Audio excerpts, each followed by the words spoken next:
twice as capable, if not more. Actually, significantly more capable.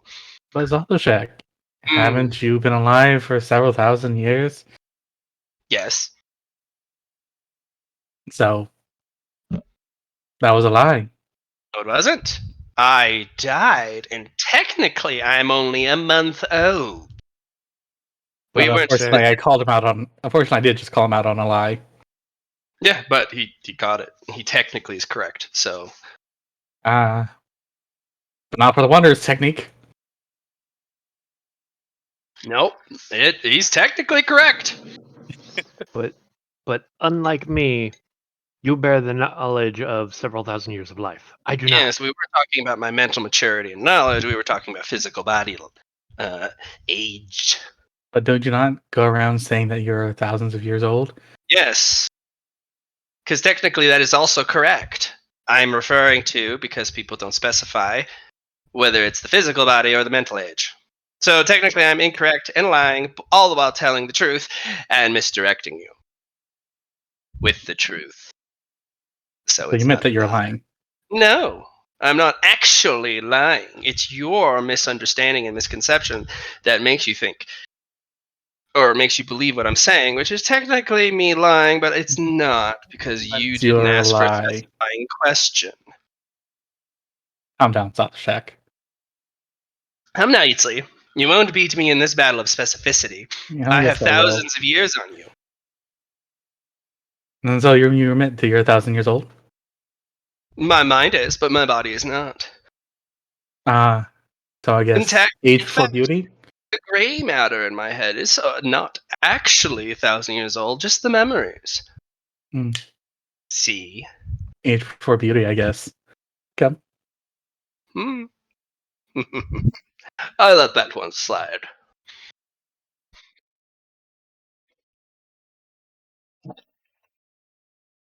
Alright.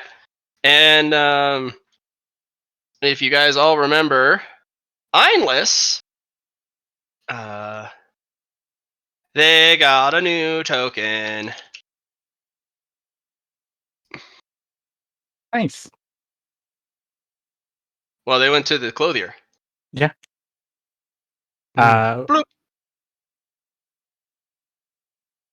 Anyways. Yeah. I'm not going to talk about that one. Me and Redeemer are going to split up. He can take the he can take the physical DPS. The Battle Master?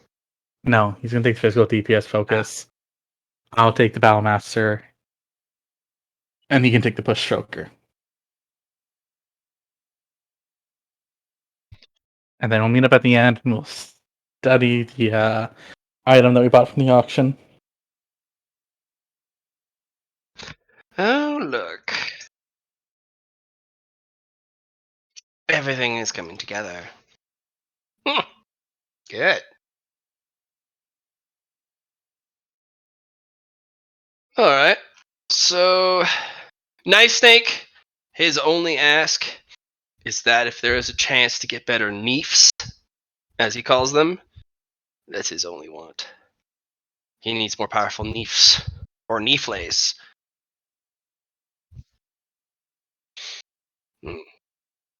That's fair. If there aren't any proper neefs or neeflays within the raid to acquire, he will just take the normal cut for an adventure. And that's fair. And he's ready to beat them.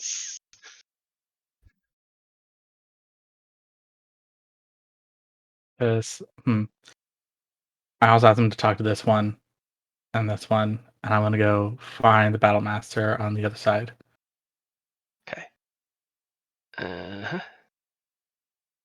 guess we'll be in the middle, and then we've got the Grand Knight Harrowhawk.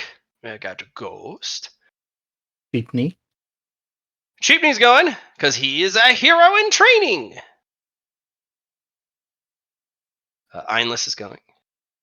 Looking as fabulous as ever now. We've got the Two-Faced Reveler. And we got Lil the Lich and their familiar.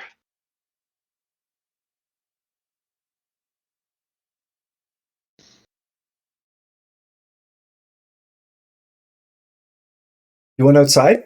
He's so talkative. Oh my goodness. Luna's talkative. Yeah. He's chatting up Storm. Rah, rah, rah, rah. Such a goofy pup.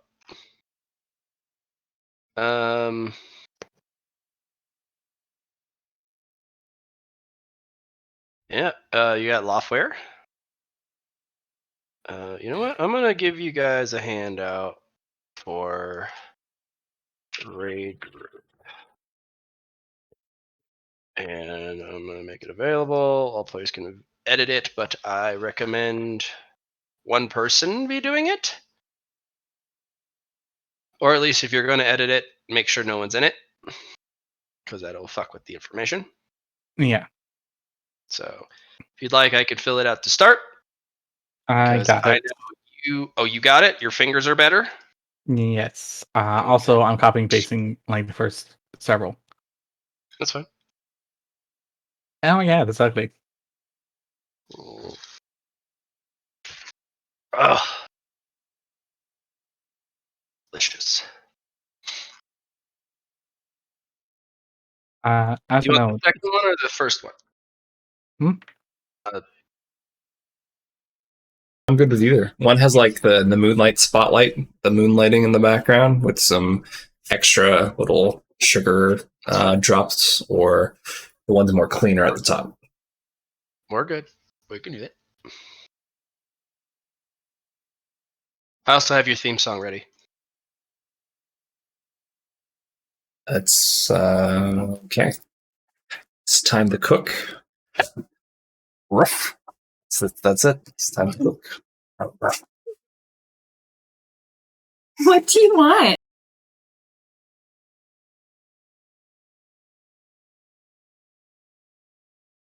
as a note, Susie, you still have to speak to the mayor. Did you want to send me a translucent and cropped version? Or do you care that it has a white background?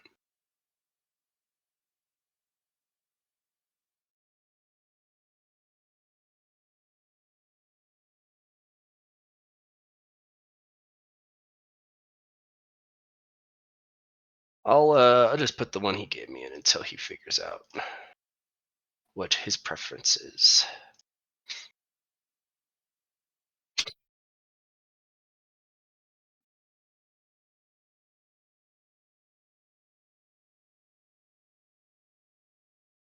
Ah, Susie. Time to go.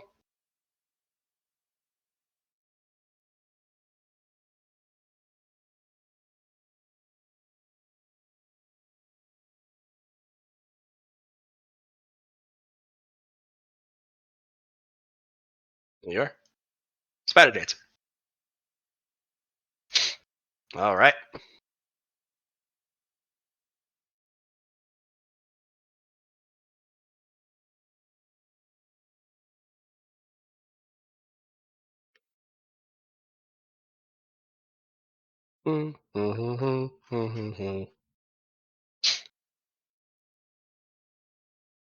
The Battle Master has no problem with going. Downside for him is he has some irons in the fire, and it's going to be pushing the deadline for raid start to the limit. Fair. So if you'll forgive him if he doesn't make it, because it's going to be razor's edge if he can get there or not.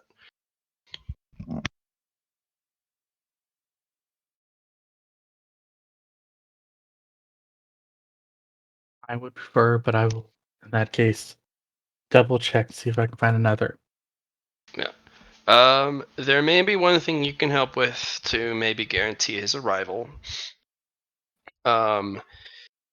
He is constructing a sword that it has to be done in exact operations. So he went to all of the different individuals he needed to in the castle in the sky, and each gave them a task, asked how long it would take. He wrote it down on his spreadsheet, and then systematically initiated each of the different crafts so that by the time the guy assembling the sword needs the piece, he's already ran down into the place. It timed perfectly on finish. He grabs it, runs it back to the smith. And it's Okay. like the perfect gauntlet run. Then I will help with the gauntlet run. Okay. Or if worse comes to worse, you can always just give him a teleportation disc or something that will translocate him from one place to another instantly the moment he signals. That is true. You guys can be right at the entrance to the raid, and as long as there's time left, you can teleport him because he has no means to do so, because he'll have to run otherwise. I will. Give me an hour. I can make my shifting sand thing. How long is he from? How far is it from the entrance raid to his location? It's 2.5 kilometers. 2.5 kilometers. Let me double check something. And he's not going to be running on the roofs. He's going to have to take the route on the ground, and traffic will interfere. He weighs too heavy. He'll go right through the roofs if he tries to do that thing. Because all the houses here are built out of very flimsy material because they don't have a lot of material. Hmm. That's why But I'm offering the shifting sands. your fox, your little kitsune, was Mhm. like, I have a solution. Yeah, no. We'll do the shifting sands then. Cool. So that being said, da da da da da. So we'll make sure he gets there. With stands, he should just barely make it. With a couple minutes to spare instead of less than a few seconds to spare. Yeah. So Sausage Egg, Battlemaster, Neef Sneak. Neef Sneak, yeah. I'm gonna remove the E on his name just because it's accurate the way he says Neef. Neef. Okay. Neef Sneak.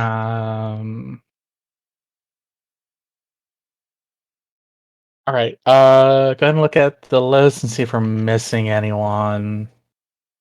Susie, you still need to speak to the mayor, and so does Philippe. Otherwise, we're gonna fill those positions, and Philippe is tankish. He's a tanker, 100%. Yeah. Yeah. You guys, he recommends one more tanker, like a significant tanker, like enough to. It's similar to what your Philippe can do. Yeah. I'm gonna take a moment. Can I go to the other page? Which one? Actually, I have an idea.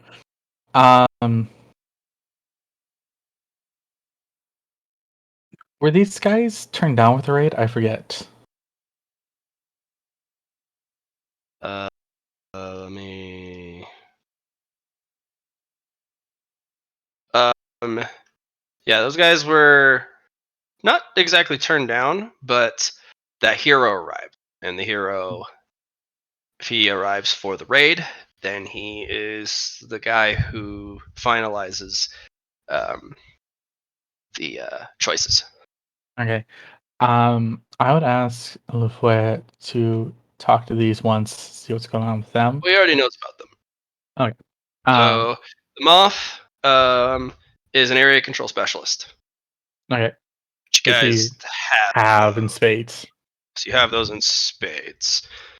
They also have a hybridization of long-range attacks, both magical and physical, but you guys got a lot of that. Yeah. The one in the red is a swashbuckler. Okay. And a fighter. Okay. But you guys have Harrowhawk and other people, and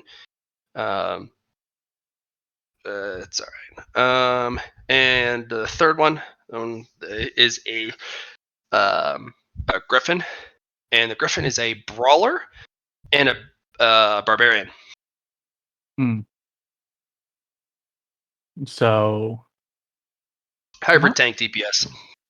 yeah, which You guys have a lot of DPS. yeah, You could use more, but yeah. you need a tanker, 100%.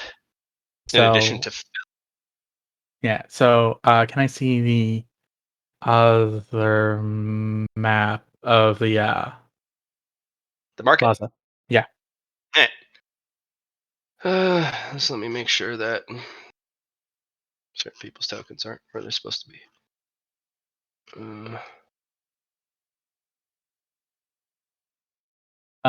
Oh, that's right. I want to try and get Ukix into the raid as well.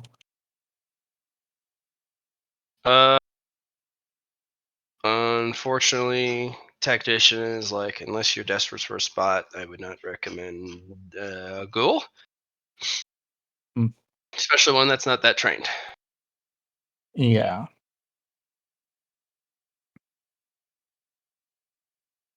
I I was trying to get Ugix in just because it'd be good training for him here.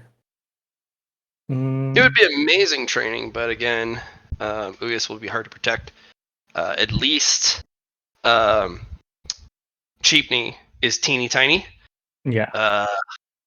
But he is also going to be filling a spot that he is underqualified for. He's basically trying to do a level 50 raid as a level 15. Yeah. Okay, so after that, we're going to talk to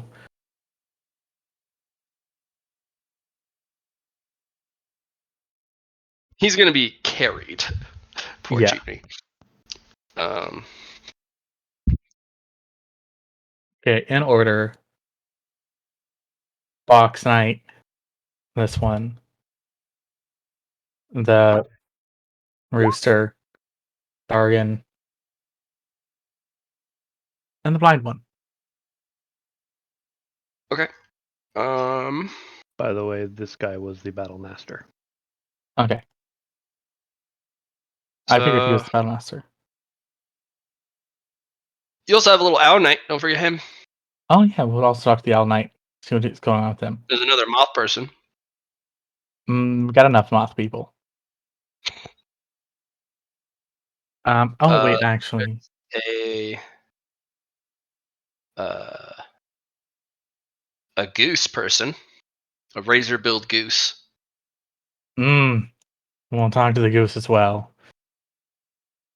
There is also a big Owl Knight up there. Yeah. Owl Knight will be like second to talk to. But we're looking mostly for our tank right now. Okay. Lee left. Team, say goodbye. But yeah, no. In that order. Box Knight. This one. And then that one. Just go to the first person. Move your character. Me.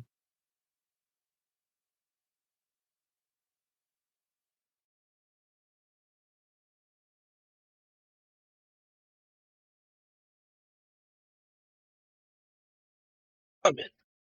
Are you here to challenge me for my armor? No. Oh. Then you must be here to challenge me for my sword. No. No. Then you must be here to challenge me for my title as a knight. No. I'm looking for a tanker. A tank class. I am not a tank. I am a knight of I the see. box. They will never see me coming, for I am silent and do not suffer encumberment and agility deficits while in full plate armor. I see. As he bonks his chest plate, but it's I want to use assess on him as value. Is it like magically enhanced? Or is it just boxes?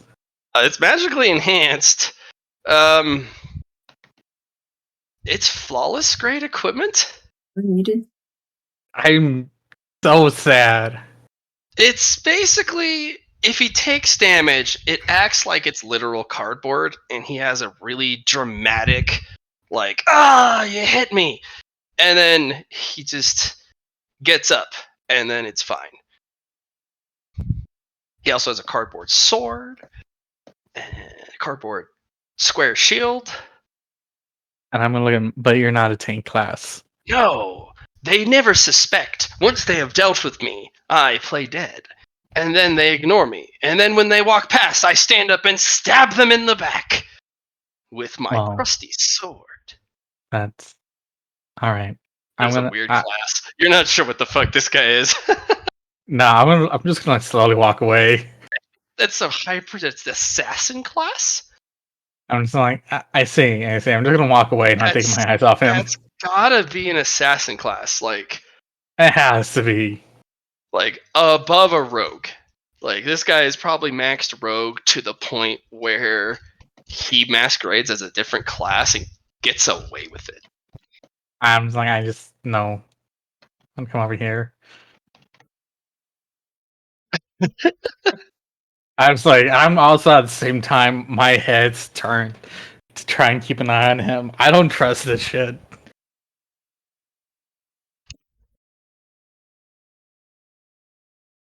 All right. Where did you go? Let me find out where you went. Oh, you went all the way back down to the bone person. Yes, again, I need to make my way away from them. Hello. Hello there. I have a question. Okay. I'm looking for people to recruit for the raid. Would you be? Will there be bones? Yes, but we're looking for a very specific class of Will there be class. bones? Yes, probably. Probably, or there will be. Because I'm only going to go if there's bones for me to eat. Well, one, you cannot have my bones. Two, Why not? it's a raid. Well, because you cannot have my bones. Two, it's a raid, so there's probably going to be monster in there with bones. That's not what I heard. What did you hear? Are they bones made of yummy, yummy bone matter? Or are they bones made of icky, icky metal matter? I am unsure. I have not been to the raid. Do you know? Mm. Ah, I only care about bones. I see. I want to look them over. Okay. What kind of are they? A monster? Yeah. Have a They're mostly made out of bones, like you. interesting. I was like, what's your class? Class? What's Yes. What's your race? that? Bone person? How many evolutions have you gone under? It's an evolution. I see. I want to walk back away from them as well. Yeah. You do see that they have a stall. Mhm. And behind them are about two Bones? squads worth of extremely powerful undead servants. Yeah. Understood. So they're probably a summoner class. Or an undead commander class. Yeah. Which might also be useful. The problem is they don't seem. All there. Yeah. Where? I was like, nope. Hmm. I don't want to come over here. And they will grab a bone from one of the piles and start crunching on it like it's a cracker. As it splinters and breaks. Tasty. I want to look around like, is anyone here looking to join the raid? I am Bagok. I see. Are you a tank class? Even better. Oh, what are you? I am the Titan class. What is a Titan class? It is a combination of great weapon fighter and barbarian. I see. Yes. Well, hmm. I can take damage and dish out way more. I see. We are currently looking for a tank focus right And now. also, I am absolutely fabulous. You see this? See this plumage? I do. I see the plumage. Mm. So you know you have to take me. Not That only is will not true. I be nearly impervious to the enemy attacks, if they even so much as scratch me, they will be worthy opponent, but they will rue the day they drew blood. But I see. also, May I it's test your invulnerability? of course. Understood. I'm gonna pull out Blood Maw from a storage location. Kill this guy. I'm like, Fancy weapon you have there. Too bad it's not my Titan sword. I see. I'm gonna do an assess on him real quick and his equipment. Just don't use teeth. I'm like, understood. I'm like, But no, he's about what he's promised. The Titan class takes the Barbarian Totem class, and he still has vulnerability to psychic damage. Mhm. But instead of half damage, quarter damage. I see. So kind of tankish. Right. And every time he takes damage, he stores points into a pool, which then he can use to enhance his attacks. I see. Pretty strong, actually. And he has powerful self regeneration abilities. Big assessment issue. He's extremely vulnerable to status effects. Like, no protection. Not even the equipment he has. It's all about dealing more damage. I'm gonna sigh. I'm going to be like, It's a lot of damage, though. Like, it's a if lot he of damage. fights the lightning, this guy probably will out DPS most people.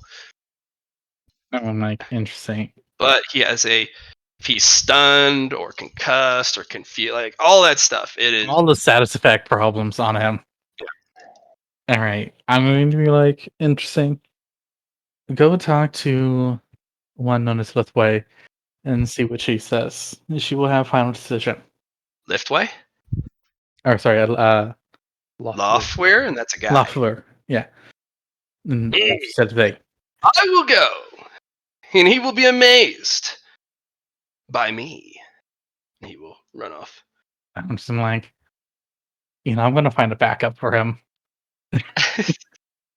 I'm like, I am 80% sure that's gonna be a no. Okay.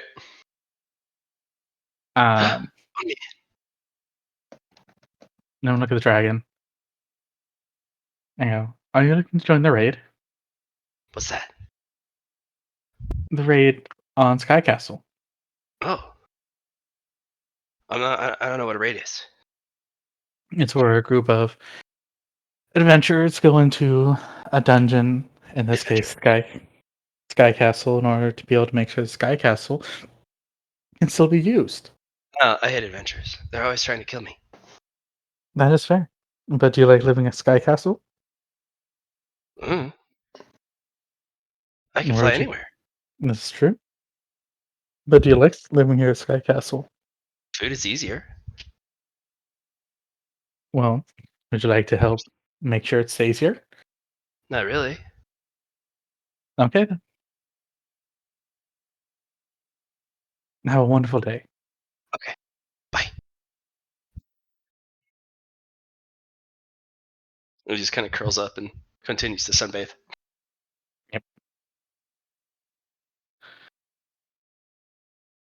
I want to look at the blind person.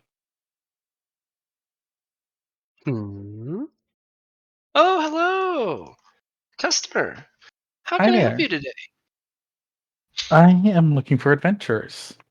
I am not an adventurer. I am just a shop owner. I see. What do you sell? Well, I sell just exactly what the customer needs. Sometimes it's a little frustrating, since the customer may not know exactly what they need. But I still try and sell it to them. I see. Well, I'm looking for I'm looking for stuff for the raid. Oh, yes. And so information, people.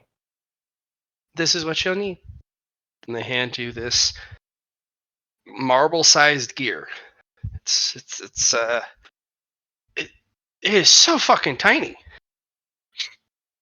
I see. I want to look at it, and I'm going to go put it in my storage pocket. What do I owe Oh, you? well, one sky coin, please. And I'll place Sky Queen down. Thank you. It seems we're fated for this. Well, it's unfortunately my lot in life at the moment, but I don't mind it. Not at all. Mm-hmm. Thank you very much. Before you go, know this.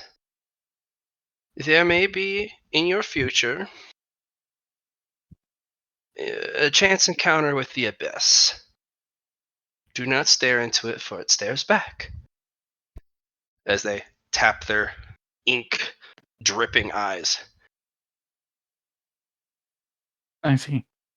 Your labor is going to try test you in every facet, even your curiosity. I too was a laborer once. It did not go without great cost. Understood. I wish I you the wish you well. best. And I wish you balance in your life. If I can only find it. Maybe I'm fated. Maybe I'm not. You think about one more time. And go talk to the goose. What do you want? I'm looking for some combatants. What do you need? Want me to I'm stab him? looking for Bite him? Claw him? I'm looking for some DPS and a push stroker. Yeah, I don't do any of that shit. And what do you do? I maul, I stab, I slice, I pierce, I bite, I murder. Then we He could is an probably use angry you. goose. Yeah, murder goose. Yeah, I'm gonna go talk to the one known as Lufware. Oh, that pansy? Yes. I don't know if I trust that guy in your group. He's And one. he's too much of a coward to stand forward and fight. All he does is give orders, and those orders don't make sense most of the time. Why would I stop murder while I'm in the middle of murder? You must learn to stop the dots The what? for applying more dots. What? It's okay.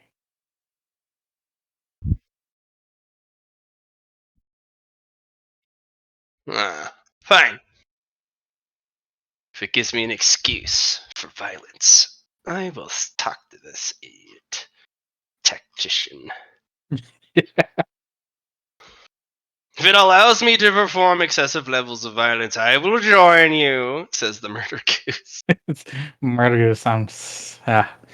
I will summon geese to assist the murder goose. I want to stop and look at the other knight. Hmm. This one. And he pivots his hips, but you are here. You're in the way of traffic. Sorry. Are you a knight or No. what are you? I'm not exactly sure. I'm between classes at the moment. I see. I dabbled a little bit here and there. Just not sure what I'm supposed to do with most of the classes. They'll give you something nifty, but if you actually look at classes and well, you can't really look at them, but if you have the written description of them down by whatever smarty pants scholar out there, you got them all lined up. Those smarty pants, got to give them credit, have written down all the different stages and benefits and downsides to each class. Did you know it's only worth investing 2 levels in each class? It can be, yes. No, well, that's what I'm saying. It's only worth leveling a single class twice if it's one of the core classes. You have found the generalist. You got Barbarian's Rage. You don't need more than that. Fighter's Maneuvers. Don't need more than that. Assassin Sneak Attack or Rogue Sneak Attack. You don't need more than that. This is true. It goes You're on a and on. generalist. I dabble, but I'm not really a generalist. I'm trying to find out which class I really want. It's probably going to be one of those mysterious, secret classes or something. But I need you to go. Would you like to join the raid? I mean, yes and no. Like, it's an honor to be suggested or even asked to join, but let's just say I've done a little bit of raiding before, and it's not all what it's chalked up to be. True. It's a mess even as a squad of adventurers. And And then this is a raid. yeah, and when things go wrong, people start to blame each other. People start to push their insecurities on others and their failings on others. And then it all kind of falls on that one guy who just grits and bears it. And then even if you succeed at the end, it's, well, words were said and they're not forgotten. True. There's a lot of betrayal involved. And look, I know Monstre have this really tight-knit bond, that even if you guys fight over something, it's not permanent. It's not death. You just take the gem and, I won, I proved my point, but you get to live because, you bring them to a dungeon and they come back. But it's not the same with humans. And it sure as heck not the same if a monster challenges a human. Especially in a large group like that with a huge dichotomy, you're going to find yourself stuck with factions in your own raid group. You're going to find people selfish, people who hide things, people who are unwilling to share, even though it would bring greater benefits to the group. I had struggles with 5-man groups. The heck am I supposed to do with a 25-man group? There's going to be a point where the raid group splinters. It always buckles under pressure unless it's a sophisticated, well-trained, well-tested group, of the same faction. And they have confidence in their leadership. They know their role exactly. And they've trained it. So I'm not certain. But it's not a no. Just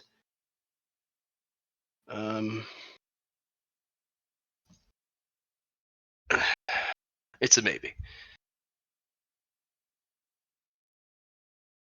I like your doubt. I've had too much problems in the past, man. Call it trauma, call it caution, call it whatever you want.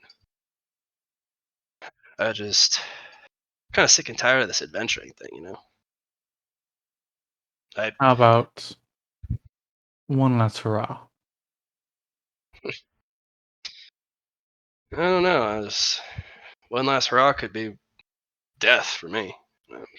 I just finally saved up enough cash to settle down and maybe focus on a job.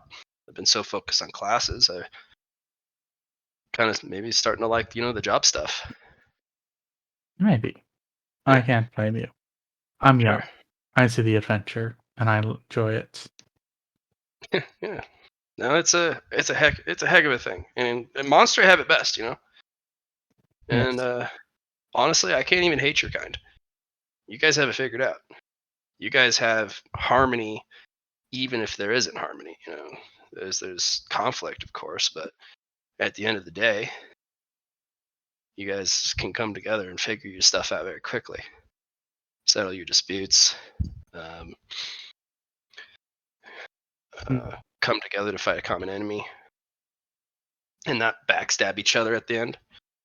So May I suggest an idea? sure. Wander. Wander around. Go to different realms and explore. Take where the wind carries you, and let fate be what fate be. Wander. So I wouldn't have to Yes. be an adventurer.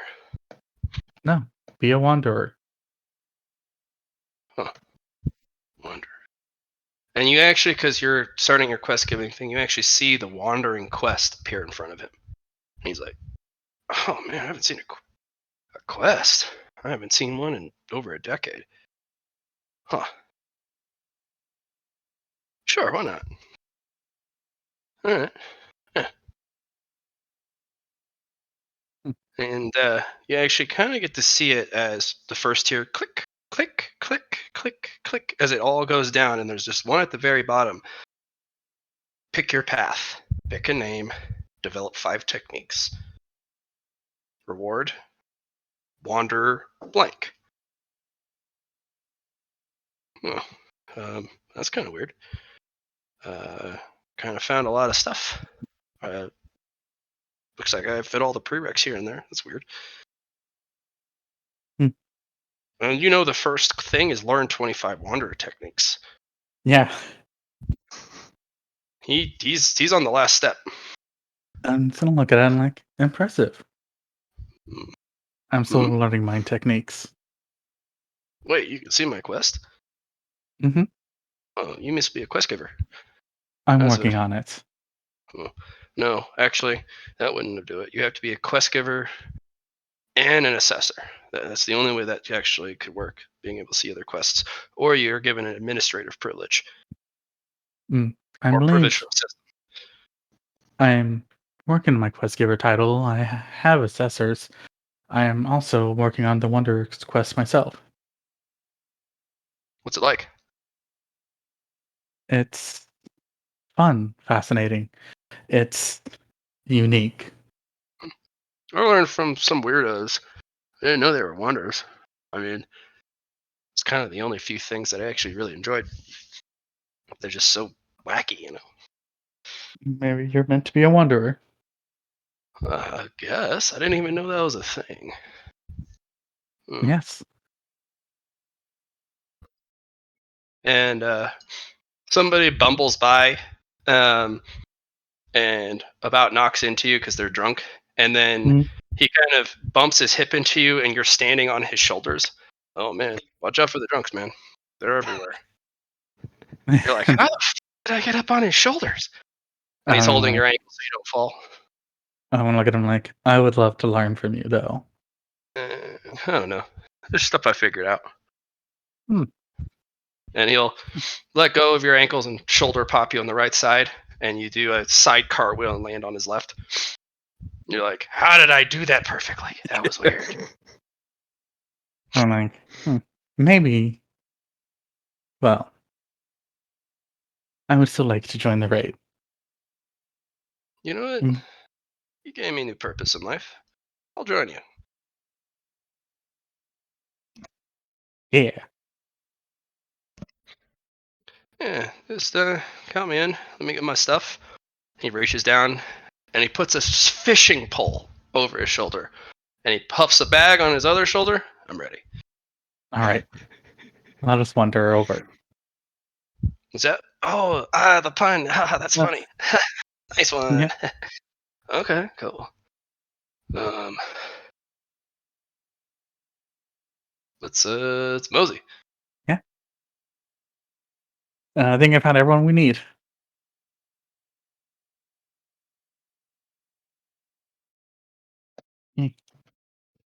So before you go, would you like some apple cider? I want to stop and look at him. Yes. As he gives an eyebrow raise.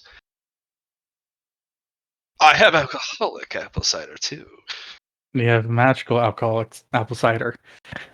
Ah, yes, I do, dear customer. All right. Put the little teeny keg on the counter and then puts a form on it and leans over. Why, yes, I do, dear customer. 10 sky coins for this little itty bitty keg. I'll put down 10 sky coins. Good Oh. doing business with you. Hands I it want to to look at him. Mm. You wouldn't happen to be a brewmaster, would you? If it involves apples, yes. Hmm. Interesting. Is this your regular stall? It is. I am a denizen of this wonderful little castle in the sky. You see, apples are the god's nectar. They are the perfect fruit. There is no waste in an apple. It is all scrumptious. And I figured, what other way could you further enjoy the glory of apples? And I thought, what if I made a beverage? What if I made the beverage fizzy? And what if I made the beverage fizzy and alcohol? And then, what if I made the beverage fizzy, alcoholic, and magical? What will I come up with next? Who knows? I have an idea. Fizzy, non-alcoholic, non-cider soda. I I will think on this. Yes, maybe. Hmm. Chicken, what do you think? As it's surprised as it was cutting apples, and Yes. it gets all mad and pouty. He's like, "I'm sorry, I didn't mean to ruin your concentration. You were doing a wonderful job. What do you think?" Mm-hmm. You think it's a good idea? That settles it then. Apple Chicken and I, we have figured it out. We will do it. I love apple soda. I want to know. I'm like, yes, it's a good idea. You can call it the Wandering Apple. I don't know. I'm on a kick right now.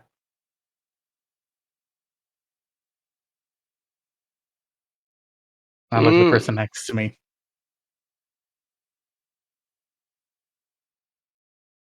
I'm like, down. Hello, big guy. And look down. Yeah. You're tiny? I heard you recruiting for the raid. I I am. have been training ever since I was young, and I have mastered the ways of the sword and the shield. I have trained myself in wearing heavy armor and the maneuvers of a fighter, and I am about to reach my Grand Knight status. Grand Fighter. But I want to be a knight, but I will be one day. You should take me. I would be an incredible general asset. Because I'm also small, making me hard to hit, and I have proficient weapons of significant magical grade, superior, and I also am very spatially aware of battlefield. Mm. He checks his notes again. Battlefield maneuvers, as well as I know the general military orders of both monster and human commanders. I know battle strategy, and I have a bag of holding so that I won't have to. You don't have to worry about me carrying all my gear, and I can also be a contributor in carrying loot. I'm gonna stop and put my hand on his head. Oh, please don't do that. That's unfortunately very derogatory and demeaning. I'm like, I see. And that's how I deal with cheapening. When they start getting very excited. Well, I can see that, but I'm a trained veteran professional of the fighting way. I see. Well, then come with me, and we will see if we can get you signed up. Okay. And he I'm gonna. has a moment to himself that he's just like, yes. I'm like, that was just cute. I can't help myself. The individual next to you kind of cranes that head over in a very predatory way, like the way it looks at food. I want to stop and twist my head around and look at them. And Can then I its help eyes you? flick up to you. Oh, that one's going to die. How do you know this? My eyes never lie. If you care about its life, break its heart instead. And who are you to say that it will die? My eyes tell me when things are going to die. Especially here, where it's strongest. Those fated to meet their ends. I see. Unfortunately, Apollo does not decide death. No.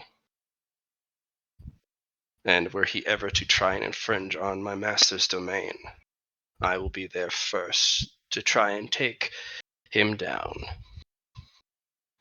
And I'm going to twist around again. It's a pleasure to meet Apollo Ozeki. I'm no priest. I'm a seer of death.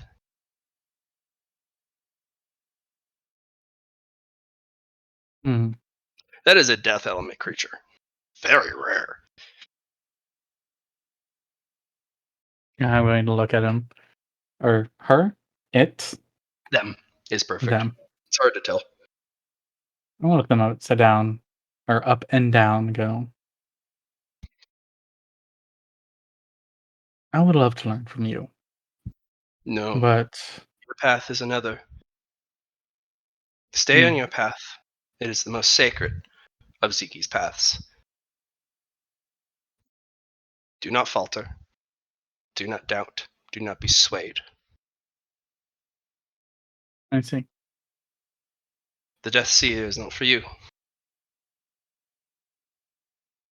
Would you? I do not believe you're meant to come on this raid, are you? No. Well, if you do insist, I will come, but I will ensure your collective death.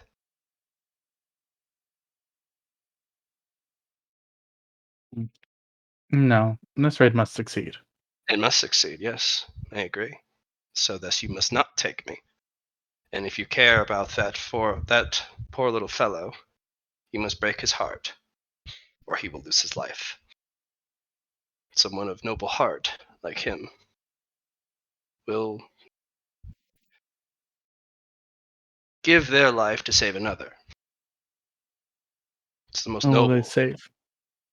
I do not know. It is clouded. Hmm. I do know that he will, with his noble heart, he will prove to you and everyone that he belongs, even if it means giving up the one thing of actual value he has.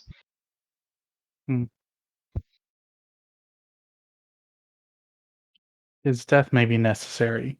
His death might be. That is why I'm tempted to keep him. That is very cold, priest.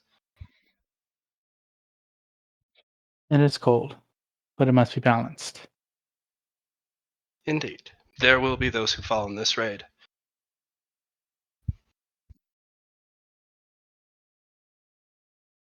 I thank you. If you insist. Now I'll walk away. If you're looking for someone who you can't yet find, you're not looking in the right place. You need to look in older places with less people. Maybe you'll find someone who fits what you are missing and desperately searching for in the nick of time. Mm. And also, you will need a resource in which you will not think you need. I don't know. I can't see it, but one of your members have found it already. It will be necessary. I don't know why, but you will all die without it. Stop. I found something I did not know I was going to need. It was I not think- you who found Oh. One of us. it. Yes. I'm sorry if I'm being vague, but this is unfortunately my life. I see death in the trails and strands of all the events that lead to death. And death is guaranteed 90% of the time. Especially here, where fate has its sticky fingers and everything. Does he know who found it? Well, I guess. We'll see how much Apollo will hit me by the end.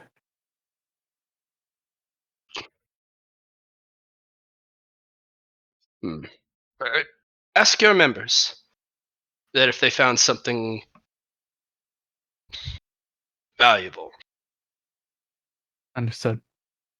I say valuable. I know you know the concept of value. You're an assessor. Sorry, I was eavesdropping, but well, apologies. But one of your members found something of value with a capital V. I can't. I don't know anymore. So,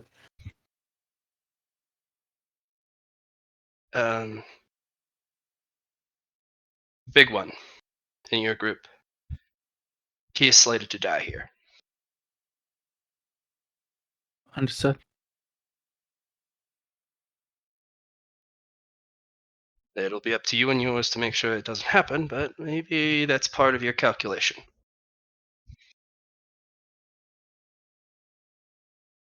I'll be as Zeke wills it. Zeke does not have power here. Not the way he should. This is Apollo's domain. And Yes. Arundel's domain. It is them who are the meddlers. Everyone else is an observer at this point.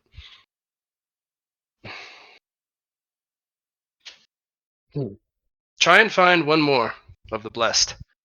One that you do not have. It might help. It might not. It's kind of muddled. It depends on who you pick. And it's...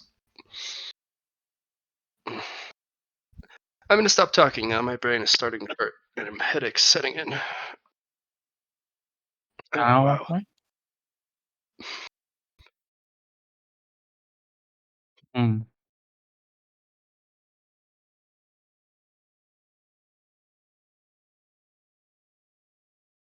I'm going to have a meeting with the party, with our strategists, and Remery.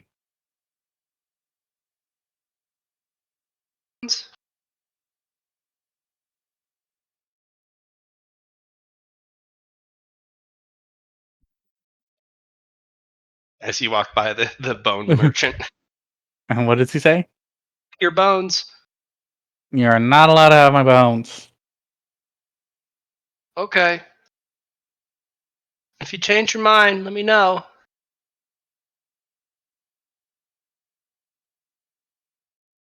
I keep walking past.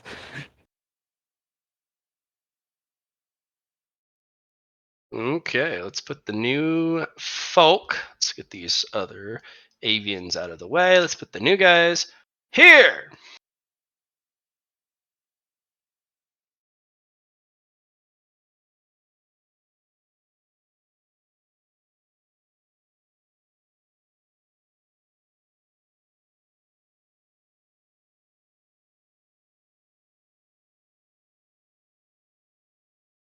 Is that how that's spelled? I'm pretty sure that's how that's spelled.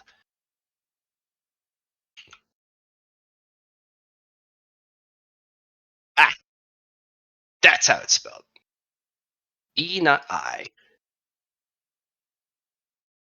All right, guys. So one of us found something of value that was a need. And then we're going to need to find somebody in the place with less people. Interesting.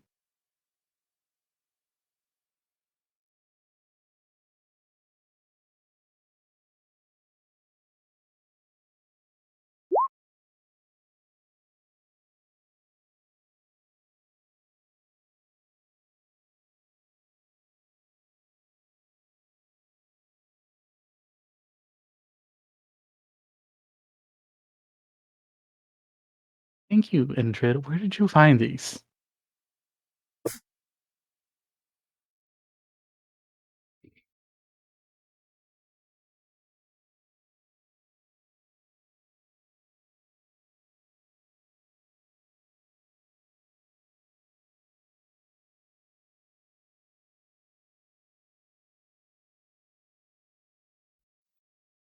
Oh, Susie, I do have a job for you. Susie is AWOL. Susie's AWOL? Yeah. All right. Well, I have a job for Susie that I need her to do. That only Susie can do.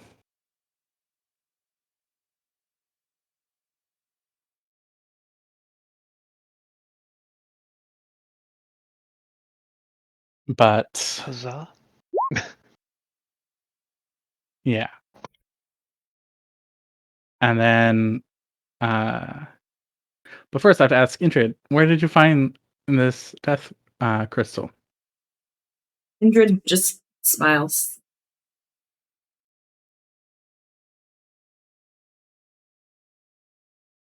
Indrid, I won't be mad. I just need to know where you found it. And if there's anything else of value where you found it. Down below. What was there? Stuff. Anything of value besides these? Do you want to go? They're all scared of me. What else is there? Stuff? Stuff. But not things. No. Okay. Well, I'm looking for something of value. There is something to be found. I also need find one more of the blessed ones. They said it may or may not significantly help, It may or Or may it- not see. or it may actually cause more problems. They don't know depending on which one you choose. Yeah. One of the blessed ones. Remember, So that you means still wanted to get a backup for the tank too. yeah. I think the big thing is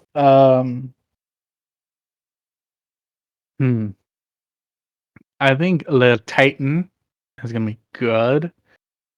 Um His name is Beauregard. Beauregard. All right. Uh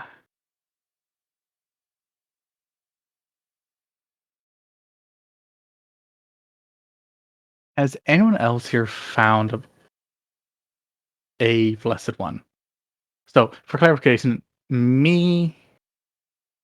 I think Susie is, Philip, the Paladin, and Leolil, and Two-Faced Reveler are all blessed ones, people blessed by a god.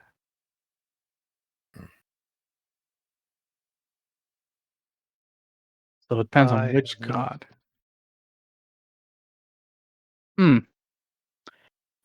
I'm gonna do a stupid thing.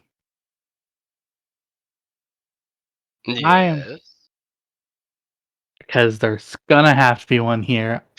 I'm gonna find a temple to Apollo. Nani? Alright? There This can is. only go well. And this is only gonna go horribly wrong. And I'm gonna walk up wearing my Tower Tzatziki. The acolyte at the door holds up a hand. You are permitted to enter, so long as you solemnly swear not to cause trouble. I will not cause trouble here to the best of my abilities. And I will try my best not to provide insults. But should anyone here cause trouble because of my presence, I am sorry. As long as you mean no harm or try to provoke it. I mean no harm nor try to provoke it.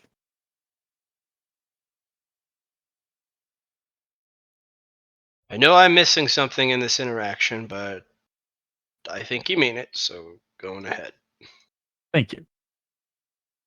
I'm going to enter the temple. Beams of light immediately spotlight where you are.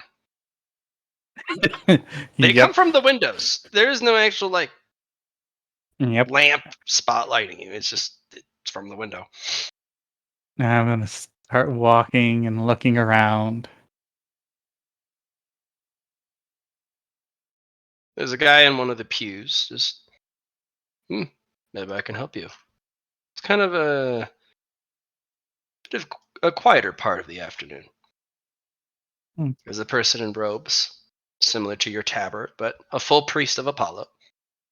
And he looks at you without malice or without prejudice, just a neutral smile. I would smile back if I could.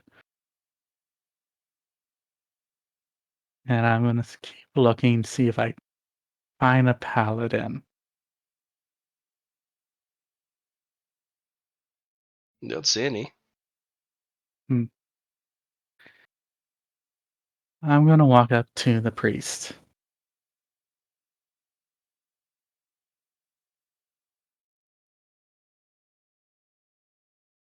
You're back.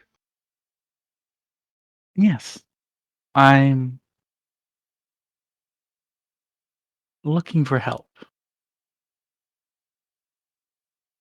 If your cause is noble, Apollo always provides. Yes, I am part of the raid group for Castle in the Sky.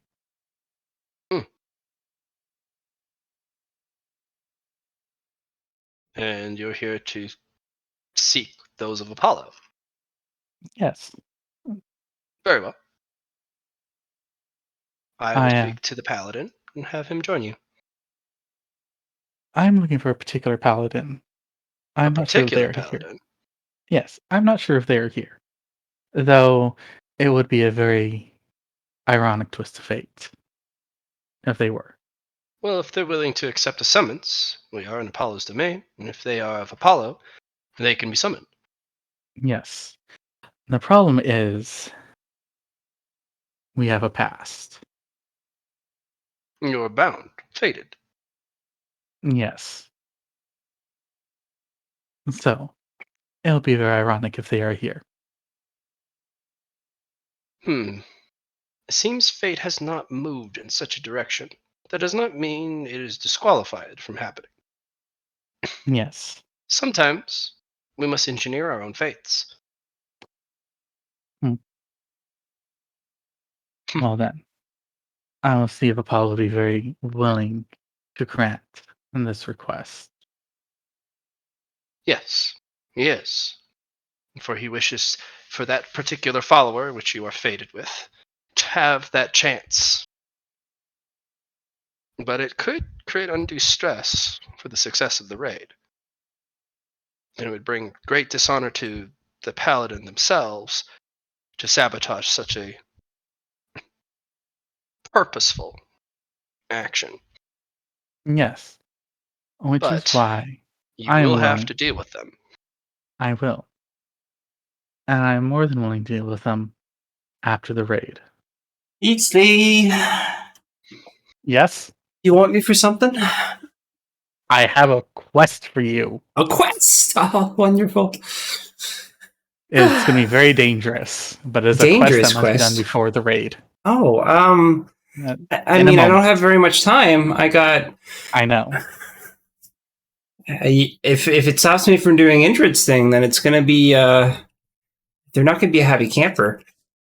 Because I still I have to do a superior for them, and then a flawless for many-eyed socket check. We'll see. So I still have. I have 2 days. What's the quest? Mhm.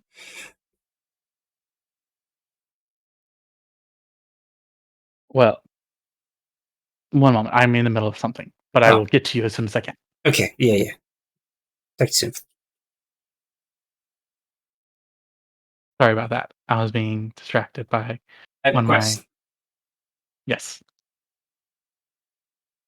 As I turn back to the priest.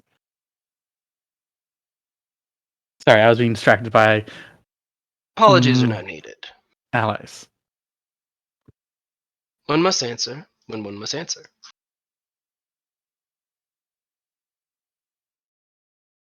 So, I'm willing to accommodate what their wish is If you are willing, after the raid. then I will facilitate. They will meet you. Not before, but they will be there at the door when you are to enter. This way we can avoid the conflict beforehand, if that is acceptable. That is acceptable to me. Very well.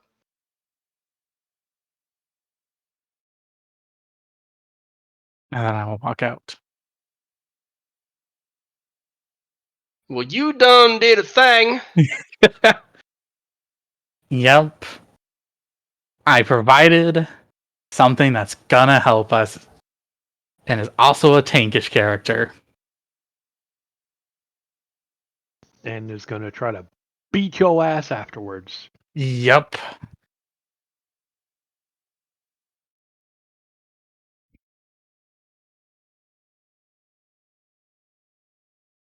And then I have my quest for Susie. So, we've been summoned to a thing.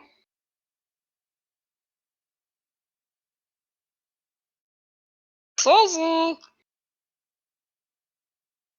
Am I not I audible think when I make that goofy voice? no, you are. I think he literally left right afterwards.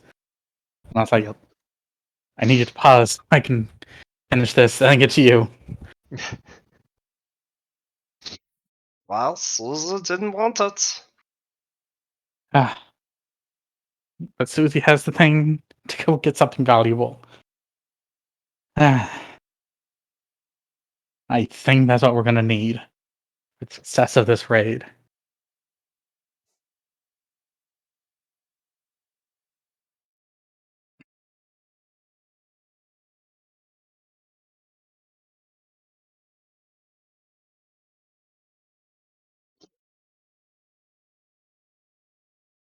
So it's literally just be me telling her, "Hey, I need you to go down there and get the thing."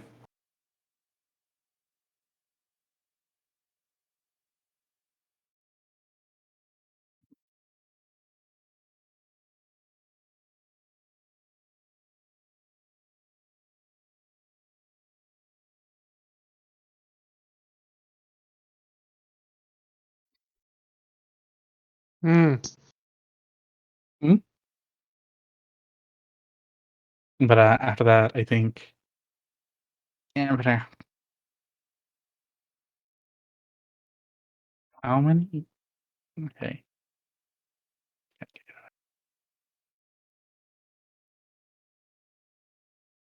Murder goose.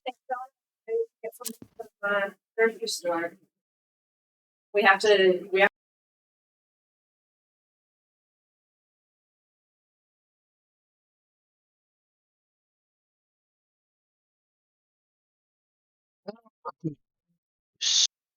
So much murder. Putting broth on because the texture. So, I guess while waiting for Susie to get back. Susie's here. Ah. Ah. Perfect.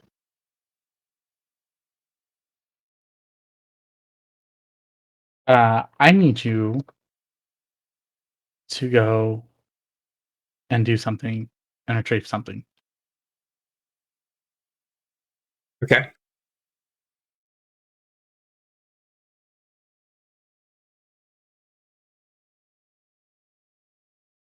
Something of value in the dark place that Indrid found. Okay. But why do I need Hi. to retrieve it, and why can't Indrit retrieve it? Because you have something that will probably be the only thing that can get past the rates. Ah, the glow orb. The gloom sphere, yes. Yeah. I think that's going to be the only thing that can get past them. Okay. And I can't do it with Indrid beside me because they are darkness and I cannot hurt Indrid that way. So Indrid can't be the one to hold it. I understand. No, she would instantly die if she touched the Yes. gloom sphere. Yes. I'm sorry, Indrid, but that is that banishes all darkness that it comes in contact with, and if it touches a dark element creature, it just kills it on the spot. So you Ooh. cannot hold it. I want to lick it. It's light element.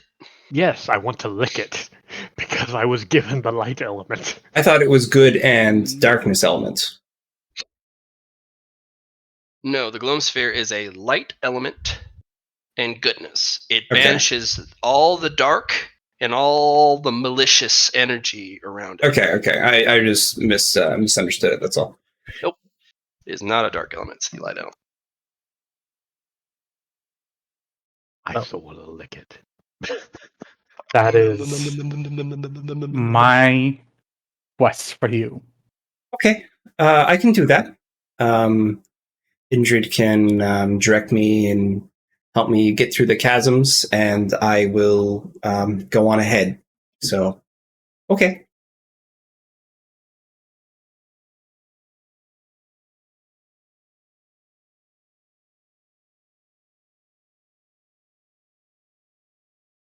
I got everything I needed done before start time. We're good.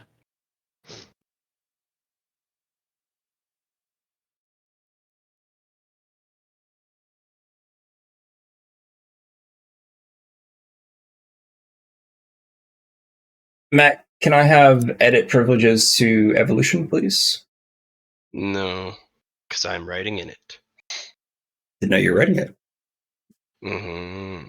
I was thinking it would be a good place to put in things about catalyzing. Oh, it got rid of everything. Johnny. No, wait, never mind. What are you Never talking mind. about? I didn't even touch it. I scrolled all the way down to GM notes.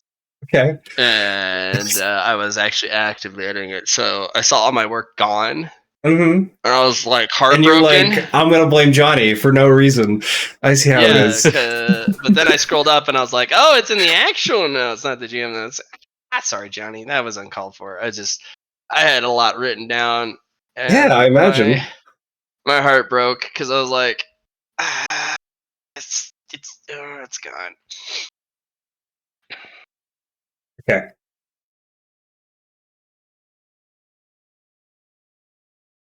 Save. I'm not done yet. Oh. I mean, you could just save now, so you don't have the worry about even losing the progress. I'm not done yet. I'm gonna remove it from character's ability to see it until I'm done. Okay, there you go, Matt. Problem solved. Wanker.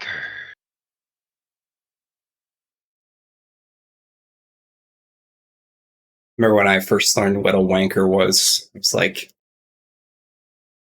elementary school.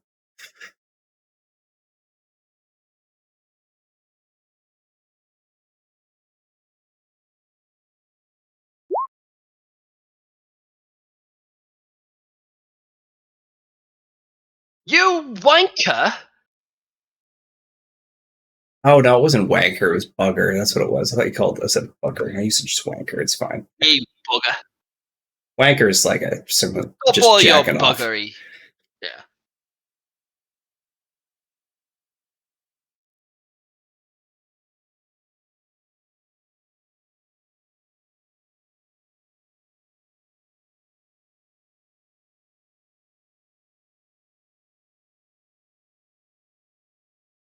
I start above half health for the raid. I'm excited.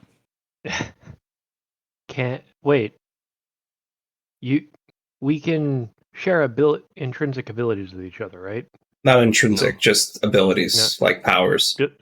So powers that we've developed and stuff. Like a talent, for example, would be considered a power. So, like my ability to heal from flames. No, it's intrinsic. No. It's an intrinsic quality. Damn. Worth a shot. Some qualities do work for the sharing. For example, May the Moon Shine Upon You is a power. Bear of the Lantern is a power. I was just trying to think of any way to possibly help heal him a bit. Oh, I mean, if I wanted to, I could use a healing spell on myself, but my heals are so strong as it is.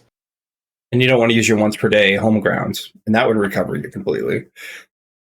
Yeah. You get it's But- like having the dungeon territory. It's like an extension of the dungeon, right? Yeah. Exactly. And you get 30 plus 30 for wounds, and there's a regen of some kind there.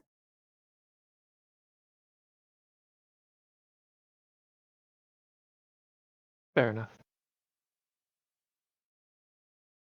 All I have left to do is make a comb.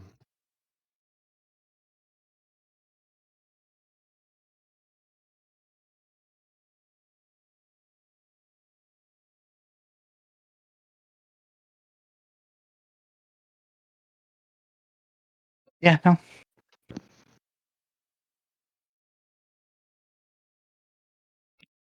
And then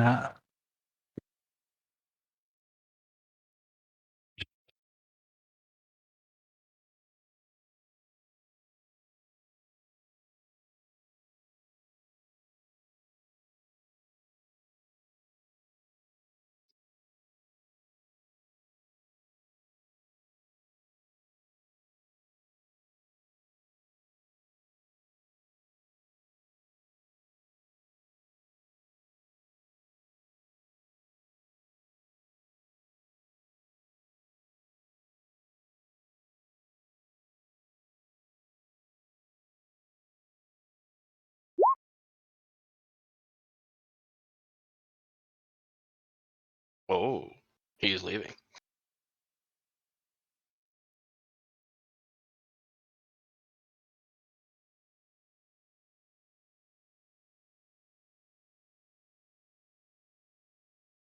All right, while you're doing that, I'm just gonna work on supper.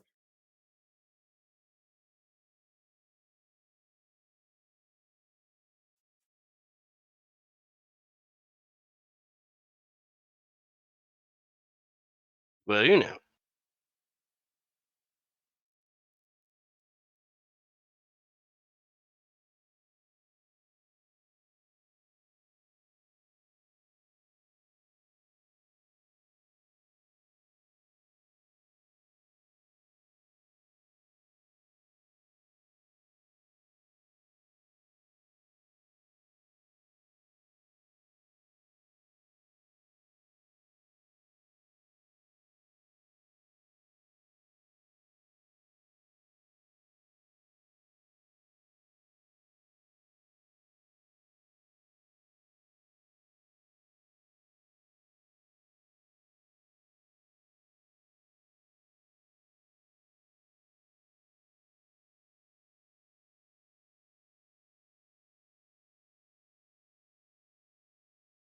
Hmm.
All right, Johnny.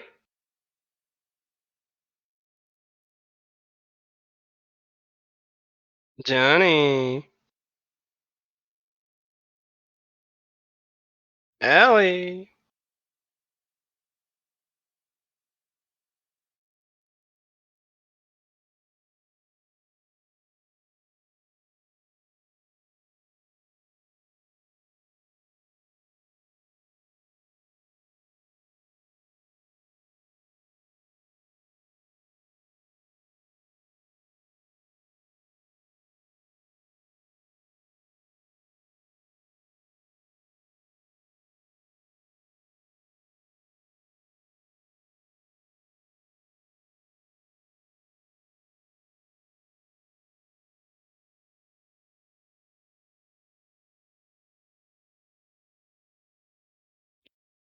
It's super quiet here.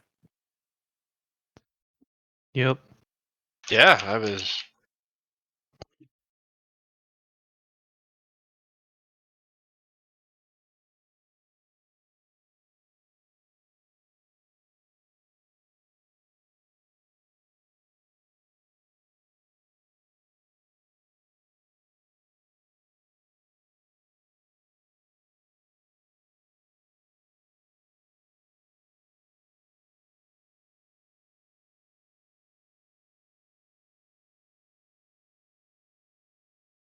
How did I word this?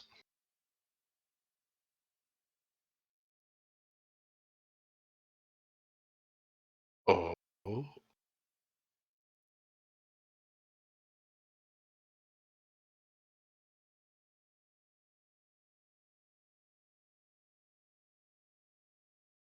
right, that should do it. I have added the flawless evolution to the handout for people to view now that it has been unlocked through woefully Zothajek.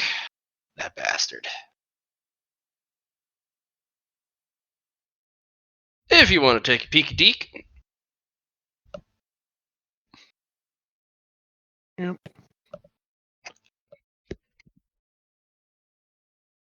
Evolutions.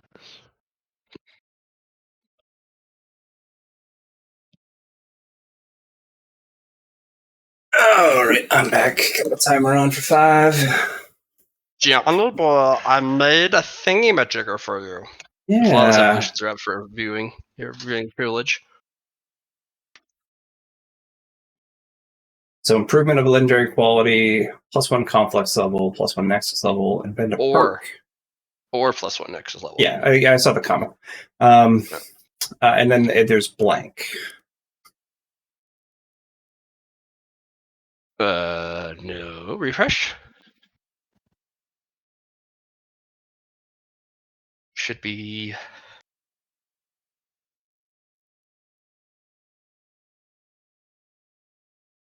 There it goes.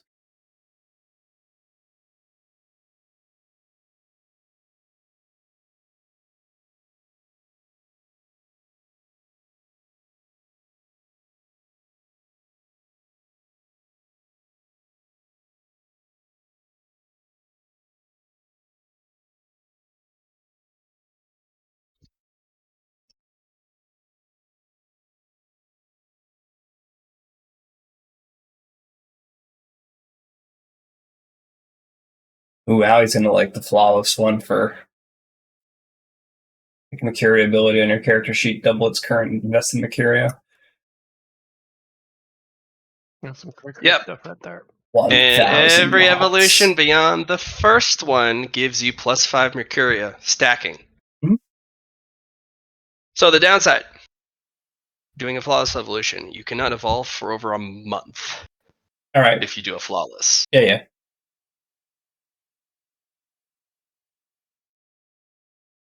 Big downside, but it's juicy. Not as juicy as Superior, it looks like, but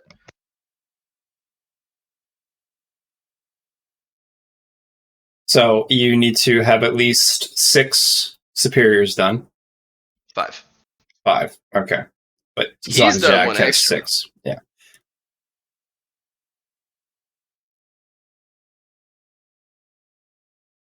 It seems the Superior evolution is the bread and butter power gain. Yeah. And it looks like it slows way down after superior. So cherish those. Because if you run out of superior evolutions, yikes. Fortunately, some ingenious bastard over here unlocked the most powerful upgrade for the first lore sheet. +1 maximum superior evolution, so everyone can evolve 11 times. Mhm. But you do have to buy the privilege to evolve the 11th time and then spend the resources to evolve, which is not cheap. So you're telling me it costs just 11 to buy, kind of deal? Is that what you're saying? No, maximum evolutions you can achieve in any category is 10. Yeah. matter what it is. So what is the buy? What are you purchasing? So Eatsley solve the I get the Level lore 1. sheet. Yeah, I get Moss that. Mayhem lore sheet. Yeah. So what do you have to do to buy it? Is what I'm asking. Like, what do you? it's on there. It's specific. on there. It says the price on there.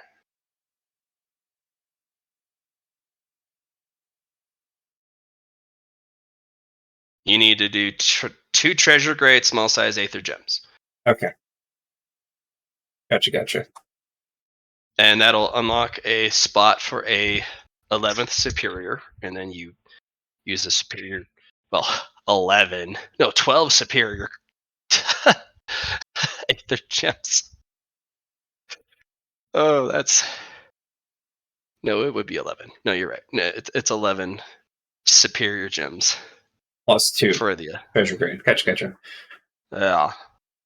It's stupid expensive, but it's worth the cost for one more superior, because superiors give you just a mountain of stuff. Mhm. Yep. And that is Arthajak's quid pro quo to you. You help him do a very sophisticated Evo. He gives you and your entire dungeon the flawless grade evolutionary ability. Okay. Dungeons that have this and have the resources to do it differentiate themselves very rapidly from everyone who can't figure it out, Can you type down in chat or private message the catalyst materials he's using so I can add it to my list of go through? And I'll be using the for this water one, mantle. there are 30 ingredients he's using. Okay, cool. I'm not writing them down. I'm just going to have you roll Catalyzer. Matt, can you like say 5 out of 30 is just I just need the grades. I don't need you don't need to tell me what you're using for it. He has 1 divine grade item. How he got his hands on it, you're not sure. Cool. I'll be right back, Matt. You continue with someone else. I have to get something. Okay. Excuse me.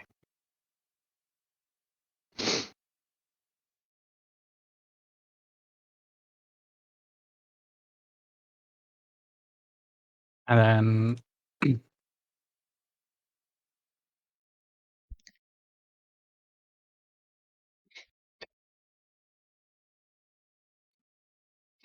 you use TG twice out of.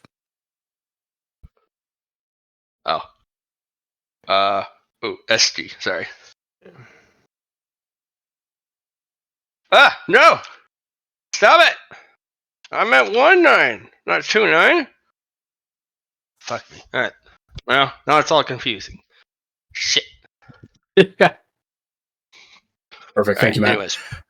So it's 1 divine, 3 treasure. Plus 19 T again. No. It's supposed to be SG, but 19 Gotcha. SG, but I typoed, and then I typoed again, and then I got it right the 3rd time. Okay.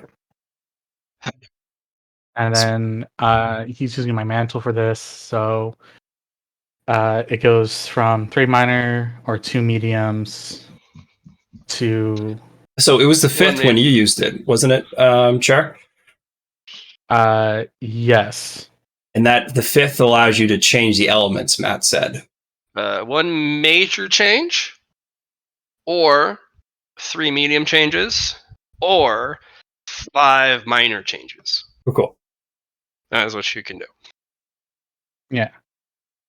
So Let's just say I give him a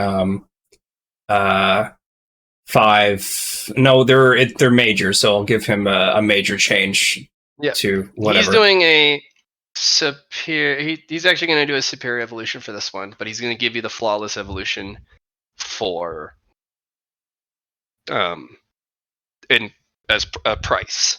Oh, I thought he was for doing your a flawless. Okay, yeah. No, he's using too many ingredients. It's too difficult to do that all in the flawless because you only get one option Sure. per, and you can't pick the same one last. But they are all very strong. For like the add, remove, or modify target, Mhm. you can completely change how something works on your character sheet, such as if it's once per session, or even if it says once per campaign, you can flawless evolve it to that it's once per session instead of once per campaign. Yeah. It's that type of bullshit. You can even improve. I think the only thing I'm not going to let you improve on a legendary quality is hidden potential. So you're gonna let me say change it so instead of once per arc, it's once per session for say. I'm probably not going to let that get modified. Okay. I think that might be the only exception because hidden potential just. But in this case, it's not hidden potential. I'm thinking of it's the what is it called? Fuck. The story one. Oh, you mean that one, the story one where it's once per arc. Once Upon a Time. Once upon a time. Yeah, so instead of changing once per arc, you can make it once per session. It significantly nerfs it because remember, the longer you let it work for, I would give you 3 per arc. Cool. So that you can have 3 things working at the same time. I would let it massively be upgraded like that. I'm not going to let people target hidden potential because that just that would grow so exponentially out of control. I think it's only Char and I that are using it. So if you remember John, yeah, and the Tower of God game, and he let me upgrade it to greater hidden potential, I canceled the last BBG boss fight with it. Yeah, no, it's. But I know you boys are holding on to it. I'm just planning to make my my atlas. That's what I'm going to do with it. Yeah, no, you're going to do something bananas with it. I know you. You're patient.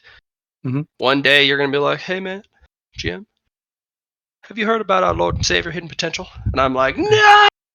Char's ahead of me by like 10 too, right? So it's just. I'm at. Well, so how much hidden potential are you at? Oh, I'm not counting right now. I have to do some math for that. I know I'm at 57 hidden potential right now. Oh dear God. You got like plus 12 or 13 from Kali, right? Yeah, I did. Yeah, so I know you're that much ahead. You gotta do 2 more pillars, Ogre? What the fuck? Yeah, I was trying to get to that earlier before you hopped in with Char doing his shit. Didn't you already do the pillars? Last session, 3 of them? yes. And then I spent 100 merit upping a conflux. Right? You have them smaller thresholds, Matt, this time around, remember? I know. I'm just like, didn't we do 3 last time? Yeah. We did Mind, Spirit, and Might. For the first threshold for 100. Yeah, and this one brought me over the first Swiftness and over the second Might. Oh dear. You stopped that. No. Okay. How much merit are you at right now? I have spent 535 of the 590 I have. So I'm not going to be doing major merit dumps again. Johnny, what's your XP? Mine's currently 639, but I have plus 45 from million, so it's right around the same. 590 is right around, right. Okay, perfect. All right, great. So let's do that right away. Please, but which pillars? You said the Might pillar 2 and the Swiftness pillar 1. Might 2 and Swiftness 1. All right, my pillar's not that bad. Increase that, and that. You have form now. Form allows you to build an ability that allows you to transform into an alternative shape. If it is a alternative shape that is about around the same size and stats as your original one, it can be something you can jump between the two of them, like 2 different modes. But if it's like, I use this avatar form, and then you just get juiced, then that has a cooldown and some negative effects behind it. But it allows you to create a new transformation. Okay. Or a new form. As for the gain a physical hybrid from your GM, patron, or nemesis, you don't really have a nemesis. Don't have a nemesis. I Patron have is a Gaul. GM, and I have a patron Gaul. Mm-hmm. And he So, has taken me under his mage's wing. which one you want? You want one from your game master, or do you want one from your patron? I will go for one from my GM. All right.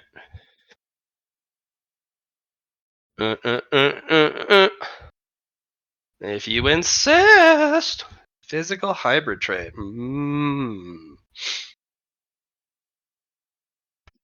You can pick Un's stat and roll it instead of Un's other stat.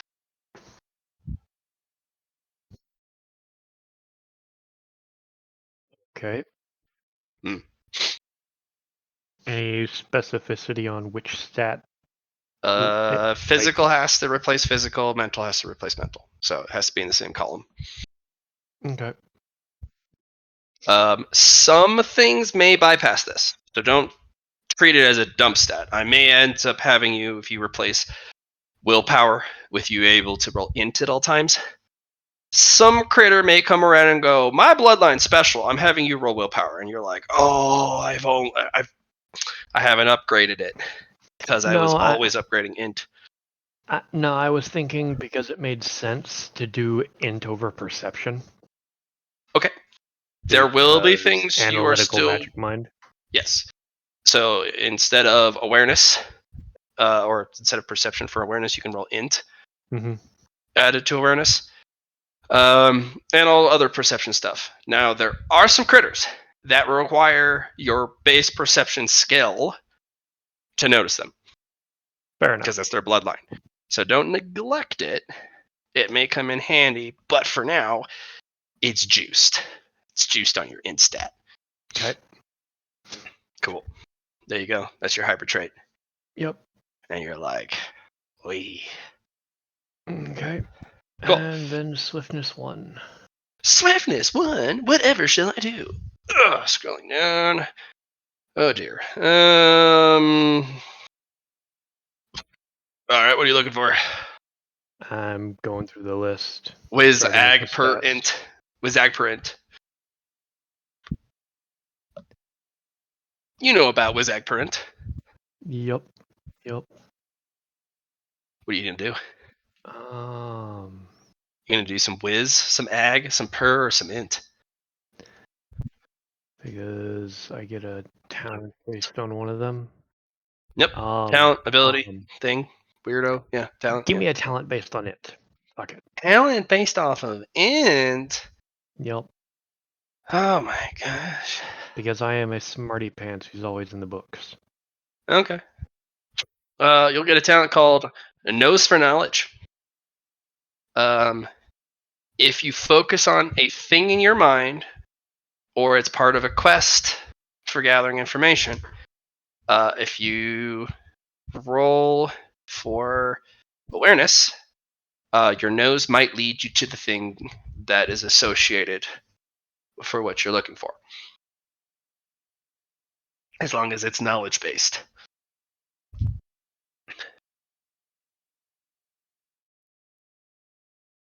Yes. Nacho!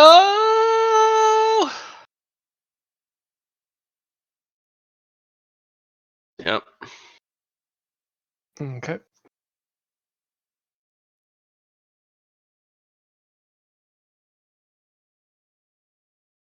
that is that. Other than my pillars, let me know when you want to do the crafting thing.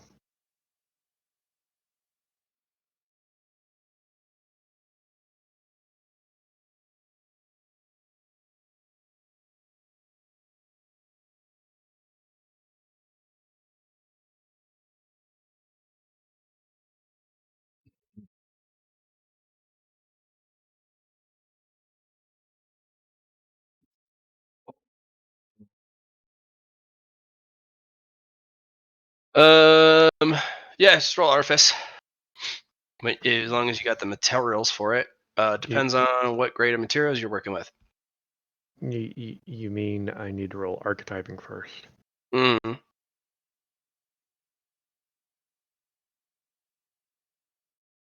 Yeah, archetype the shit out of it. Wait.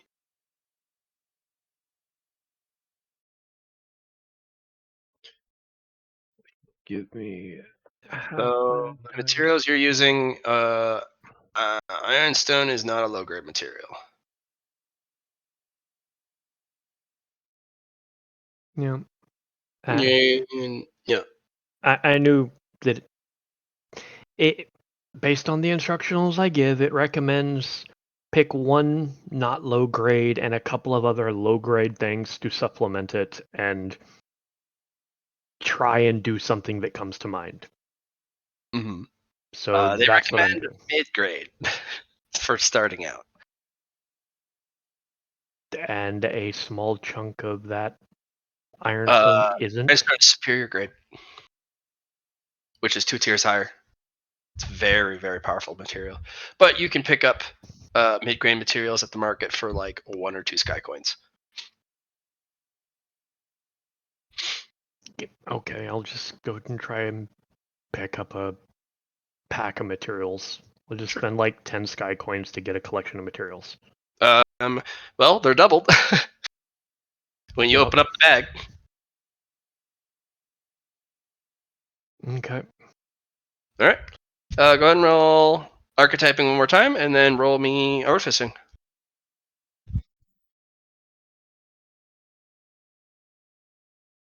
Solid. And then with the bonuses I get, that'll be.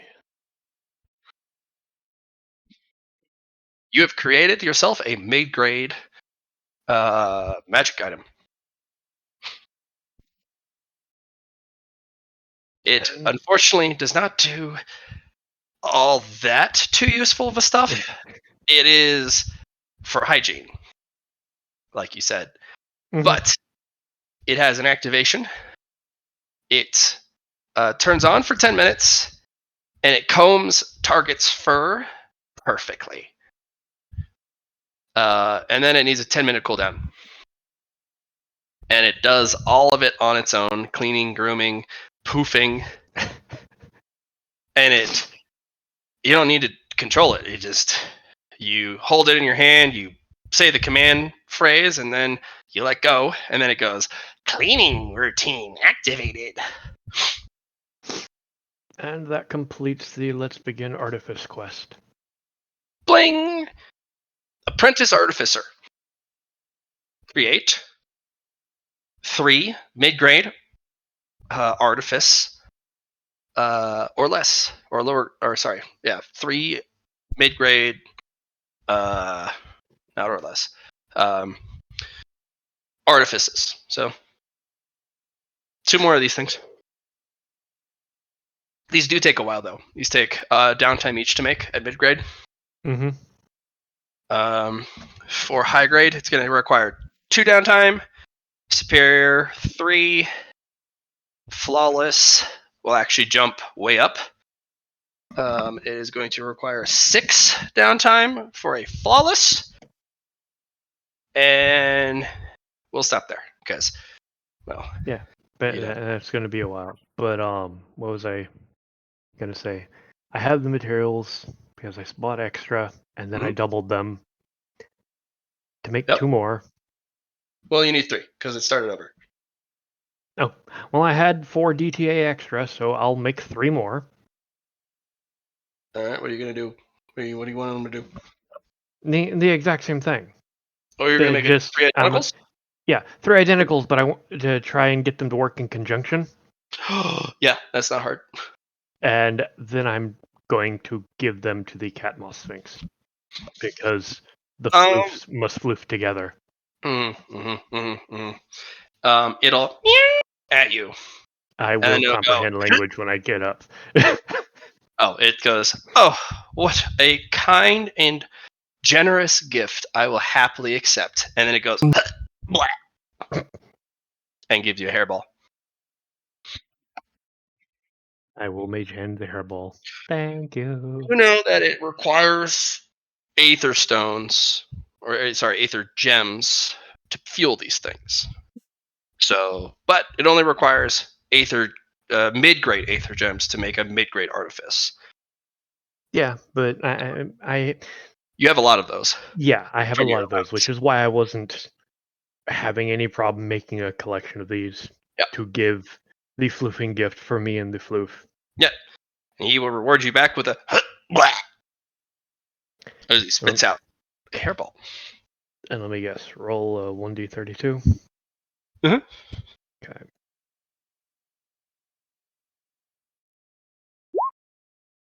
Okay, cool. You will find yourself 2 superior grade wood elements, small sized. No, not wood. No, that's one of the major ones. Ooh, excuse me. Not wood. Ice. That's the one. Yeah. 2 superior ice gems, small sized. Pretty Okay. good.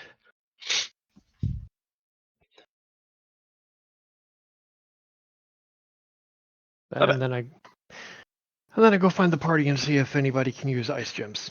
Because I'm going to keep one, but I have one for artifice craft. And then I have one to give away. If anybody needs it. The only person in the party who is an ice element is Philippe. And he's not here yet, is he? I think Million's just being quiet, Mm-hmm. but he's muted. Million! Yes.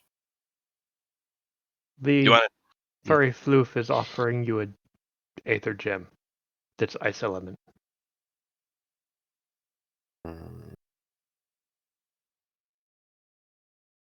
Let me check something.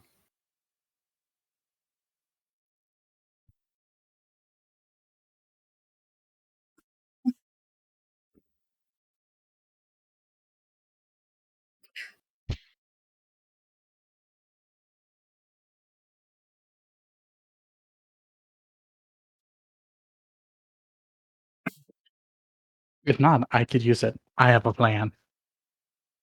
Well, I don't have a plan, so you can have it. Okay. Eachly gave me a fire gem.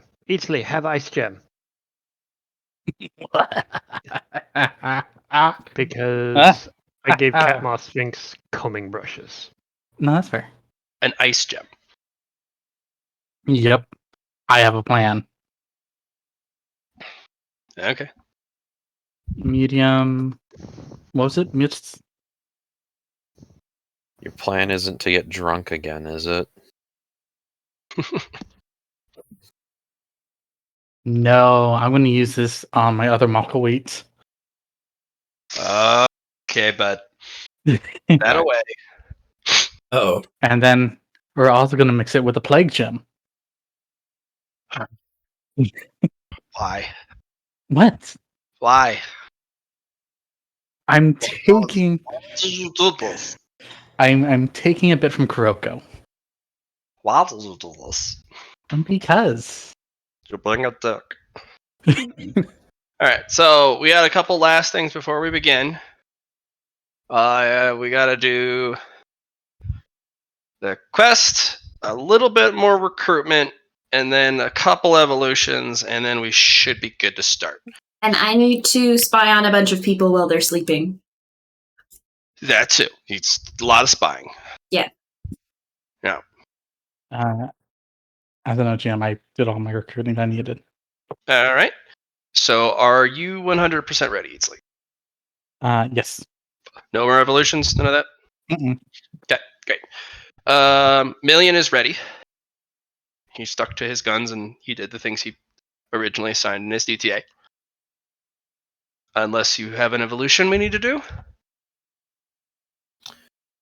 I do not have the DTA to. Well, actually, wait. Minor evolutions don't take long. Take downtime.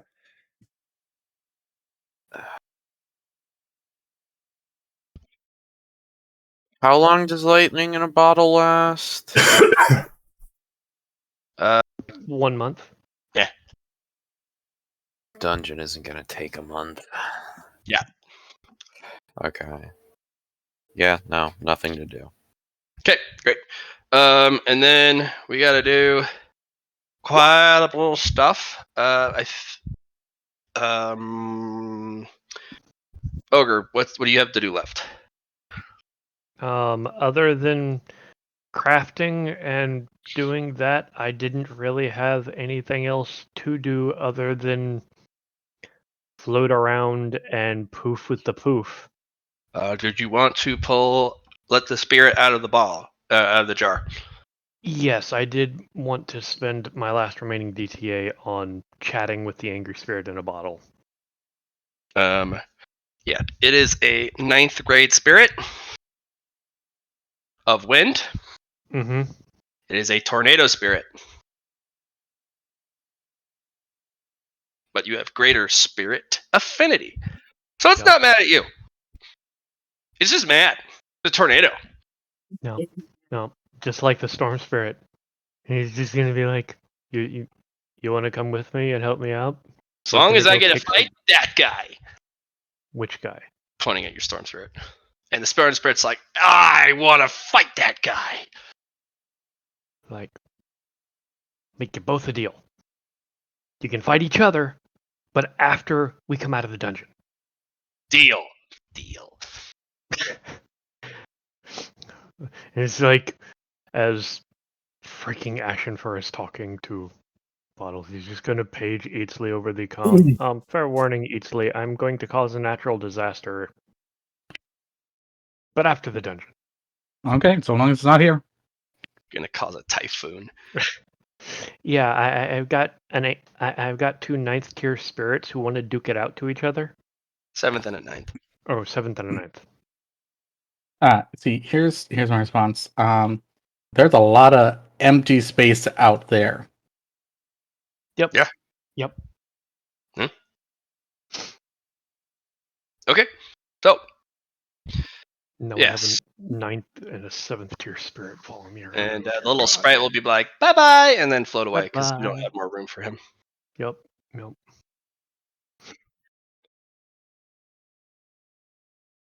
right. Let's do the evolution very, very quick that Ali has sent in. Oh, dear Lord. Okay. All right. You're gonna buy mind over damage. Okay. Yeah. That's cool. Merit. Nice. And you're gonna use 3 flawless medium. Oh boy. All right. And then you have the darkness high grade aether gem. 10 gain 10 mercuria required for spells. Okay, so that's the special. Yeah. Me and Susie were thinking of adding stuff to it. Susie, are you available? Very dangerous. So we'll just have to be.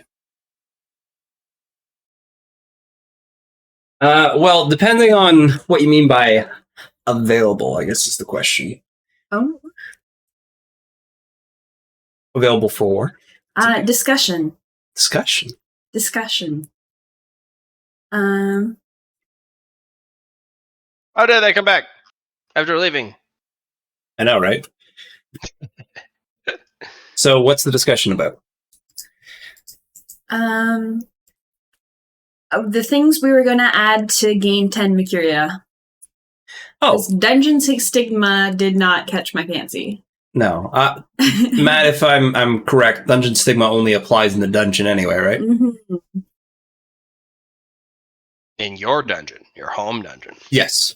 Home ground would affect that, correct? If you were in your home dungeon. Only in home dungeon, okay. And it only affects your rooms that you are in control of. Okay, cool. So if you wanted to grant your rooms seeking darkness, that creates these tendrils of darkness that grab onto you, and when you try and leave the darkness in the room, it requires you to roll a strength test. Like that type of stuff. Okay, yep. So, I was going to have a flawless grade mana potion for Indrid's 10 Mercuria.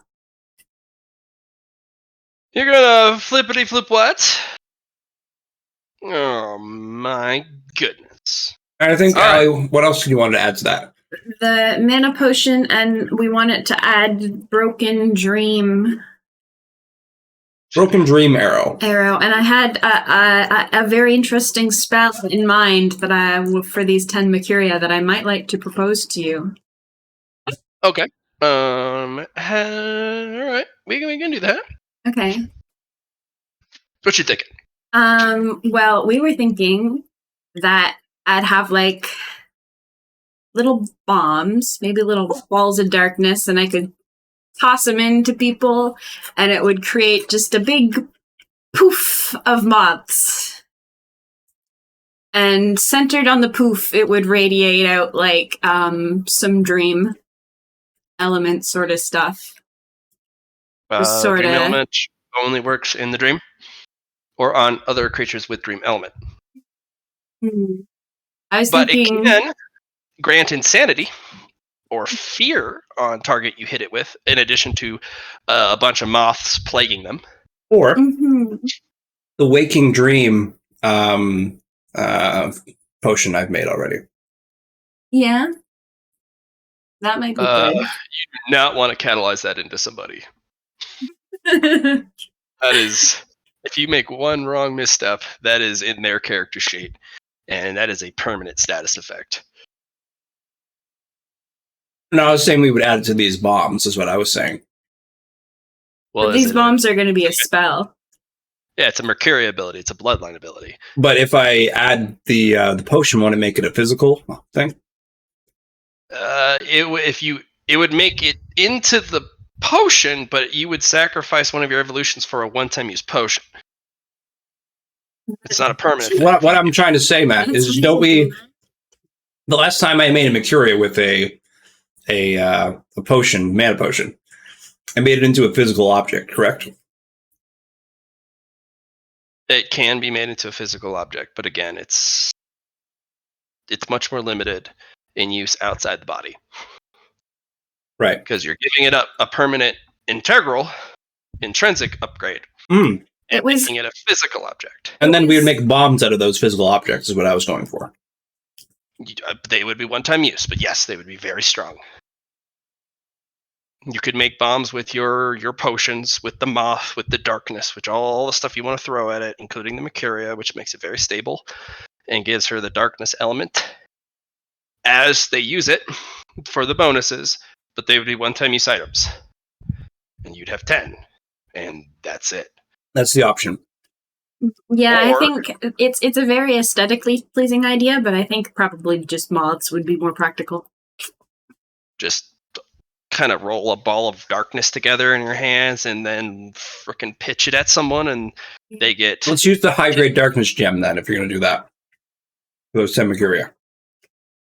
The high-grade darkness gem. Yeah, the high-grade Aether gem. Apply it to those. I'm just going to apply that to my other power.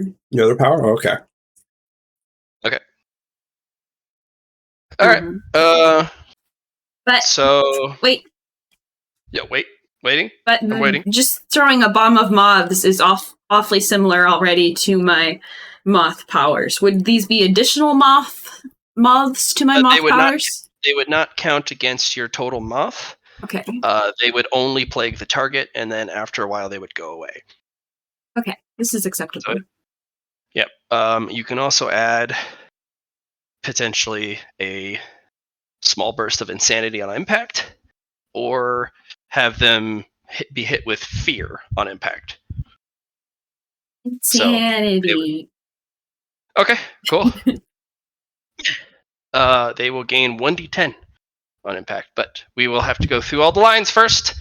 We have to go through them all. So, gain a 10 Mercury.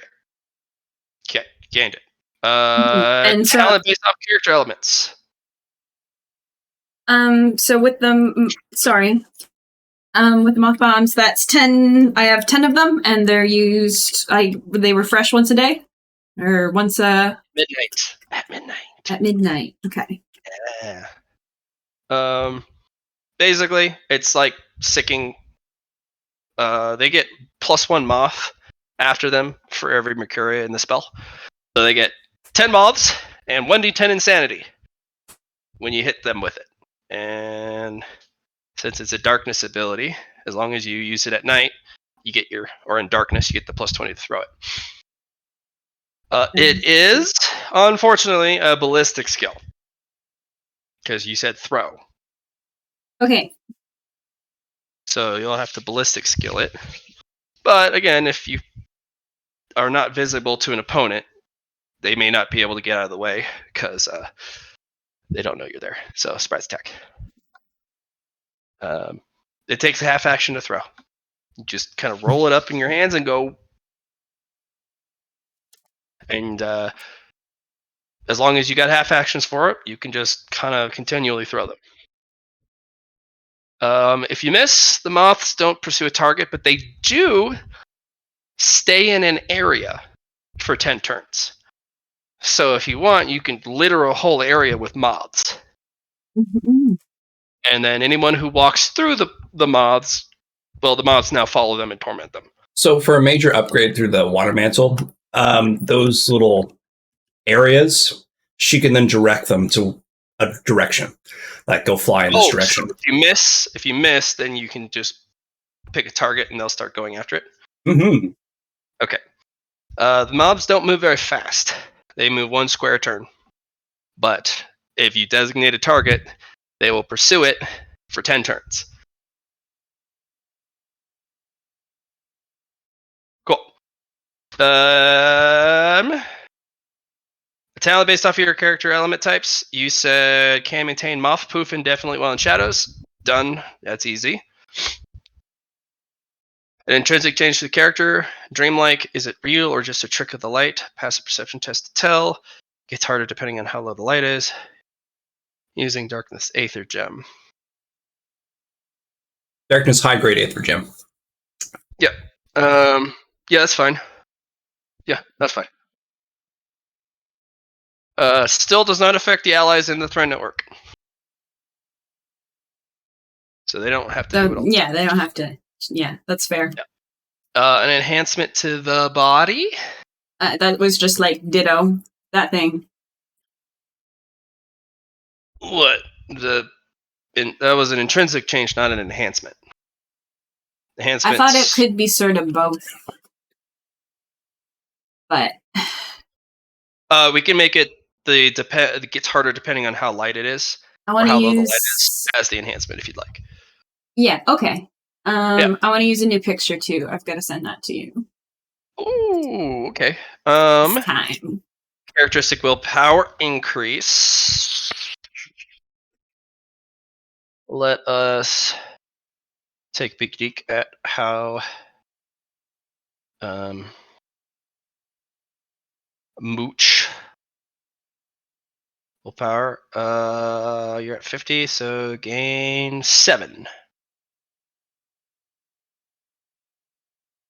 Oh, spooky.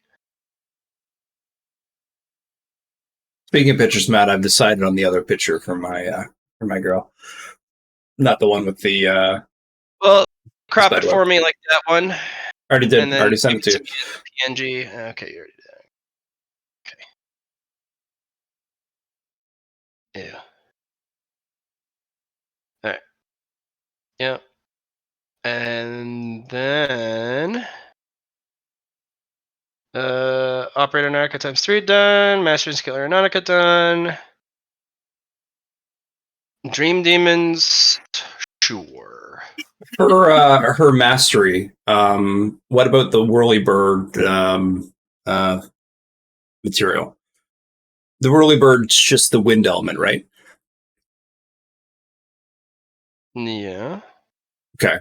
We'll add the Whirlybird. Mastery is a skill. Right. And can't we apply our catalyst things to mastery? Yes. Are you putting in a Whirlybird?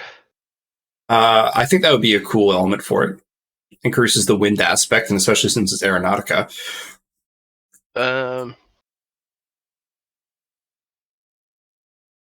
Okay.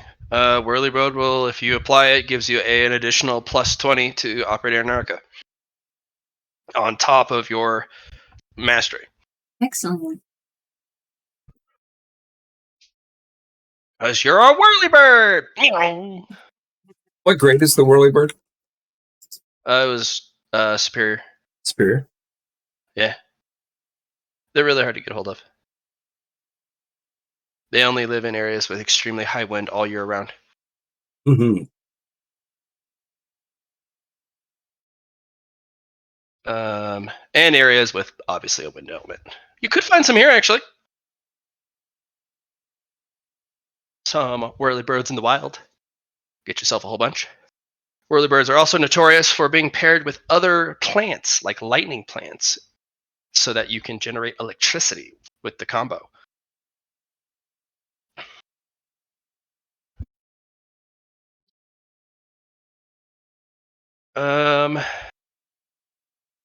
Let's see. Unnatural characteristic intelligence? What are you up to? Huh? Huh? What are you up to with your unnatural intelligence choice, huh? What are Well, you trying to do here? you saw what I bought. I mean, Yeah. I feel like intelligence is going to become an increasingly important stat. All right, so you're gonna get something called fear or not to fear. Oh. All it does is allow you to determine how susceptible a target is to fear aspects. Oh. You can make an awareness test and kind of discern who's the weak link, who is going to be most feared. It also lets you know, if you roll well enough, potentially who isn't able to be easily feared. So you don't just fly up and spook everyone, and that one guy's like, "I'm immune," and you're like, "God dang it!" That's a good power. I like that. I wouldn't have chosen that for my. Like, I wouldn't have thought of that, but I really need that. I didn't even know it. I'm out to help. Don't you worry.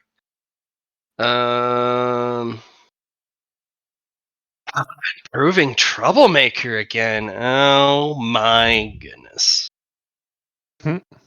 I'll wait until you're done typing, and then you've added the +1 to the unnatural, and then let me know. Not the eeriest to fear. I can spell. I swear to God. Fear, Indrid.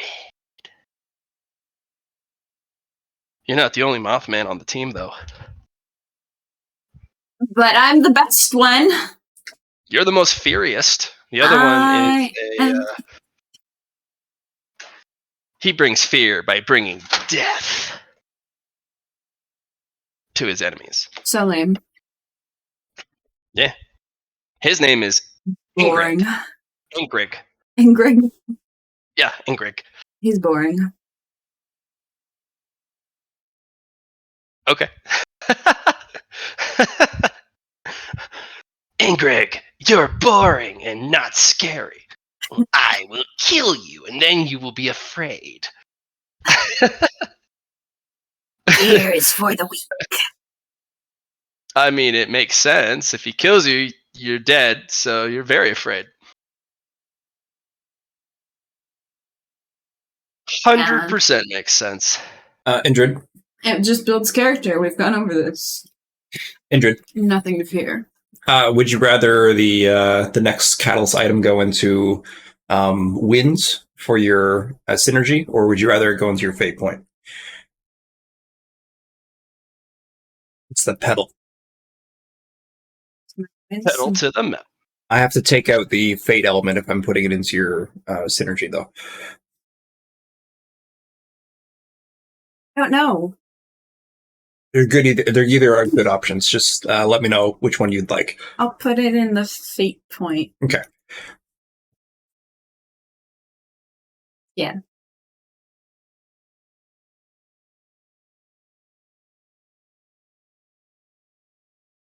Which one you guys on now? We have just done the. We're on the troublemaker one. Okay.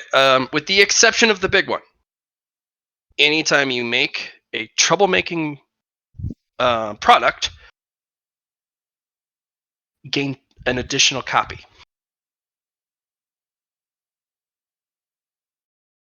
So if you make a firecracker, you now have 2 firecrackers.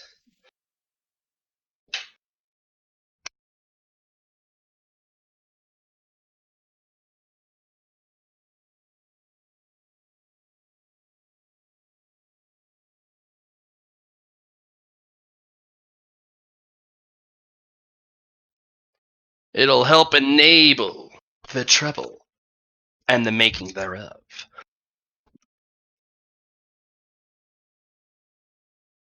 It'll double the trouble. That's what I'm going to call it. Double trouble. Gorgeous.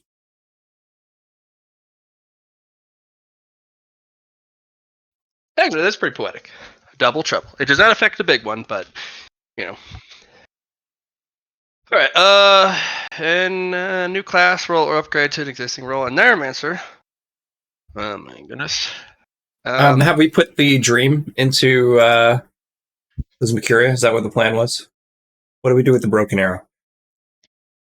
I think we put it into the... We were going to put it into the moths. But did we? Matt, did we make that decision? Well, we can't make the Mercuria ability until after the evolution, because you gain the 10 Mercuria, and then we go to the next step. Okay. And then you can make the Mercuria ability after the evolution's done.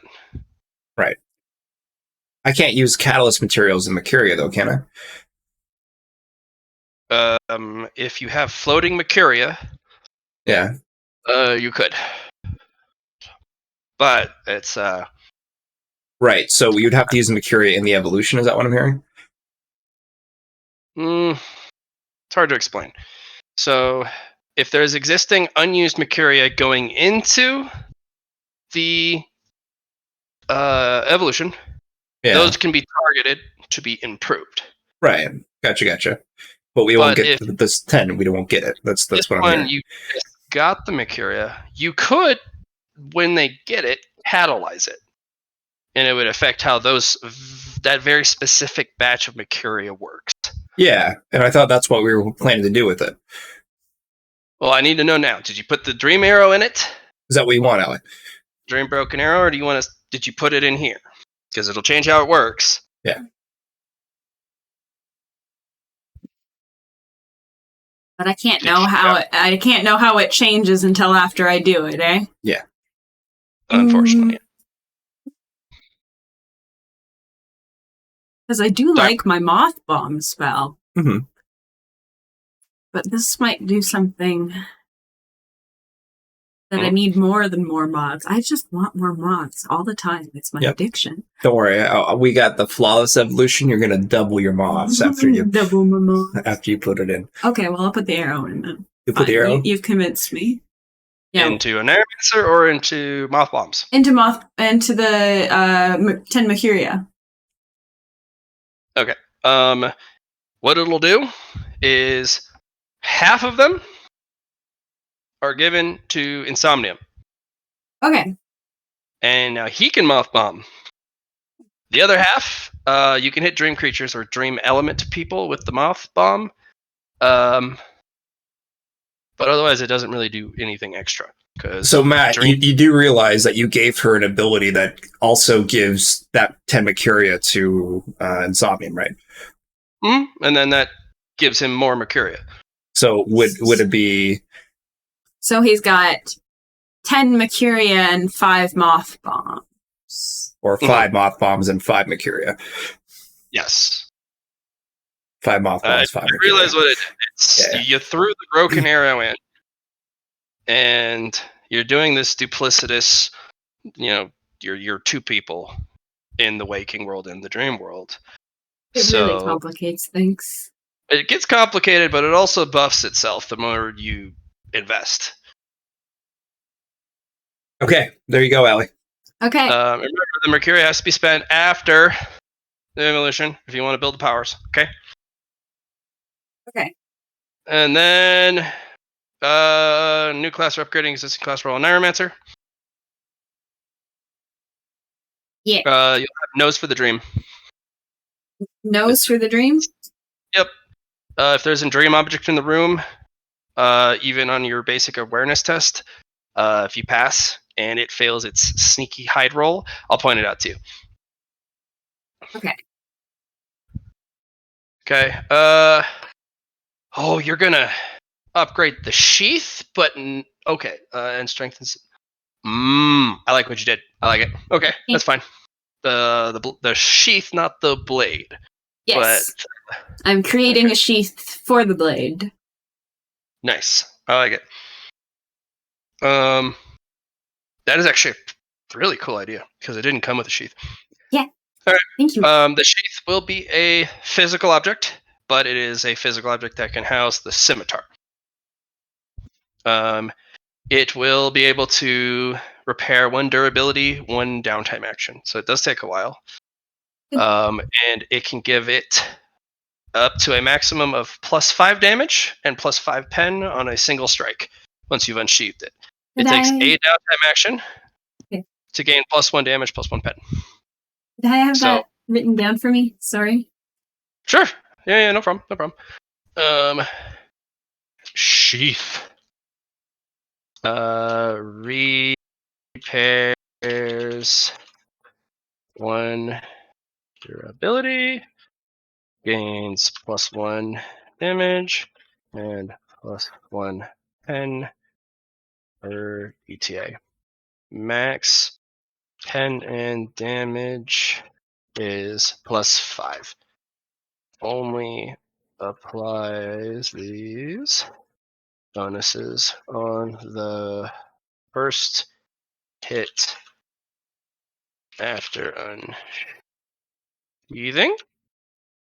If not used, if return to the sheath, does not waste the charges. So if you don't end up hitting somebody with it and you just put it back in the sheath, it keeps the charges. Thank you very much. Allie, have you used any of your pluses yet? I don't understand the pluses. I don't. Use them for me.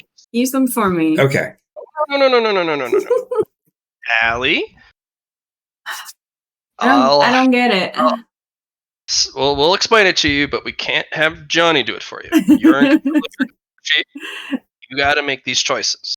Okay. You can't rely on Johnny for this anymore. We're well into the game. I just need to know what they're for, and I'm very confused about it.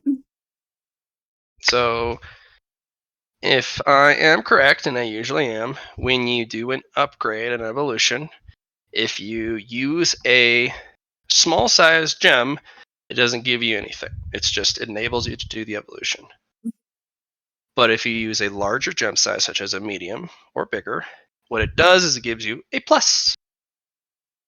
And for every gem done this way, you get stackable pluses. What are pluses, though? They're exactly as the symbol implies. It allows you to neutrally improve a choice on the evolution. Neutrally improve. So if you use an Aether gem that has darkness, you would improve something dark about it. these pluses are neutral. They just enhance a single thing, but it doesn't alter it because it has no element or attribute to it. It's just neutral. Now, Johnny, if I remember correctly, what I told you about this is it if you use 3, so you get 3 pluses.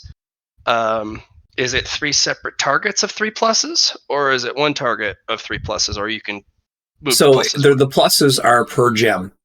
So because she has 1 gem that is medium, she gets a plus, and then she has 2 more, which is 3 plus.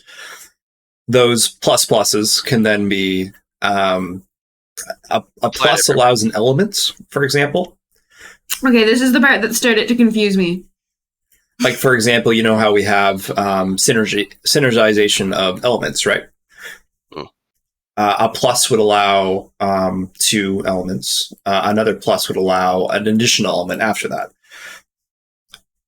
So if she has... Go ahead. It's your own existing elements. So the pluses can upgrade it neutrally, but if you wish to utilize, say, I have gained a tool. I made a superior grade tool. It is a stick, and the stick is a stick of thwapping. It's like a ruler, but it's neutral. If the plus on it, you can add your personal element or attribute types to it, depending on the amount of pluses involved. So you're a wind darkness type. Dream. If you'd like, you can use a plus or dream to give your ruler of thwacking that you made 2 of your elements of choice. Or you can put in your fear attribute into it and 1 element of your choice.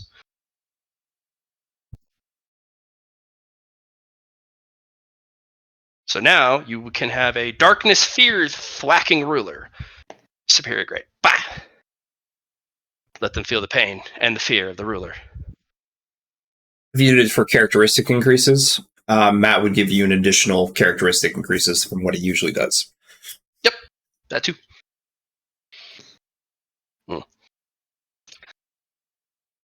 So, for your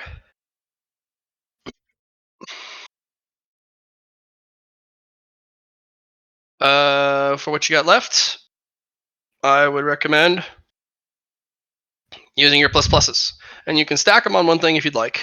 Yeah, you could do all 6 pluses on one thing, for example. It would be incredible, but also could get wildly out of hand. Yes.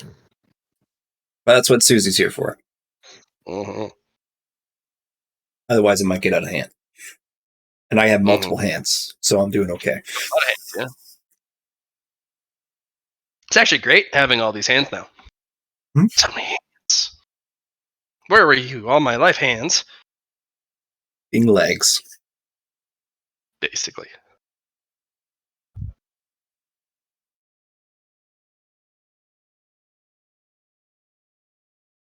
So we have a catalyst that's going on your fate point. And then we have some synergized elements. You could put them on one of your tools you're about to... You could put all those pluses to your fear attribute.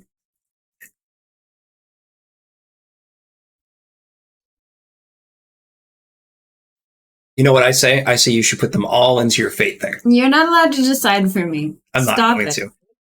He's not allowed. He's allowed to post suggestions, but not allowed to decide. That's true.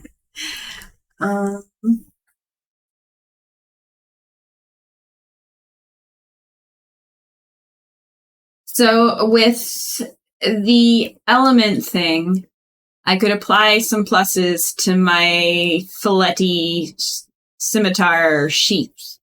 You could, And yes. it would give it some kind of wind upgrade. If you chose your wind upgrade, yes, you could also put fear on it. And then that would give it some kind of wind or fear-based power. Yes, that is correct. Okay. But then I could also choose a neutral power, which would just be like Increases what we already built, yes. something. It would increase maybe the more times it can stack, how fast it can repair the weapon. Your goal is to bring fear to something fearless. That's one of your goals in the raid. Yeah. It is true. So we could put all those pluses on your attribute of fear. But I'd also sort of be interested in like a wind attribute for it, where the Filletti blade is already a wind. It is already a wind, yes. If you want to give a wind attribute to the sheath, it would make it a Filletti sheath. It would be a completely intangible sheath, which only wind element people can touch.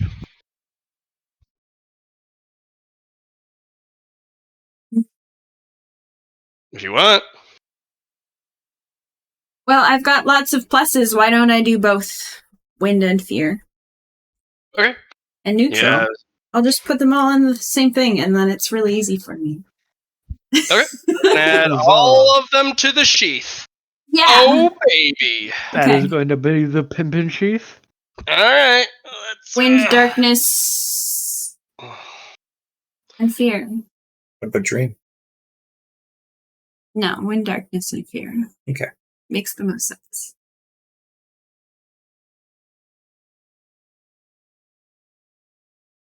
Is that a bomb ass drink? Yeah. Good.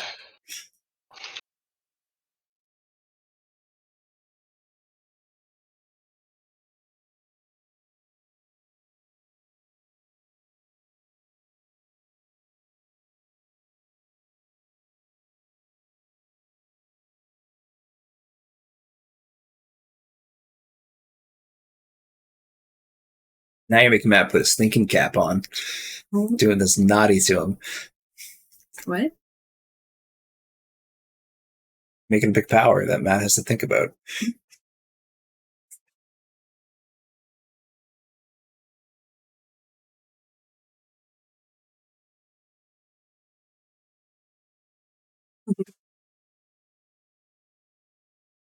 There you go. It's all done. Awesome. And now I have an item that I'll want to upgrade every time I do it. Yeah. I did you a solid there. Yeah. Look at the stuff. Look at it. It's beautiful. Thank you. You wanted moths? Now whenever you hit somebody with this, they get a moth. Doesn't count against your total. I'm just gonna go around whacking people with my sheath. Around for as long as the blade remains unsheathed. But the moment you sheath it, those moths that were generated by hitting targets with the blade go away. Okay. The amount of moths you can apply to a target cannot exceed your total moth ability. But you have a shit ton of moths. Right. And they don't count against your total.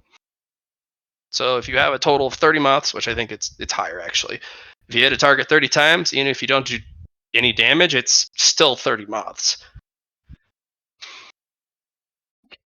And then when you put it away, so you can repair it and gain, start gaining up to the plus 10 damage, plus 10 pen, the moths go away.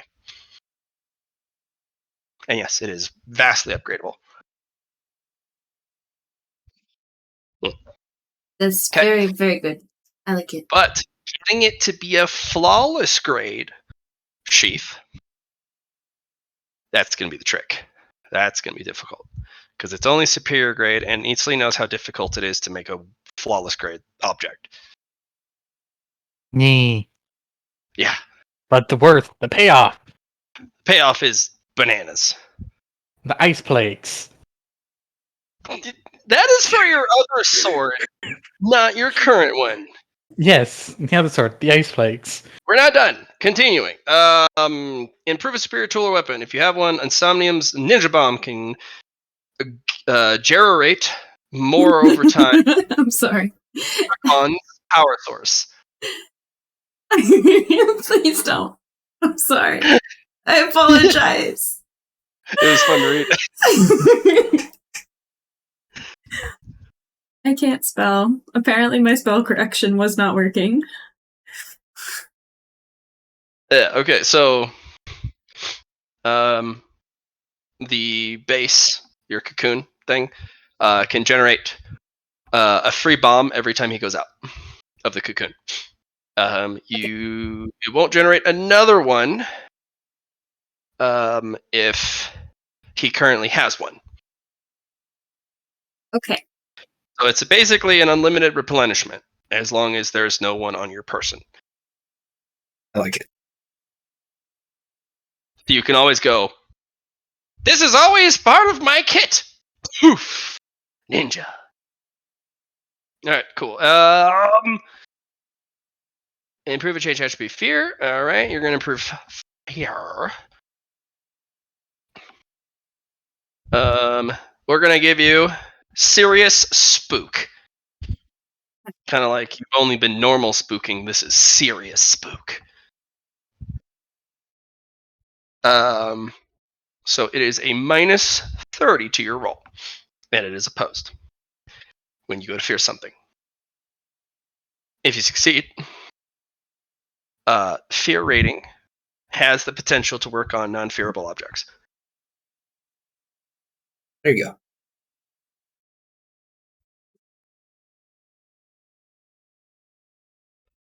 go. Use that on risk.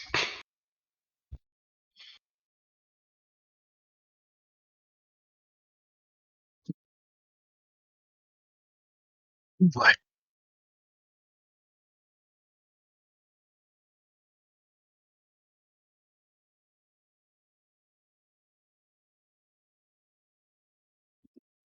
All right. You said rolling fear for that.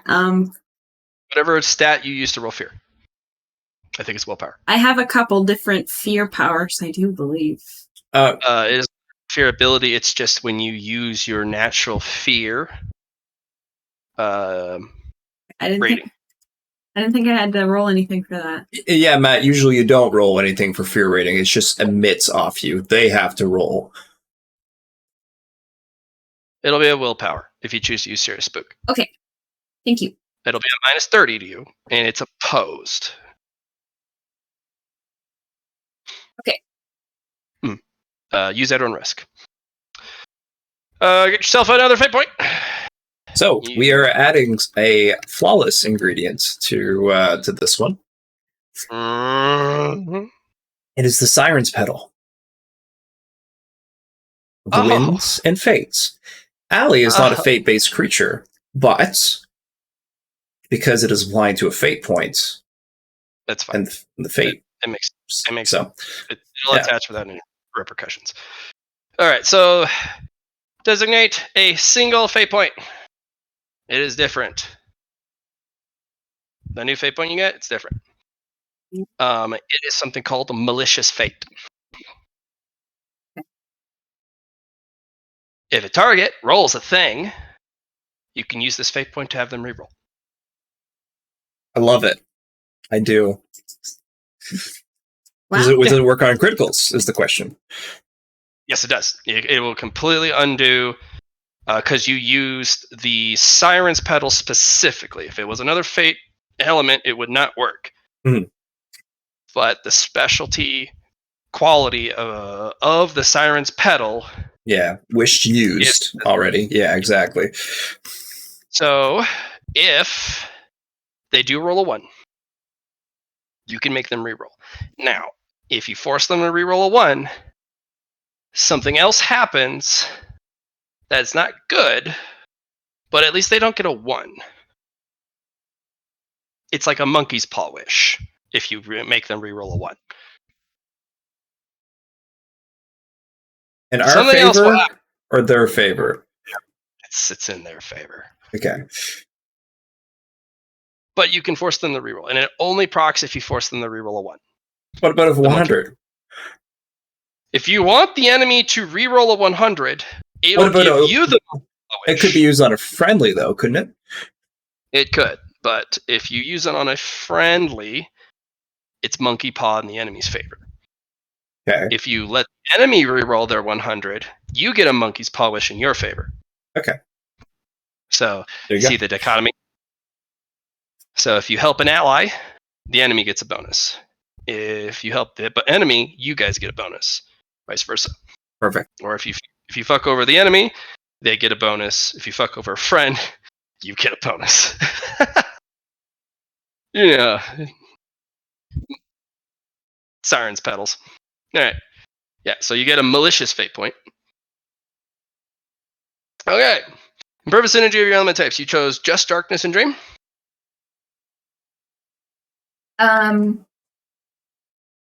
Yes.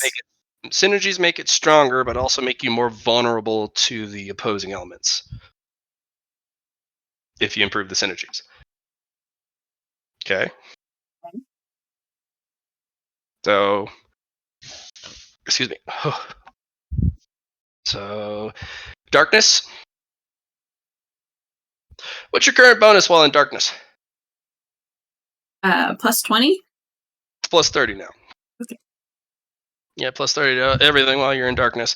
But you also take a bigger vulnerability to damage and negatives while in pure light. So, darn you, light. So, you'll be taking negatives doing anything in the sun. Which sucks here, because the sun never fucking goes down. I don't know. Maybe I don't want to do that one. Do I have Too to late. do it? Too late? Done. Okay, I Yeah. understand. Dream, do you want this for Indrid or Insomnium? Indrid or Insomnium? Indrid. You want Indrid to gain the Dream Synergy? Or did you Oh, want Dream the... Synergy. Darkness and Dream. You have to pick. You have to pick. Dream. Yes. Yes. Insomnium. Gain plus 5 HP. Awesome. He is more dreamy. He's more dreamy. Excellent. Love it. Yep, and you need that HP. I really, really, really do so badly. It's brutal down there. Mm-hmm. Okay. I think that's the end of your evolution, dear goodness. Yeah. It was an adventure, Then you can make your Mercuria ability, your moth bombs. So you only get 5 because you get a bunch to Insomnium. Insomnium, when you go to bed, when he's a player, he can then craft the Mercuria ability with the extra Mercuria he got, but he can't do that while you're awake. Okay. So you'll have to wait. But you have 5 Dream Darkness moth bombs. They don't do too much for you on the dream side in the waking world, but it does allow you to moth bomb things of the dream element. Okay. Otherwise, it doesn't really do anything to them. But there you go. All right, all done on that. Zalthajex, it goes flawlessly. Like he instructs you about all the different stuff and lets you take over for stuff he doesn't have knowledge on. And he be real freaking strong.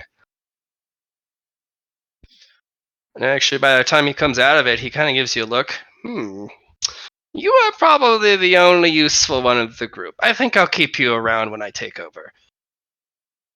What a compliment.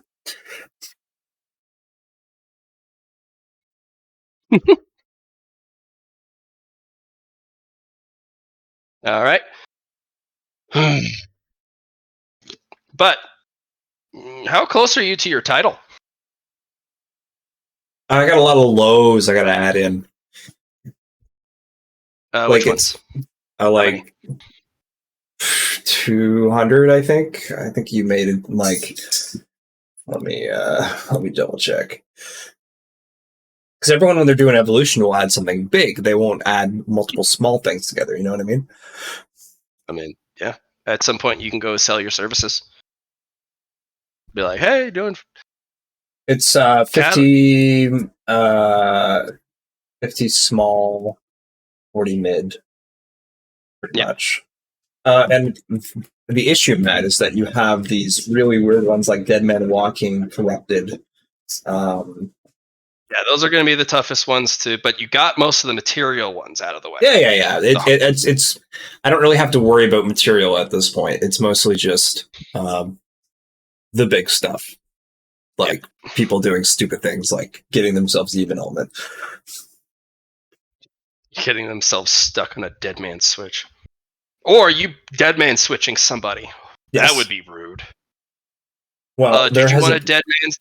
to dead man switch? Zack?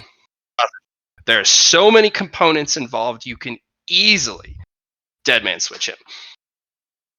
I'm He's not going to watching. do that. He'll probably catch it, but he couldn't stop you. I'm not going to do that to him. Not yet. Yeah, not yet. I'm gonna put a fucking bomb in your chest, and it's like, no. that's Susie's a kind-hearted soul, so. Okay. Allie, you're gonna go creep on people's dreams? What are you looking for? So she did it for a few people. She was going to go into my dreams, and I think she was trying to work on one of her stats during in there. And she wanted to go to Ghost as well, and probably work on like agility or perception. Well, or remember, something. these individuals may not take kindly to invaders. If people entering their dreams, it's true. Indrid would probably have to talk to them beforehand. Absolutely, you would, and you'd have to get their consent. Yeah. Allie, Matt was asking about your entering dreams of people. Oh, Because that was what you wanted to do, right? Get that out there, Yeah. right? Finish it. You wanted to enter my dream. You wanted to enter Ghost's dream. Is that true? yeah. You're gonna have to ask them. I can't just go They in. would. You could, but they're not going to help you. They're Yeah. not going to train you. They might not Unless be- you want Ghost to shoot arrows at you, and then you play dodgeball all night to increase your agility. I was kind of hoping I could just watch them doing Oh, just the watch act. it? Sure. Yeah, if you're Yeah. just snooping on people, then that's fine. Yeah. Just give me a list, write out all the people and what you're doing in their dreams, and then we'll come back to you. All right, Susie, Yeah. what's your catalyzing at? Your forbidden lore. My catalyzer is currently at 2 checks. Add it to it. You've done 2 enough of them, and you've done some very difficult one. You can get it up to a 3rd check mark. Yeah, awesome. I was thinking too. You haven't made me do any catalyst rolls, so I'm assuming we're just going to continue with that. And if there's something big, you'll ask me to do it. Which one? Sorry, say that again. You just haven't asked me to do any catalyzing rolls for these catalyzings. Unless there is a major problem. Yeah, that's what I figured as much.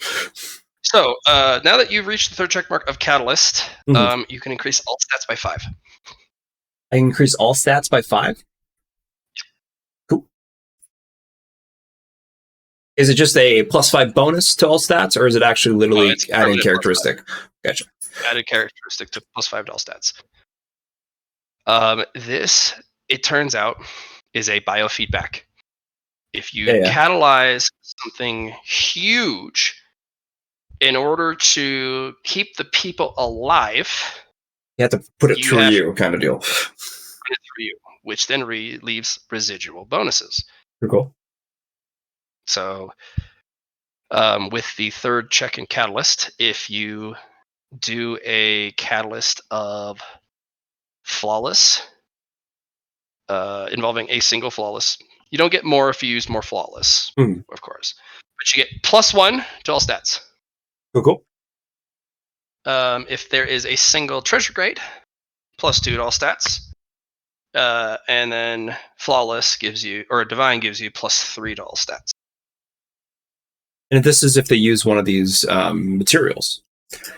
Yes, if they use a material. You can also cheat it by revolving door with a divine grade object.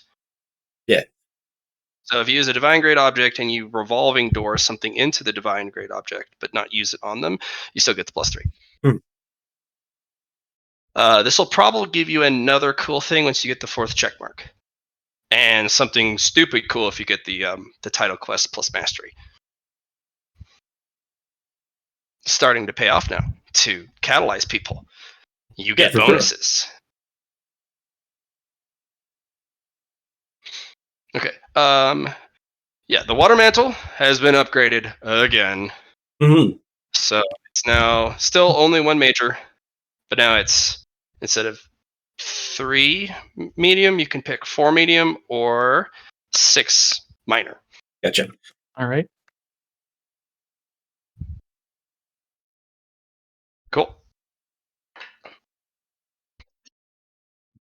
And then I think you did Zothajek, so it upgrades again. So Yes. still 1 major, 5 medium, 7 minor. Okay. Once you get up to 10, Be too big. You gotcha. so yeah, you can just go around tweaking evolutions all the fucking time. So last little thing. Okay, Allie sent me a thing. Thank you, Allie. You're welcome. Allie. Uh-huh. We're gonna do your stuff right after I finish with Susie's stuff. Okay. Oh, sorry.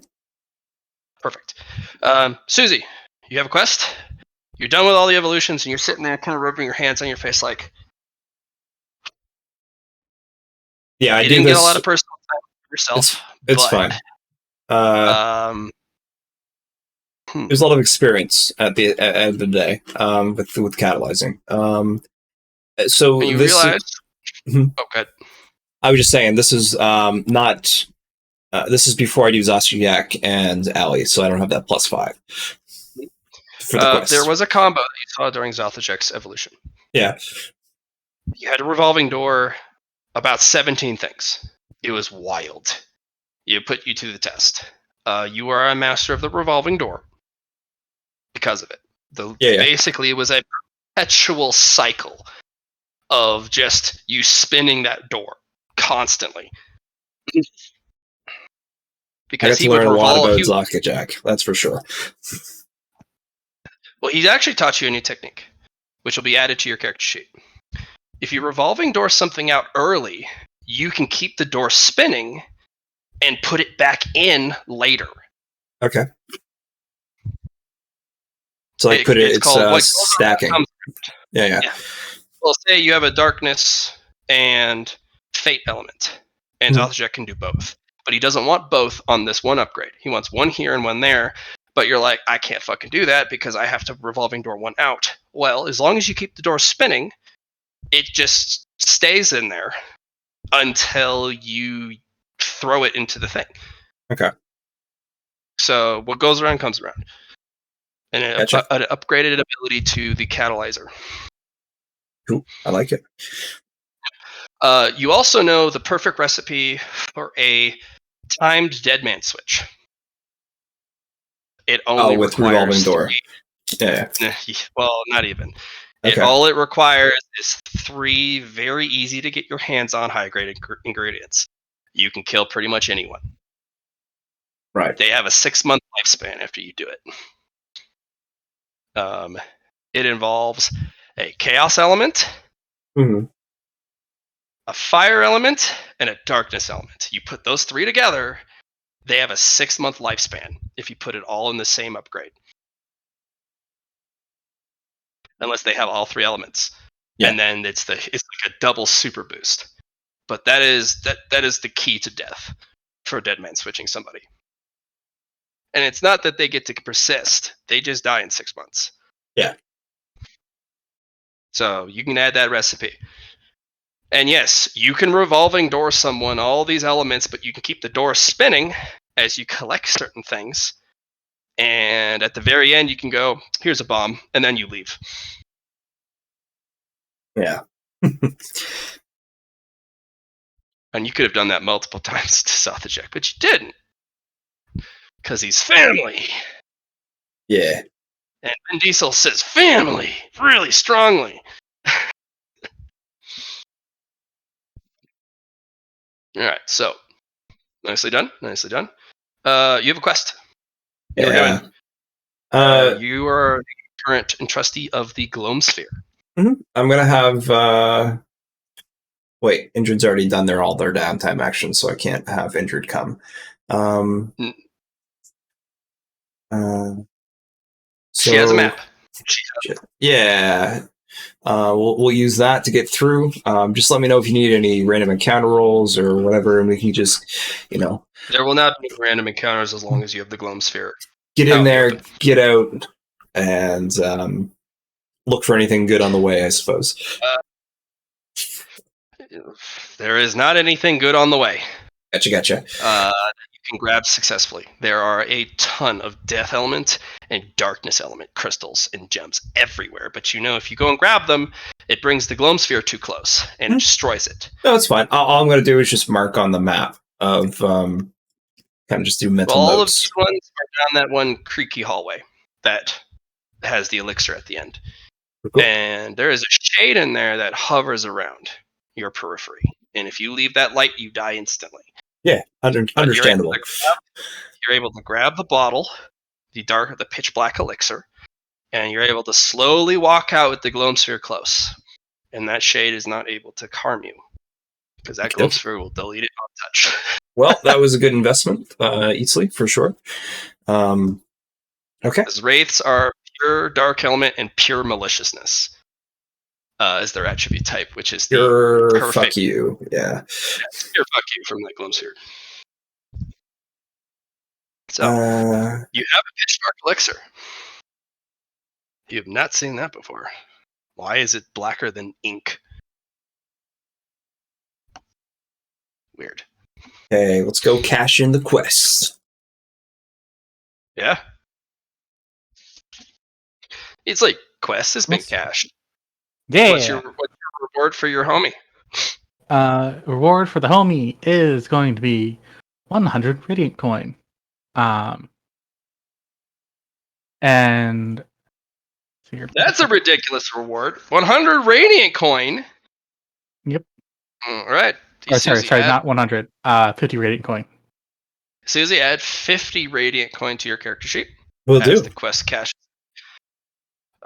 Easily subtract your 50. Yep.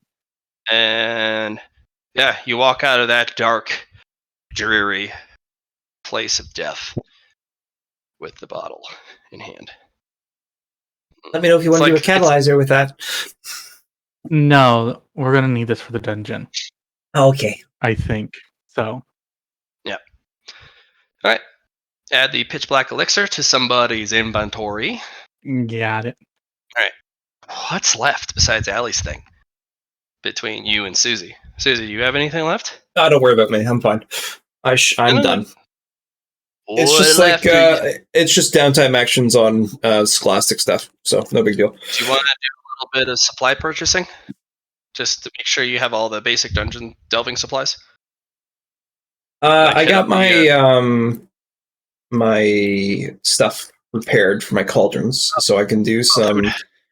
What about fresh food? Yeah. How long you're probably going to cook for everyone, but that's 24. Well, including yourself, 25 people you got to feed. Yep. I eat fear. Don't count me. Susie will go and get some stuff then. Yes, if you spend the money, you can get objects that live critters, and then have them spooked to death by Allie, and then you cook them, and then you serve her food that they can eat because she eats something to death, and it permeates the dish. Yeah, cooking's wild.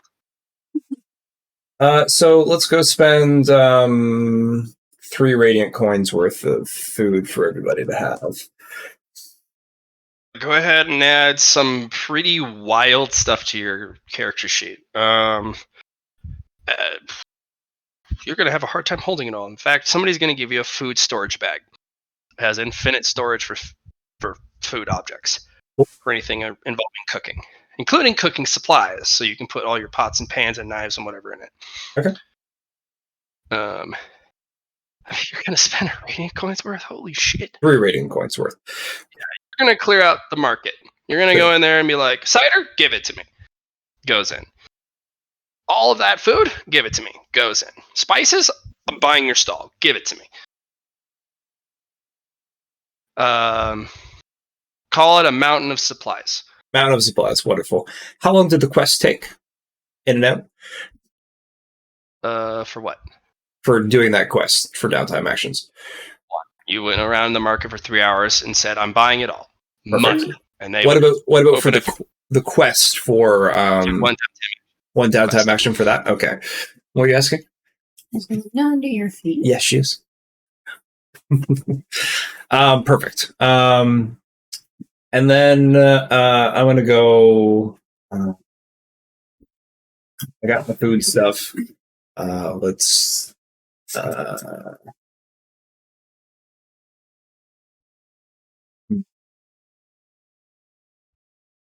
the rest of the downtime actions, I'm just going to be working on getting some stuff towards talent. Allie, Yeah. we're gonna cover your last stuff here. Allie girl, your turn.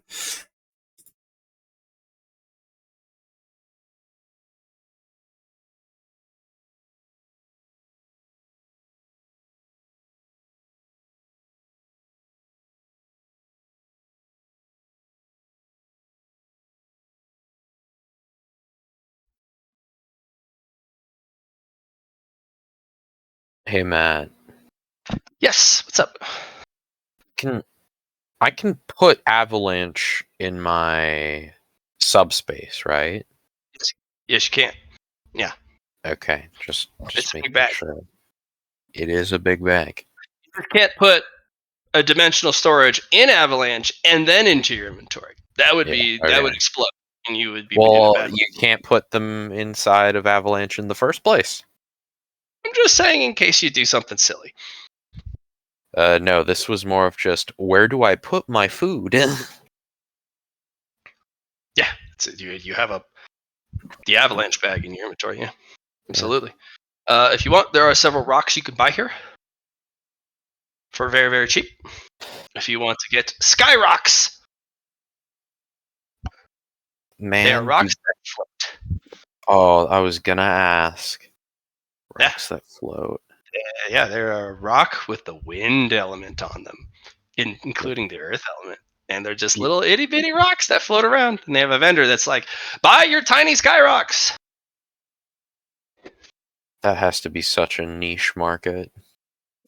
Actually, it's very popular because people build toys out of them, or they use them for artificing because the rocks float. And certain rocks of certain sizes can bear specific amounts of weight. So you can make them into stuff.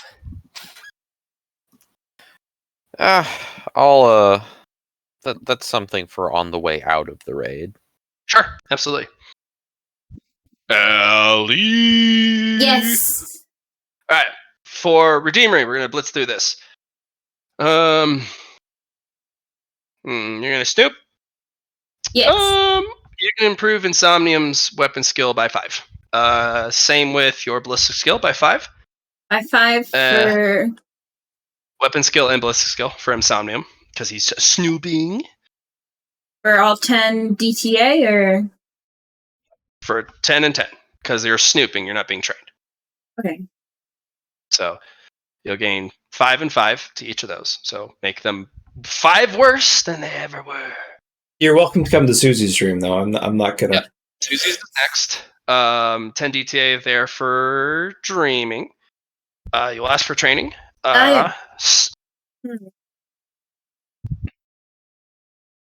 With training, Susie can give Insomnium -10 to his int. So he's 5 smarter. Or 10 smarter, sorry. I was expecting.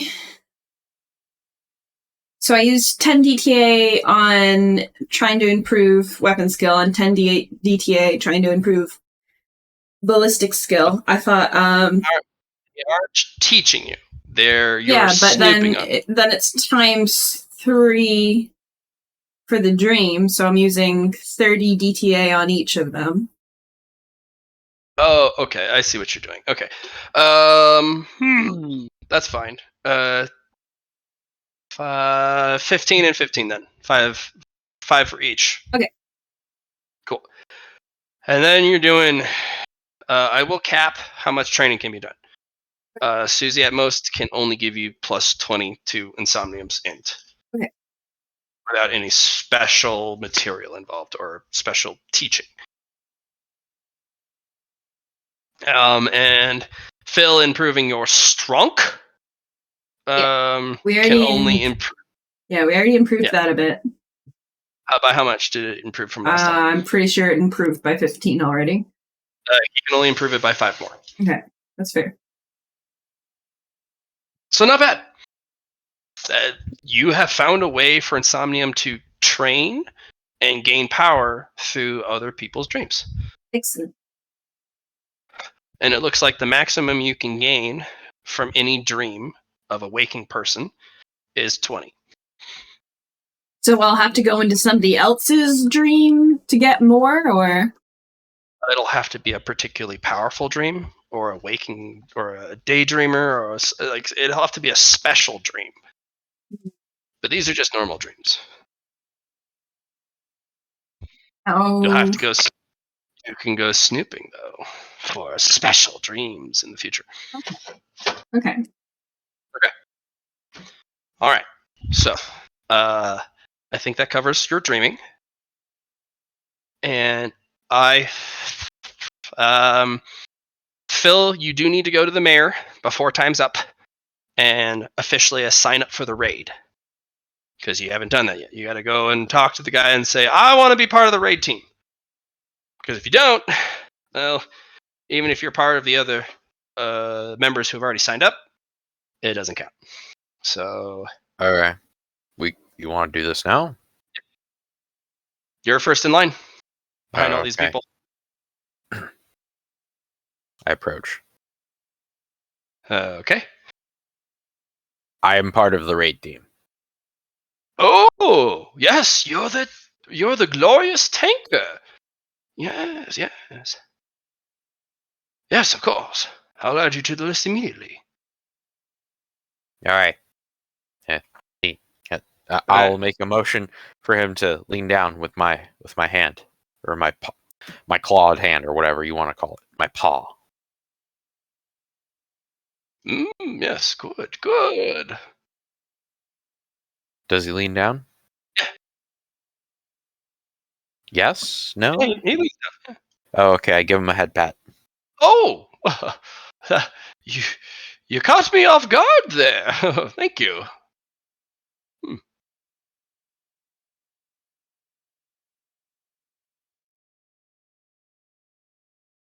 All right.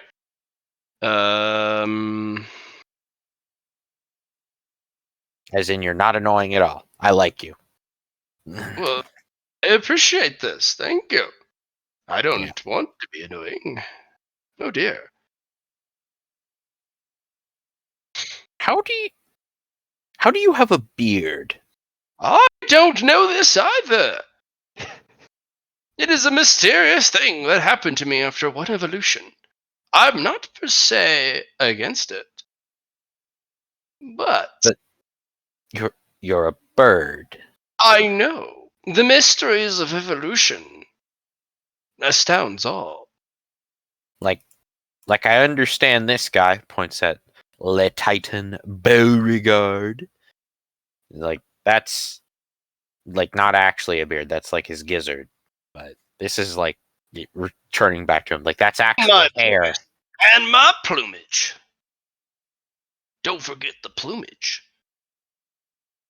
The more relevant part's the gizzard. Yeah. I see what you did, Johnny. Look at you with your see-through token. Yes, thank you. Yep, I'm working on it. Start playing the Undertale music. You think I won't? You think I don't already have it? Let me pull up my spider When dance. Susie gets serious. Yeah, I have spider dance. Yeah. So did you evolve away your Arachne bottom half? Yeah, it was the water mantle thing changed my form, so. Ah, cool.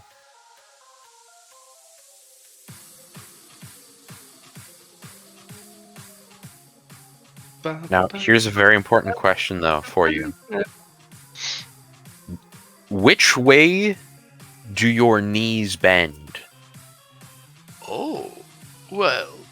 No. This is for Johnny. Yes. Yeah, because, like, can they bend forward? So you can like crawl like a spider still? That would be terrifying, and I kind of love it. But how should... You'll have to see.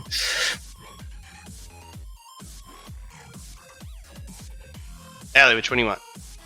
Alright. Which picture you want? The new one. I did. What? Next to your current token. Murder goose. Oh god. It's the bottom map. Which one do you want? Like, you want me to get rid of... Oh. Middle one. Yeah. Thank you.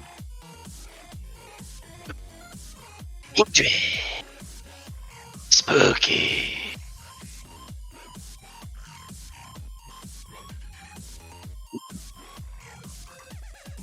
Yeah. Still that's kind of it. That's all I had for the mayor.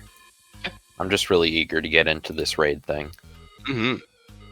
Am I that big, too? Yeah. You're big. You're a big spooker. I'm a big boy. I should look into updating my character token too. Did you delete your previous token? Me? No, Susie. Yeah, I did. Oh, okay. Well, here you go. Thank you. Susie, you're very large too. Oh god.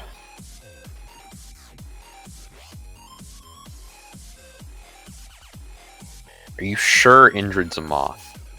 Yes.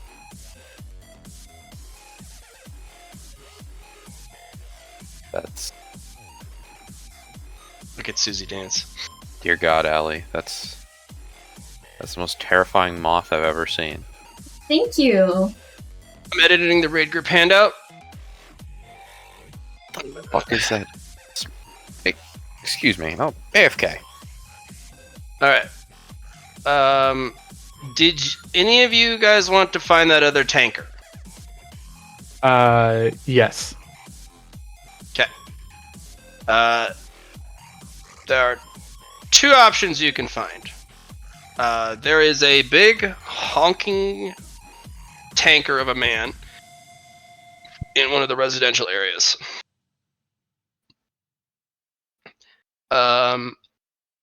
He wants a massive cut of the loot, either by just sheer money, or he gets to pick one of the extremely valuable objects ahead of other people.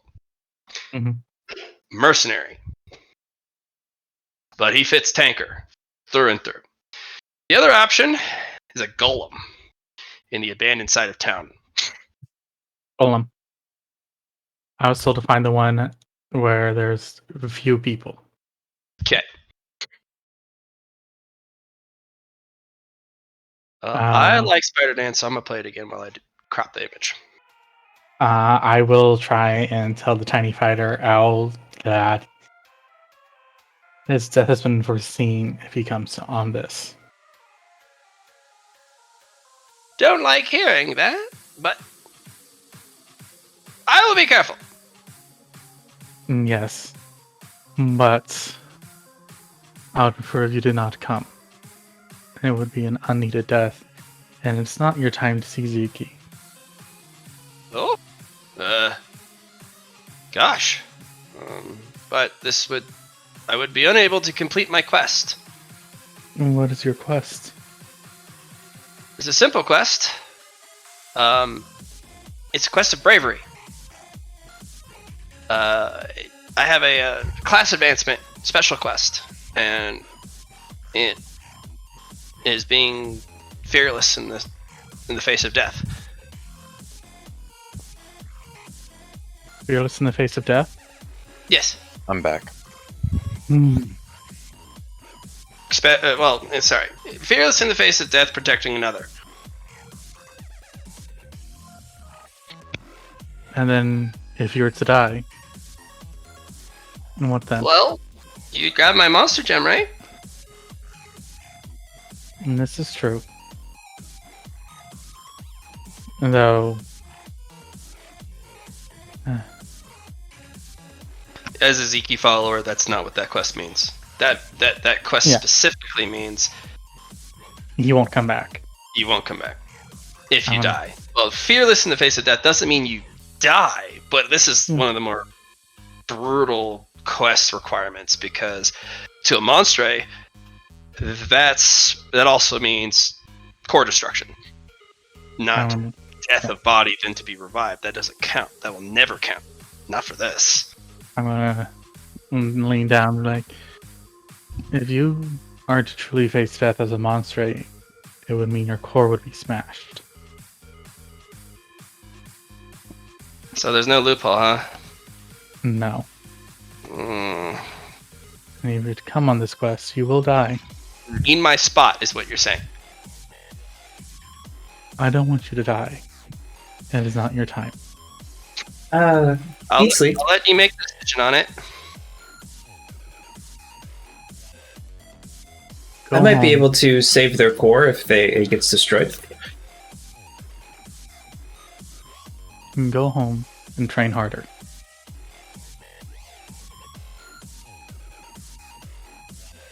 Do not give up on this quest.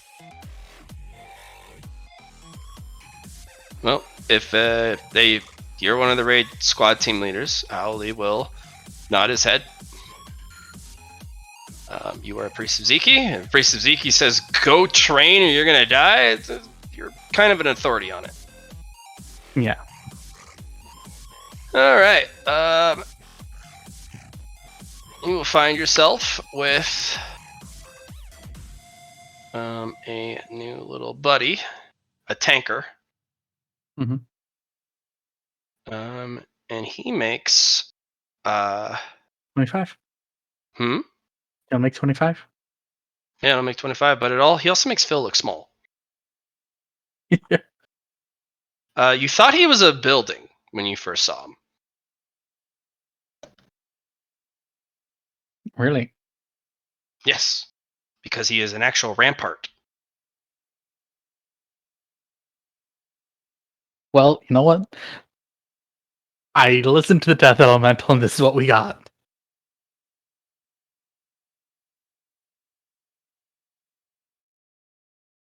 I'm gonna just walk with him to You can stand on one of his ramparts as he just kind of lumbers along. I'm gonna just shout down to Lafier. What was his name? Lockwear. Lafier. I was like, I found the other tank. He has to crane his head up and squint against the sun in the sky. How are we gonna fit that in? It'll fit. If you say so.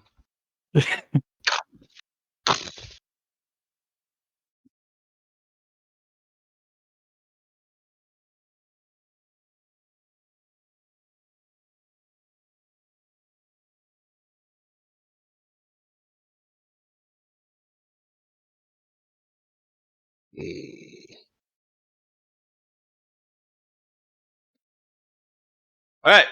Raid team has been assembled.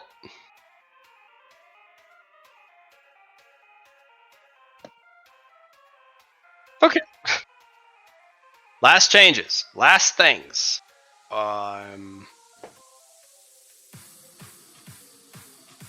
Good. Yeah, I'll be spending an hour refilling Allie's fate points. All of our fate points, just Ali's. Just Allie's. Sorry.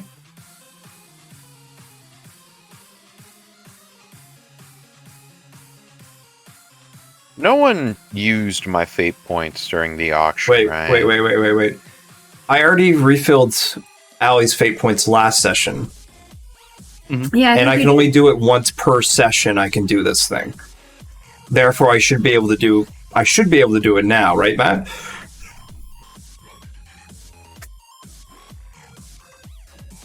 I don't know. That's your call on that. Because I specifically asked last time, or I said it at least in the video, that I was refilling Allie's fate points. That's fine. You refilled Allie's fate points, and you get to refill somebody's fate currency this session. Yeah. Who's low? Remember, if you spent fate point or fate currency last session, boons or fate points or bone coins, they do not regenerate this session. Exactly. Yeah. You do not I have 2. 2 out of 7. 7. Okay. I only have 3 out of 7 boons, but Easley's A little bit for more. me. And remember, under the Friend Network, you guys can share fate currency among whoever's on the Friend Network. So I'm all out of fate points for myself, but I only have 4, so I think giving you those 5 would be really helpful for boons. you can't have Grimolds. He's on a mission. He needs those. I know. But you can have Saul that's Cracks. fine. Yep. You can have Saul Cracks. He has 4 fate points. So Okay. please write that down, Johnny. Fine. I have Yep. 11 and 1 special one. Can I share my special one? You can. Yeah. With Johnny's network, as powerful as it is, yes, you can. That's pretty OP. Yeah. The network is paying off. And the little gem guy, Yep. he does not have a fate currency, but he has what is called Mirror's Edge. Okay. You can use it in tandem with another fate currency to double the effect. Cool. I like it. He only has 1 though. Yeah, and it's once per session for him too, right? Yes. Okay. So it also pairs with Greatness Realized. So if you preempt with a plus 30, you can Mirror's Edge it for a plus 60. Does that work on bone coins as well? It does. You get to roll twice and have both effects. Yeah. Like it. Fate coins, the way it works is if you roll twice, take whichever roll you please. Scorch. You know what? I might put that in Friends Network.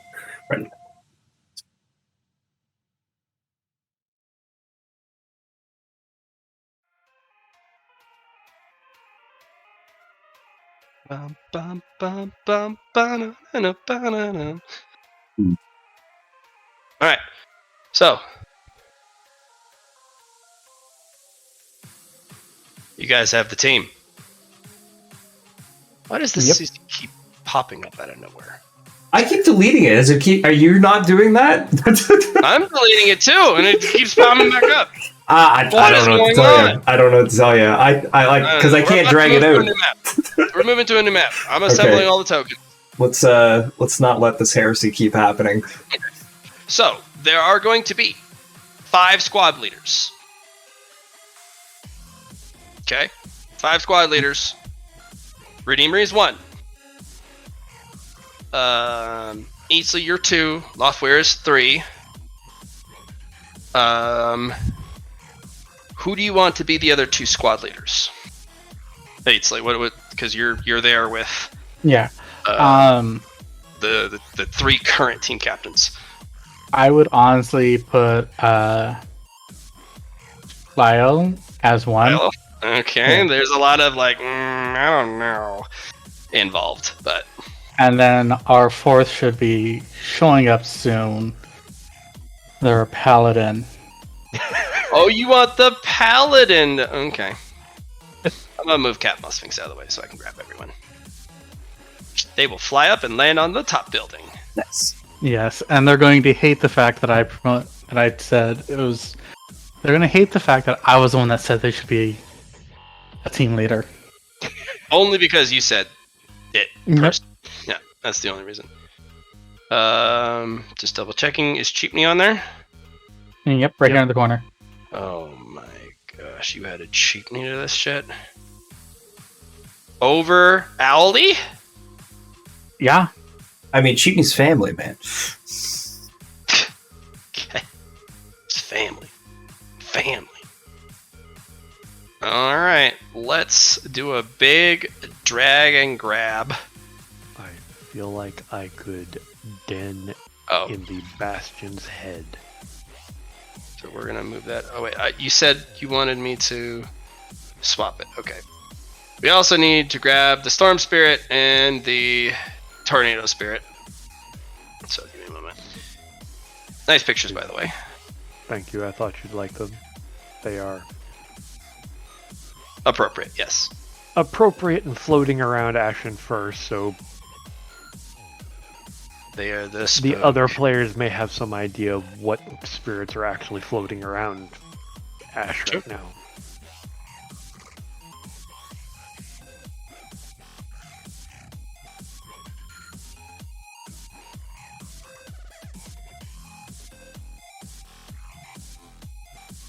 And I have apparently grown up.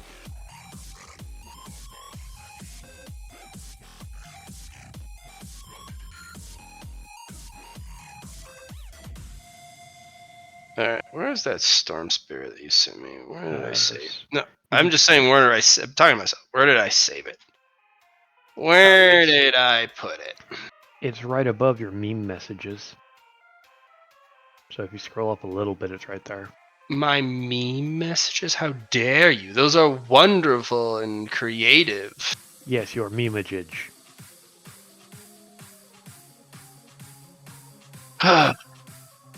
Hello there. Can't believe you gotta familiarize yourself with the Kenobi. Hello there. Otherwise, you will miss out. Alright. Let's see. Alright, there's the guy. Zoom out. Do a little bit of our crap. And then we're gonna save. And then we can close that out. And then we upload both.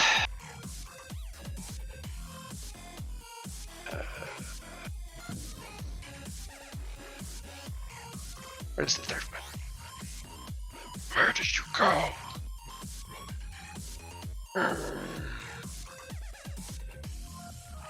That one. Alright. Mr. Ashenfur, you cute, adorable floofer. Mm-hmm. Floofer! You are an adult floofer now. Yep. Okay. Well, put Ashenfur. Nope. And get rid of that one, and then we will put in Spooky Lightning, and... Wait. Oh, the other one's not loading. Maybe it's too big. Yeah, it might be too big.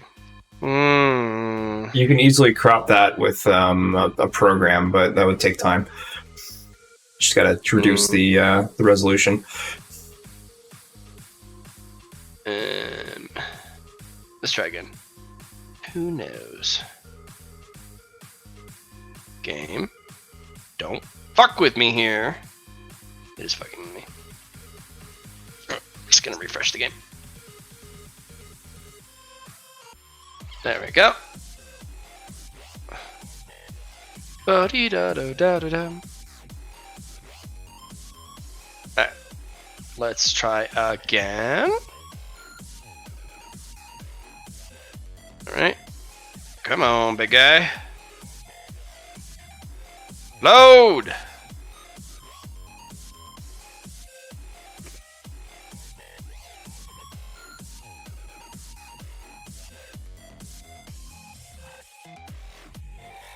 Boo.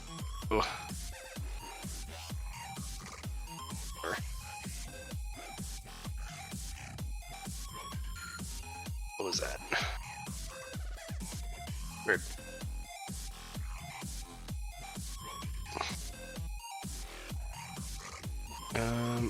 I might need to just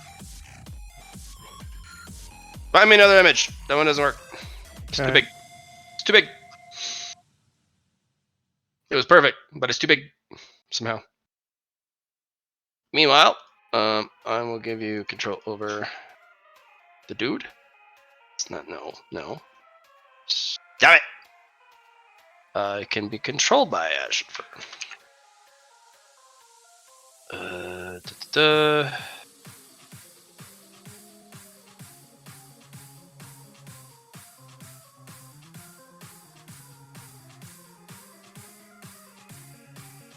And then we start to drag and drop everyone.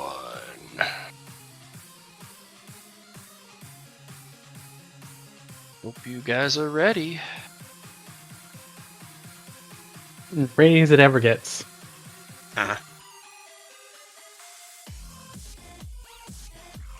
So are we gonna take bets on who in the raid doesn't make it?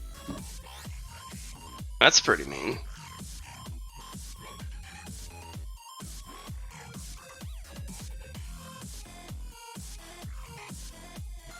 Or who makes it through, rather. Personally, I'd put some money on Honkrid. Being a murder goose, I'm sure he'll murder most things. Yeah.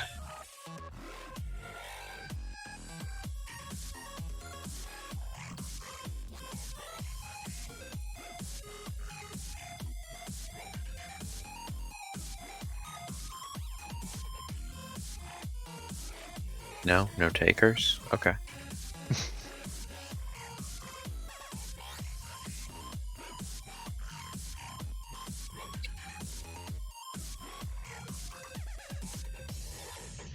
Also, why is Knife Snick and Battle Chicken here? Because they're part of the raid. That's... And Cheapney? Part of the raid, yeah. Because here's the thing. Battle Chicken, if they hit, it doubles the damage from all sources.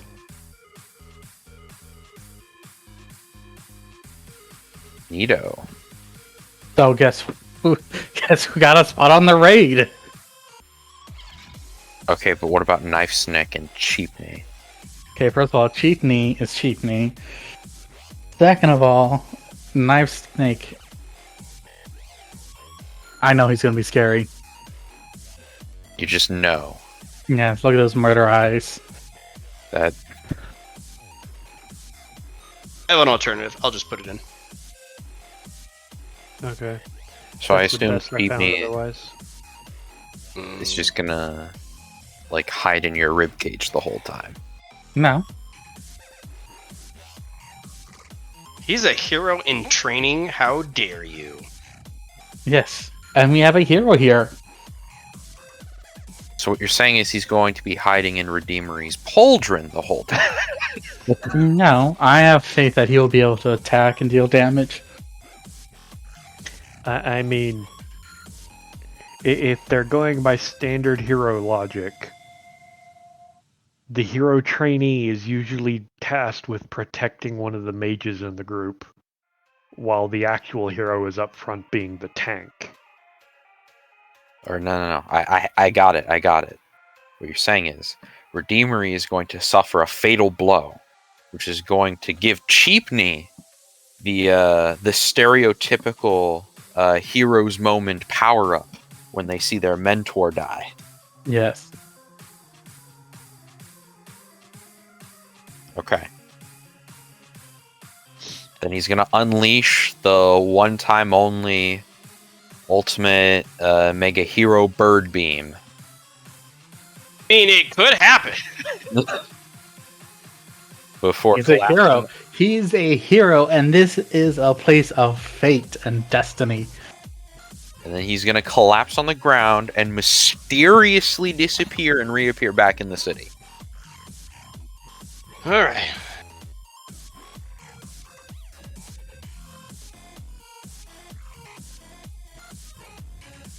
Either that or Drakos is gonna pick him up and sell him as missing? merchandise. Oh, we were missing the Battle Master. Need to go grab him.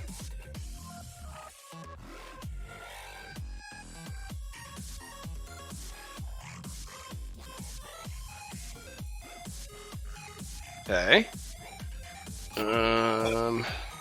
Raid group. So we got Redeemery, check. Arrowhawk, check. Ghost, check. Aimless, check. Eat, sleep, check. Indrid, Here. check. Ashenford, check. Leolel and Minion, check. Two-Faced Reveler, check. Clockwork Inquisitor, that's who we're missing.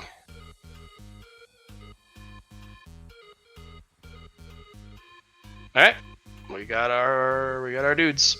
So who do we know is going to betray us? Leolel. That person? Okay.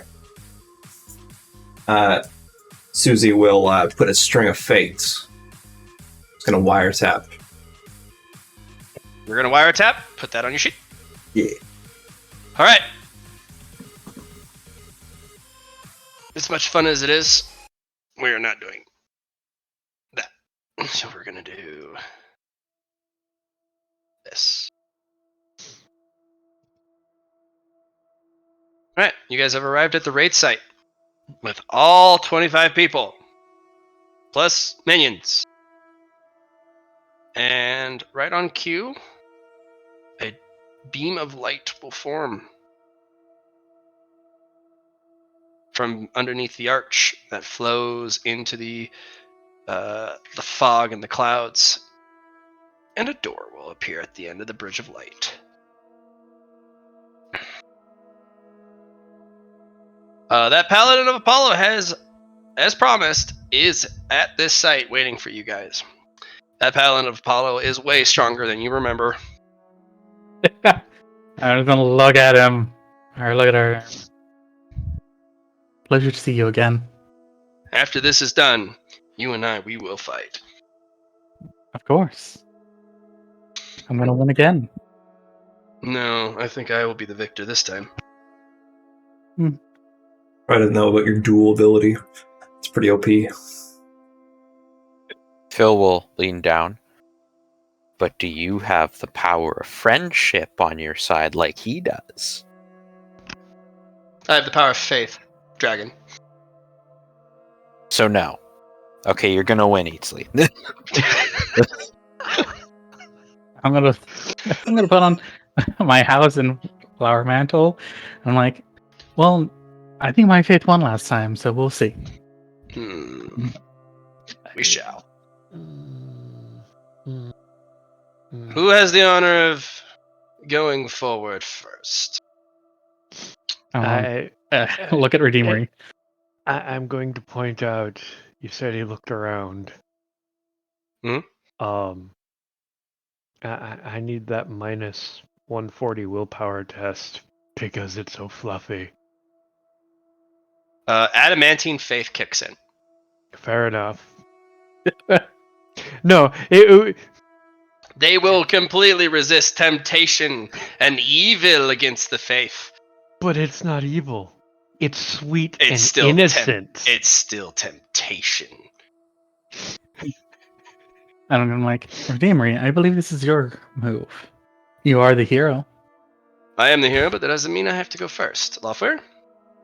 Send one of the tankers through. Philip, you're up. I just look behind me at the literal walking tower. It might not fit. Now, I can shrink, but just looks at tower rampart like how? Just says how and gestures. I kick Philip through.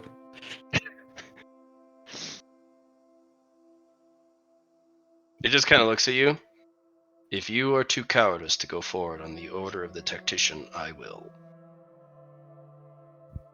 This isn't a thing about cowardice. I'm just genuinely curious before we start Philip, this how this you're is going to not get the through the time. door. I will fit.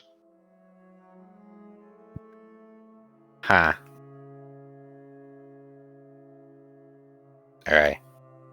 Excuse me. Pardon me.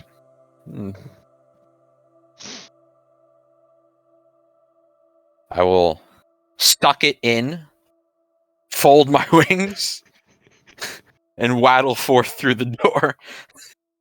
If you approach the door either gets a lot bigger or you get a lot smaller. Huh.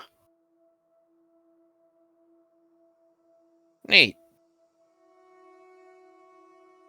So what happens if I turns on Apocalypse Engine? Would you like to? Yeah.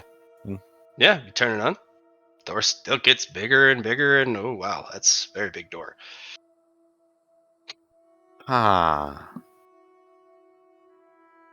Neato. Robin Hood and Little John run through the forest, trying to get away. Oodle lolly, golly, what a day.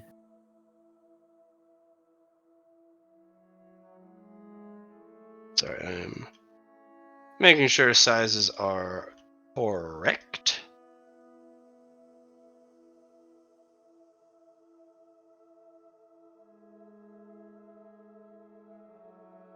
Right. Phil, you're the first one on the new map. All right.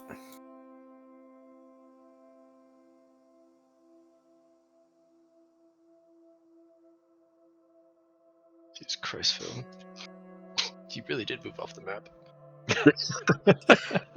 Yeah. I mean, you can still click the token, but Yeah, thank goodness, too. neat. Looks at statue. So what's your deal? Statue. Yeah. Is it magical? No, actually, it is not. Huh. Is there anything in this room that is magical? Hmm. I mean, we literally never went over it, but Not that you can tell, no. yeah. Eye alterations I have or not eye alteration, but it's from one of somewhere. It might be an elemental synergy, it might be an unnatural. I have something called magic sight. Yeah. Unnatural perception. So I can see magic. Alright, there is magic in these here. They glow. What are those? They glow. Benches? No, they're tablets Oh. with Neat. written word on them. Rock books. You are correct. They are all rock books. Alright. Kid I'll you go not. read one. As you go to read one of the statues animates to life, and well, two of them actually. They go to attack you. Okay.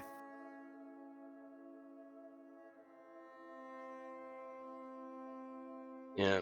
So we're gonna those animate, and they're going to attack you. We're gonna change the music because you're in combat. Dream battle time.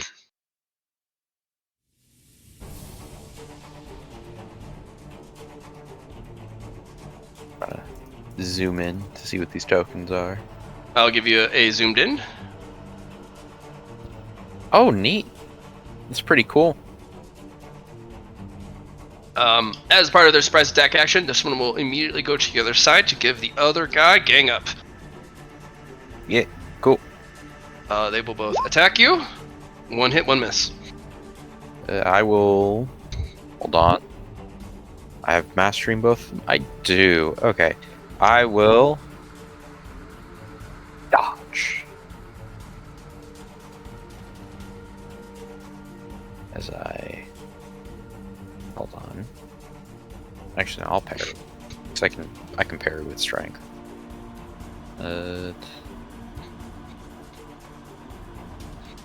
Actually, can I parry with strength? I forget, does Dost Thou Hoist allow me to parry strength, or is it still weapon skill?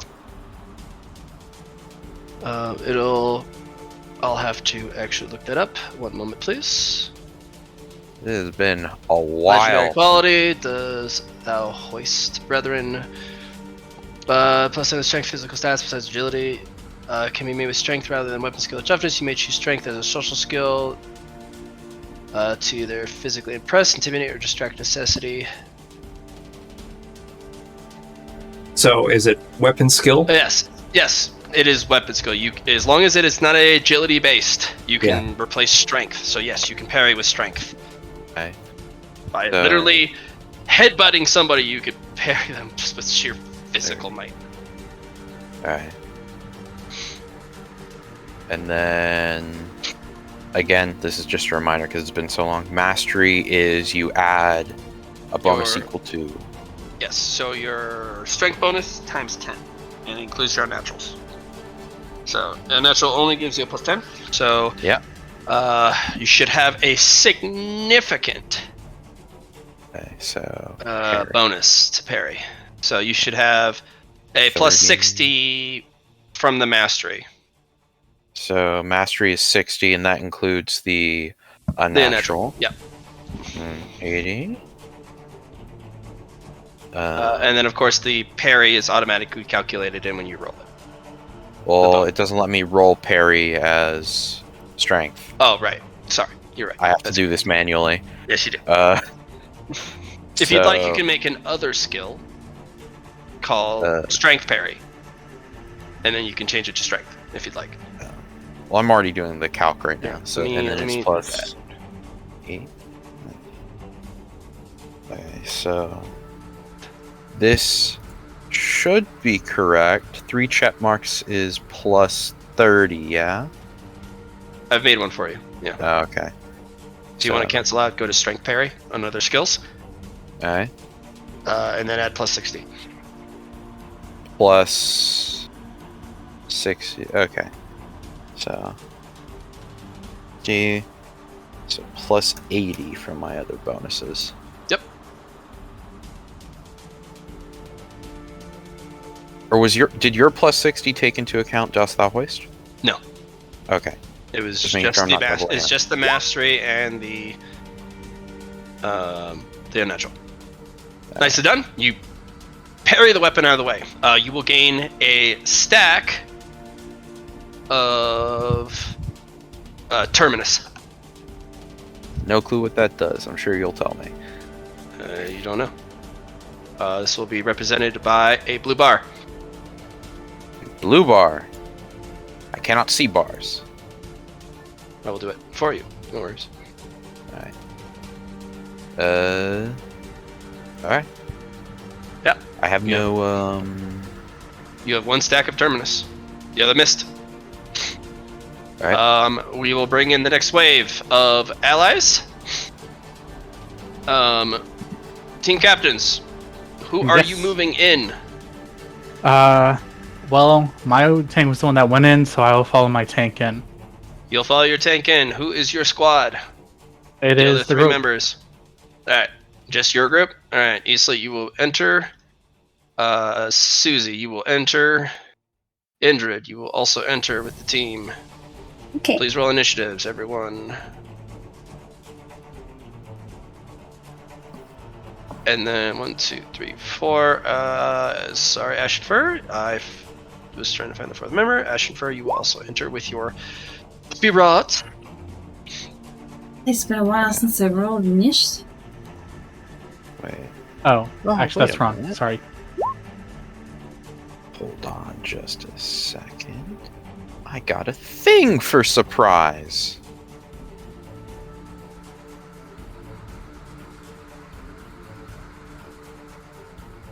Yeah. Yeah, shy Jake. Lightning reflexes. Oh. Neat. Alright. Who Eatsley, I do need order of who arrives. It would be me, then Ashenfur, then Indrid, then Susie.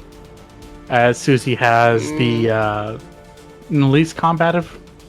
You Ashenfur? Me, Ashenfur. Yep. Then Indrid, followed by Susie. Okay. Philip is already engaged with some sort of constructs. Okay. Why are these out of phase? Oh, need to get rid of those.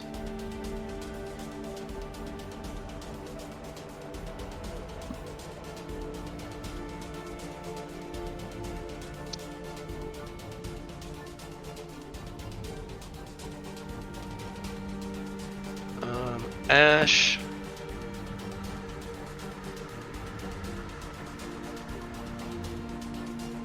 Turns out, Ashenfur, you're first.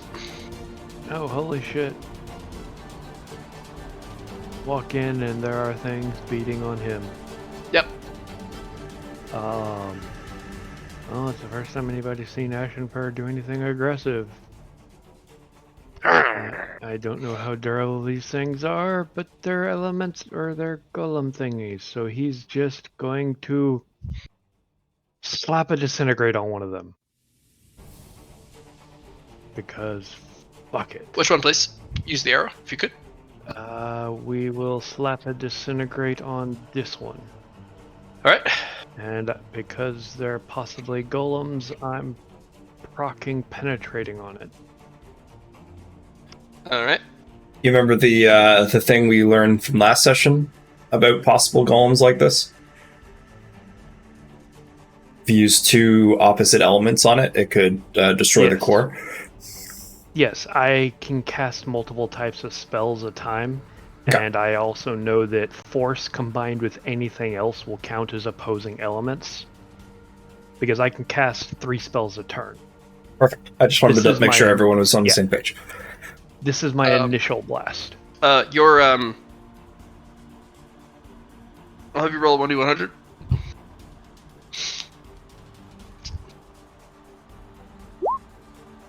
Your tail behaves. Okay. Yeah. Lightning bolt.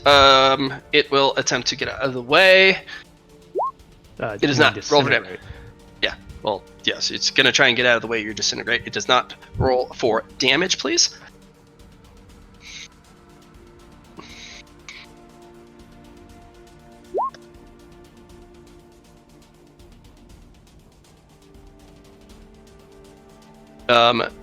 And penetrating does which? If it had resistance or magic immunity, it still takes the damage. Nice. You will take out that construct.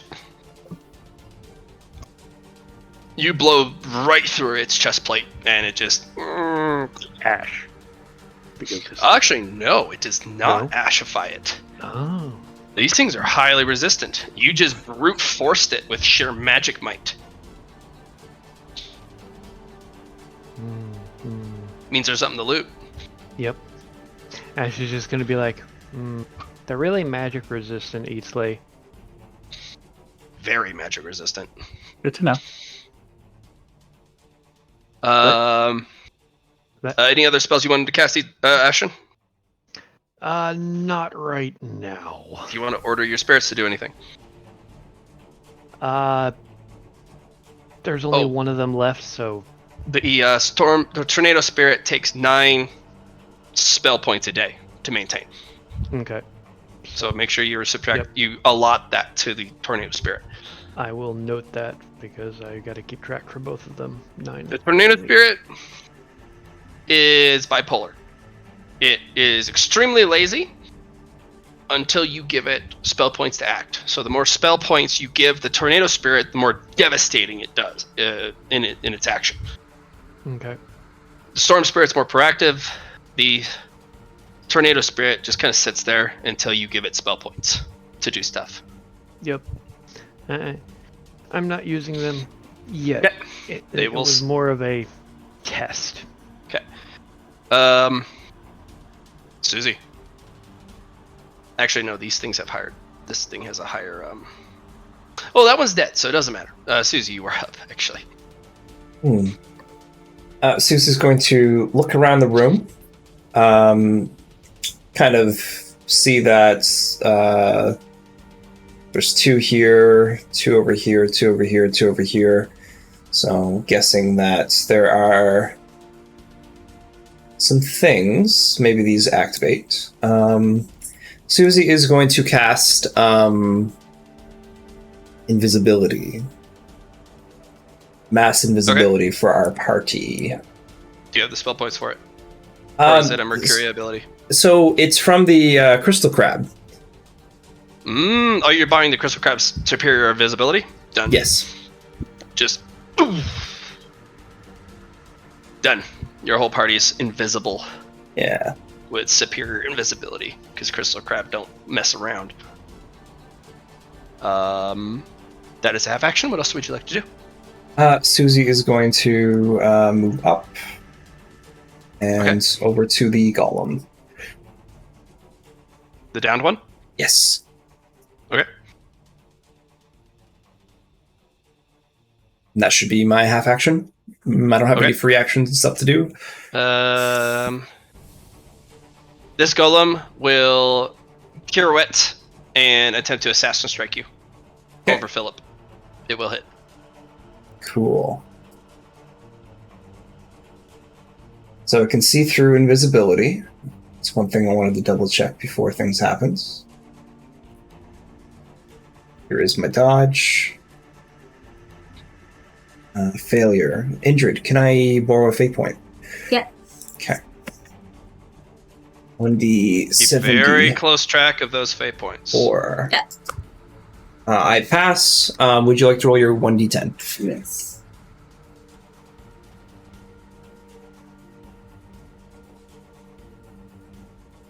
Right? The sword swing comes down expertly. It's a little off, though. It looks like it was trying to go for a lethal strike, but it ended up swinging at your hip instead of your neck. So Okay. invisibility works. It distorts you instead of makes you actually invisible. Right, It's right. like Predator camo. It makes you hard to track for these things. Yeah, if I didn't move, it would have been harder, even harder, but I moved. Gotcha. If you don't move at all, greater invisibility works perfectly Yeah. from what you can assess. But if you move, it's like Predator camo in it for these things. Yeah, it's Halo. I got you. Yes. All right.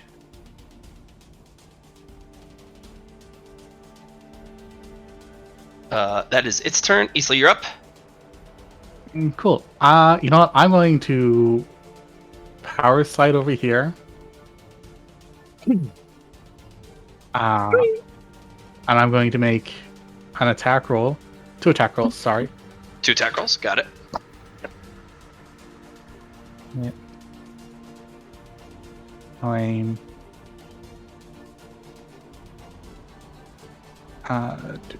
two.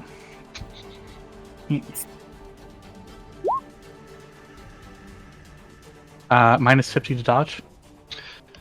Let's see if it actually can do it. It does not. Damage. Okay. It goes to slide out of the way and you snake the weapon back in. That will kill it. Yes. Okay. It is. And then I'm going to retrace my steps. Okay. Initiative is over. Battle's out. We are back to narrative. Oh, no, that's bad. Dream battle. I want just dream.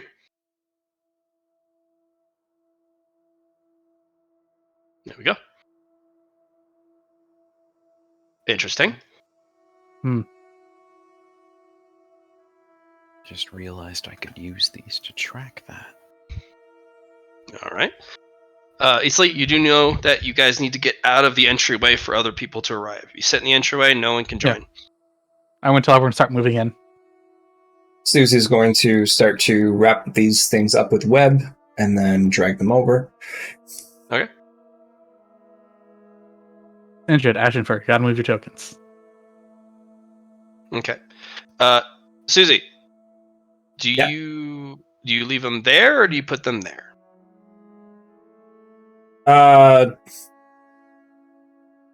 Is this a wall I'm looking at?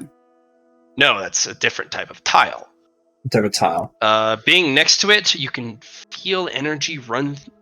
You can feel a thrum of energy, and it Right. vibrates in your very teeth. Interesting.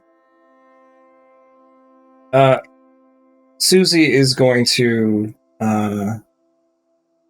put one of them on this.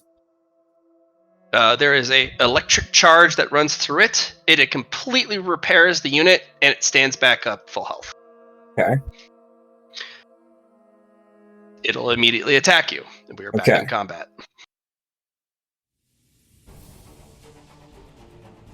Nice. It will hit.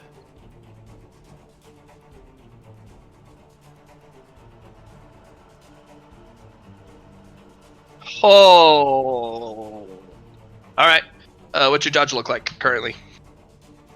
My dodge is currently 3 checks. Add a 4th check mark. Add 2 agility. Cool. And you will get the power. Not this time. Once per session, you can avoid the attack of a surprise attack. Gotcha. There you go. This Thanks, thing Kevin. just shing, almost taking off your left leg.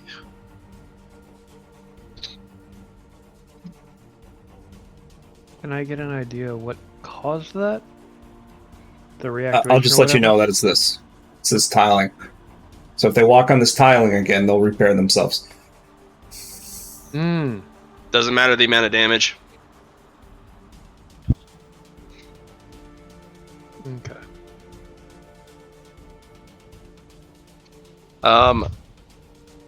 What would you like to do? Susie, you're the first it's engaging with. You can engage it. Phil and Indrid will be next due to proximity. I'm just going to do a disengage. Okay. Disengaging will give you 1 terminus. Interesting. Okay.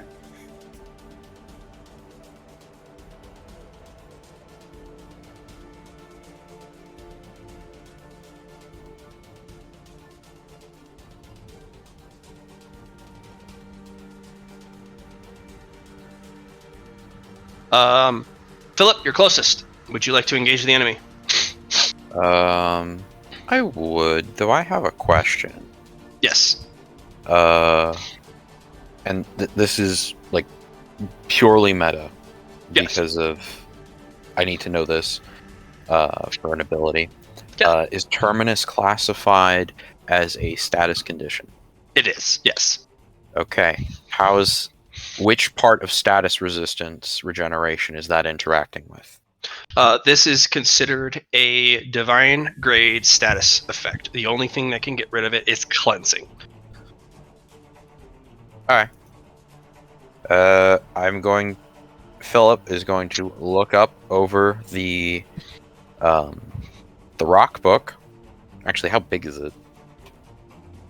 It goes up to your chest. That's how big it is. To a normal person, it would be a foot taller than them. Alright. Gonna lean to the side. Inhale. Then I'm going to Hit it with a beam. hit it with a beam. So Susie will say they repair themselves on that tile, so if you can get it off of it.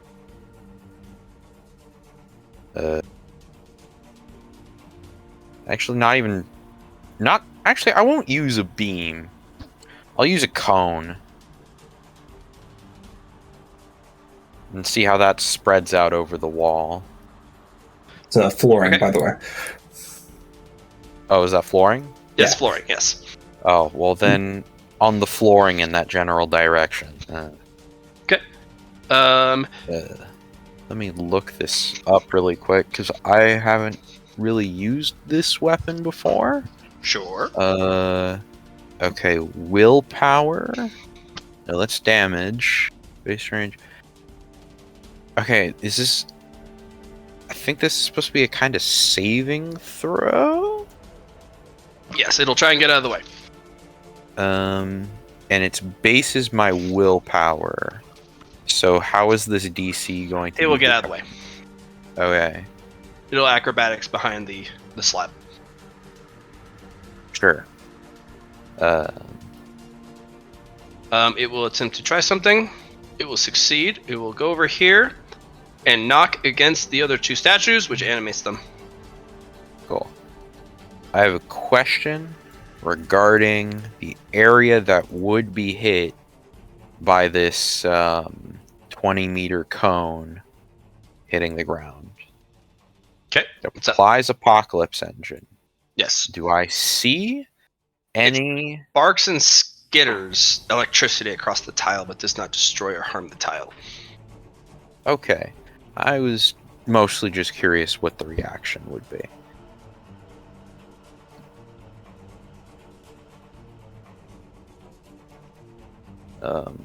Back in turn order. Sorry, folks. Okay. Nope, Just all good. checking. Ash? What is the action? Wait, why is one of these not a 14? Ash, what's your agility? 48. Okay, it has higher agility. It'll go first. This one will go across. Bump against the statues to animate them. GM, Yes. I was going to say, Mhm. I want to try and swirl the cup on it. Okay. So I will go first, and it can make a toughness check to not receive 18 fatigue. Sorry, bud. All good. That's a banana good roll. Sorry. It is.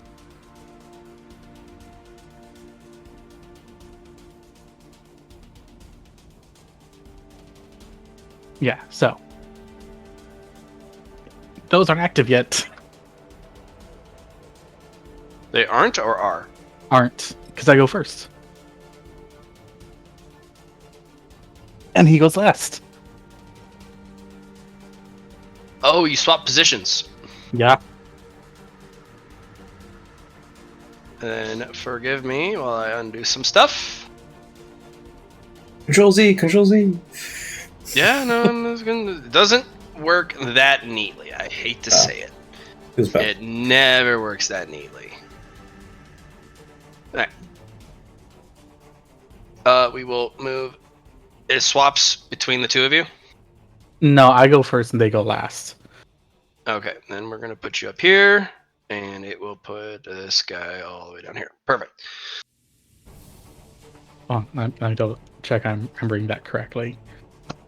Um. uh, d-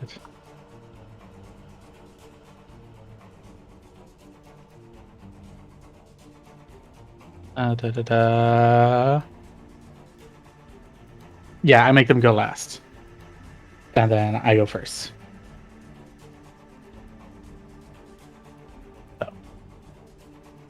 So, I'm going to... Actually, I'm going to move up over here. Get in line.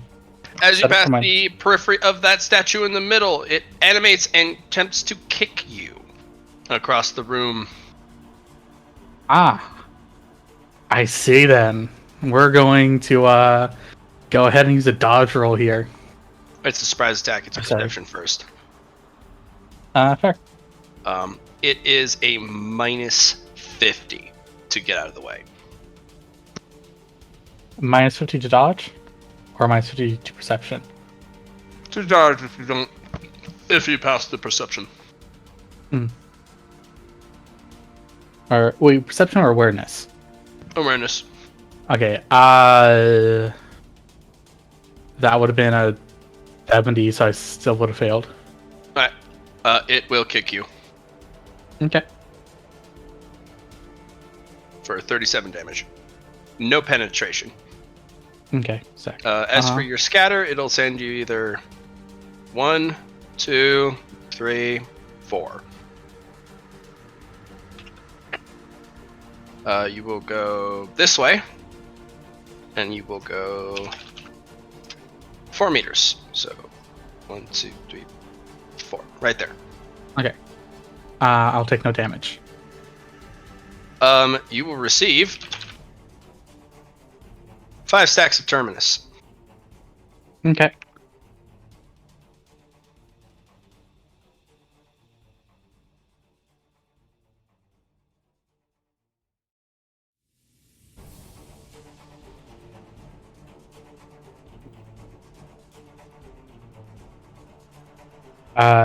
So that interrupts my turn? Or do I still have the rest of my movement? That interrupts your turn entirely. That kicks you across the room, and you clatter to the floor and eventually pop up like, oh, you just football kicked me. Yep. Ash. Problems. Oh, so many problems. Yup. I'm going to attempt to be smart here. I'm going to Wall of Force with one of my spells to basically do, well, to attempt to do this number to block these off. from the others, with one spell.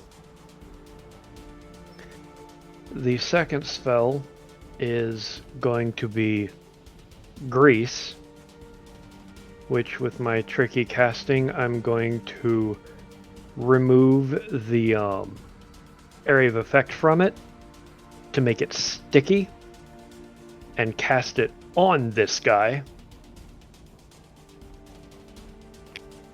so that only he'll have problems walking around. So basically, difficult terrain everywhere he walks. Yep. Okay. And I'm going to float on over here to try to analyze this possible golem corpse to see if I can figure out a way of shutting them down. Okay. Give me the turn action economy for the spell that you just cast, the second spell, and then moving over. So the two spells can cast at the same time. It's one action. Twin cast, right? Yep. Okay. The movement is from the legendary action I got to where I can proc one each round of combat to take an extra round of movement. Yep. Did you use one of your legendary action points? Yes, because I only had two. Okay. Now you have one left. Yep. And my other half action is spent trying to study this thing.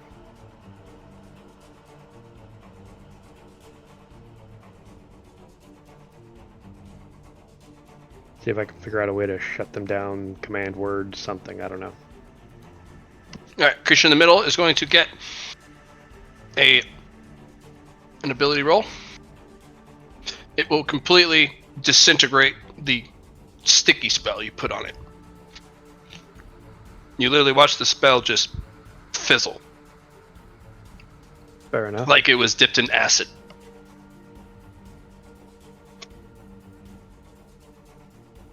Okay. Susie! Oh Yes. boy! Uh, This has escalated. Do I get to make my roll on analyzing the thing? On your next turn, yes. Okay.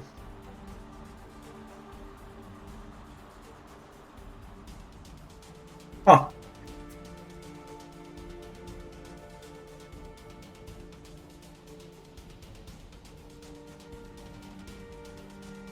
Well,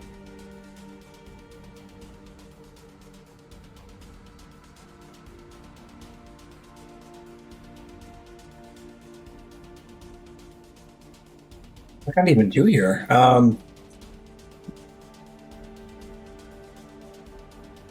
What would you like to do? What I originally wanted to do was take those bastards apart. Excuse me, sorry. I'm gonna go over here and I'm kind of gotta get close to the thing, and then I'm gonna make some monowire, and then I'm gonna try and cut up the golem piece. An action for a setting. Yes.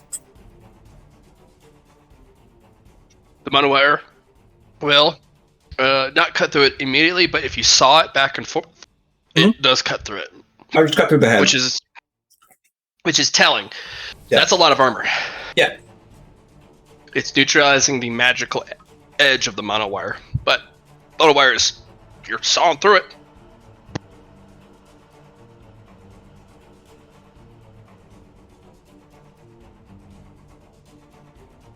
Okay. Hey, it'll take both your half actions to cut through the head. Okay, so I'll be on the next turn when I finish it up. Gotcha. Unfortunately, it takes a bit.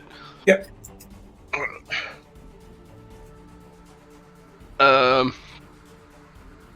Philip, this one engages with you. Miss. This one engages with you. Miss. Oh my gosh. Big one will step up and engage with you. One hit. Alright. Dodge.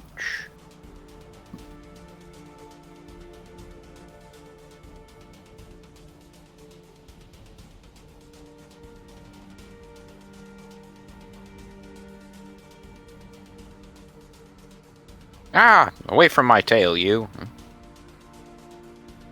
You do dodge. Nice. You're up. You have plenty of opponents. I must make a quick jaunt to this. No. What was it? Activation time, complex action. Alright. I will use a complex action. So my full action. To enter Berserker Rage. Okay. Complex Oh wait, action. no, it's half action. I forgot. I did Improved not it. edit the actual activation time. It's under so half action, Berserker Rage. And then You are angry. yes. And then I think this one is also a half action. Can't be removed with magic or potions. Do I want to do this now? Yeah, I'll be fine. Alright. And then I will attempt the clawing? Yeah, we'll call it the clawing. Alright. On the big man. Okay. So let's get to gear. Here's claws.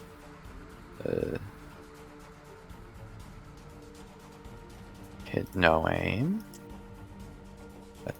Attack type standard. Plus 1, 2, 3. 2, 3, 4. Okay. Bam! Alright. Any escapable? Oh, this thing does it with weapon skill. This is supposed to be done with strength. Yes. So 2 more degrees. No. No My stuff's inescapable. not inescapable. Okay.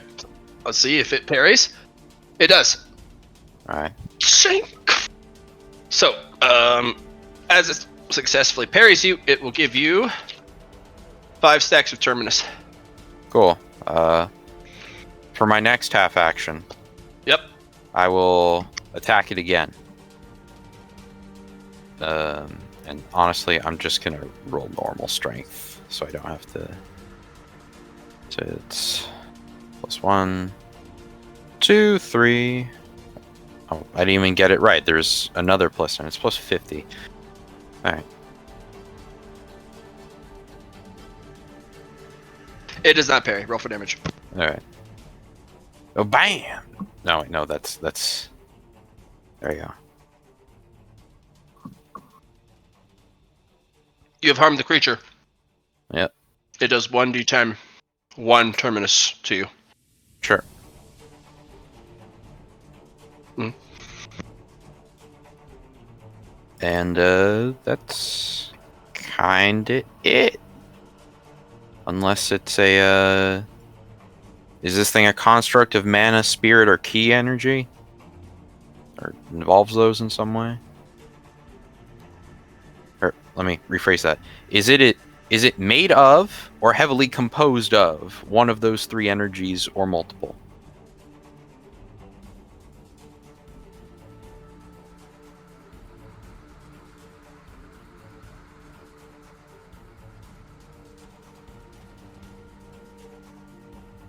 It is not any one of those 3. Okay. And then if to roll in a regular dice, it's /R, right? /R, yes. Okay, 1d3. Yes, that is correct. /R. And then. Okay, so this guy. Mhm. He loses 1 Mercuria or spell slot or 5 mana or this ability targets a magic item. For some reason. Okay. Yeah.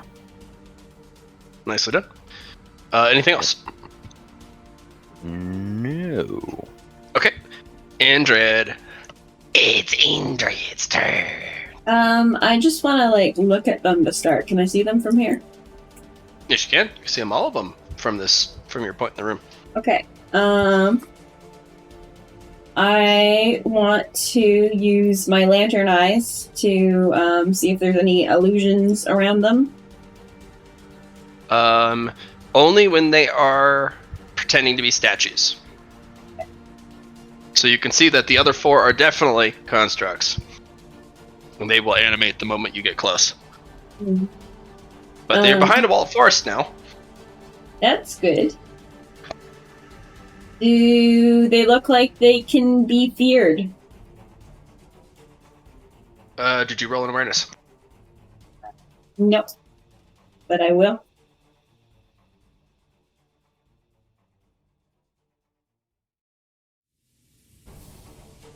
I think I've got mastery in that. Rolling combat awareness does take a half action. Okay. Just to let you know, it does chew up a half action, but it does give you information. I want information, so... Mastery. Yeah, mastery awareness is plus 20, right? Mastery and awareness, no, it adds your perception bonus times 10 to your roll. So if you have 33 perception, it gives you plus 30 to your awareness. Okay, thank you. Pretty good. Yeah, that is pretty good. Yeah. And then, of course, your unnaturals in perception grant you a plus 10. Well, I saw the shit out of these statues. You did. Okay, they are not capable of being feared in their current situation. But they do have a vulnerability spot on their back that you can see.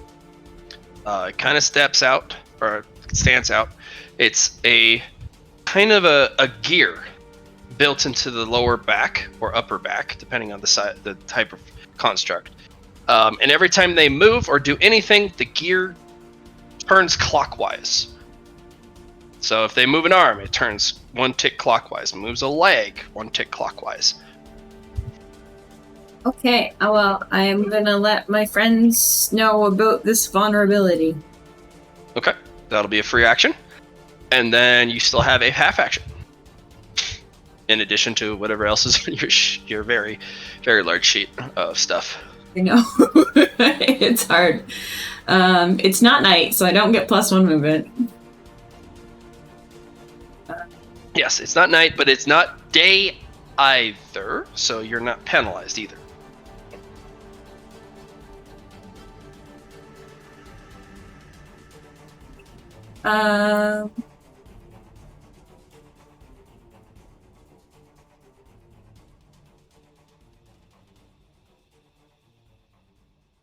I think I'm just gonna move up a little.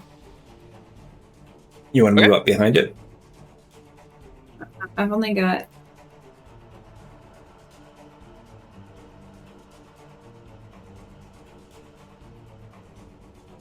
Or agility bonuses are movement, right? Yeah, and you have natural in it, right? Yeah. So you just think about that doubled. Okay, so I've got 6 movement if I use a half move. Just move up here.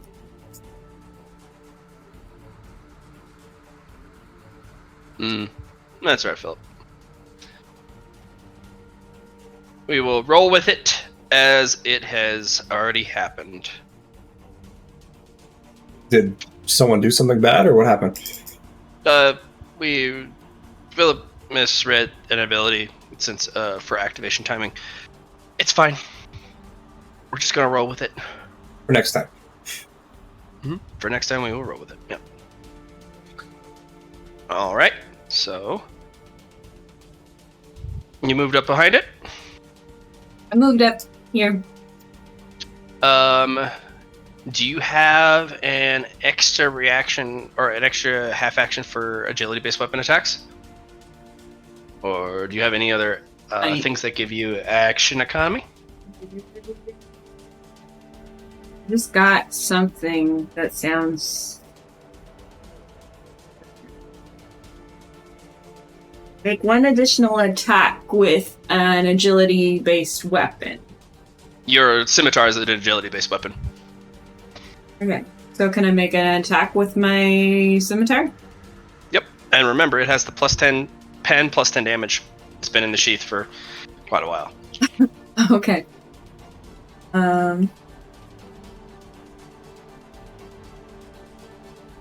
I will do that.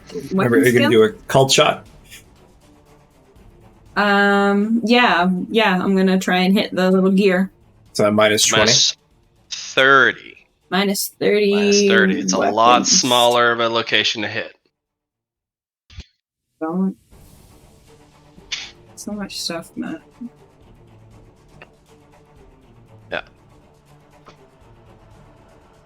Do remember that the calculator, when you are rolling for damage, if you do hit, adds your strength bonus automatically. It shouldn't, since it's an agility-based weapon. So you need to minus what your strength bonus is. Yes. Can I... Look, give me any bonuses if I attack from, like, the air? If I, like, fly and attack? No. No. Okay. You haven't built anything around that. That's fair. But you can't. That's pin that idea. If you're airborne, extra cool things happen because wind element. Yeah, that could be something that I could want. Huh? So Things for later. Weapon skill. Minus 30. Yeah. I have no chance of passing this. Oh boy. I have faith. Thanks. You have a natural grace? No. Oh. I got faith in you. Well, go ahead and try. I did. I did not pass. Unfortunately, no. Unless somebody wants to give them 2 boons. Not for a single attack roll now. Yeah, it's okay. I don't need anything. Alright, Indrid, you missed your attack roll. This thing will acrobatics its way over and bong against the force field.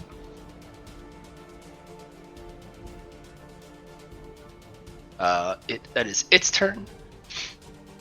Victory. Top of the turn, Eatsley. You shake your head as you get up. You just got soccer kicked by a giant construct, and you're like, no damage was done, but it was like, fuck, ow. Right? I'm gonna walk over to this one real quick and be like, excuse me, I'm not in the mood.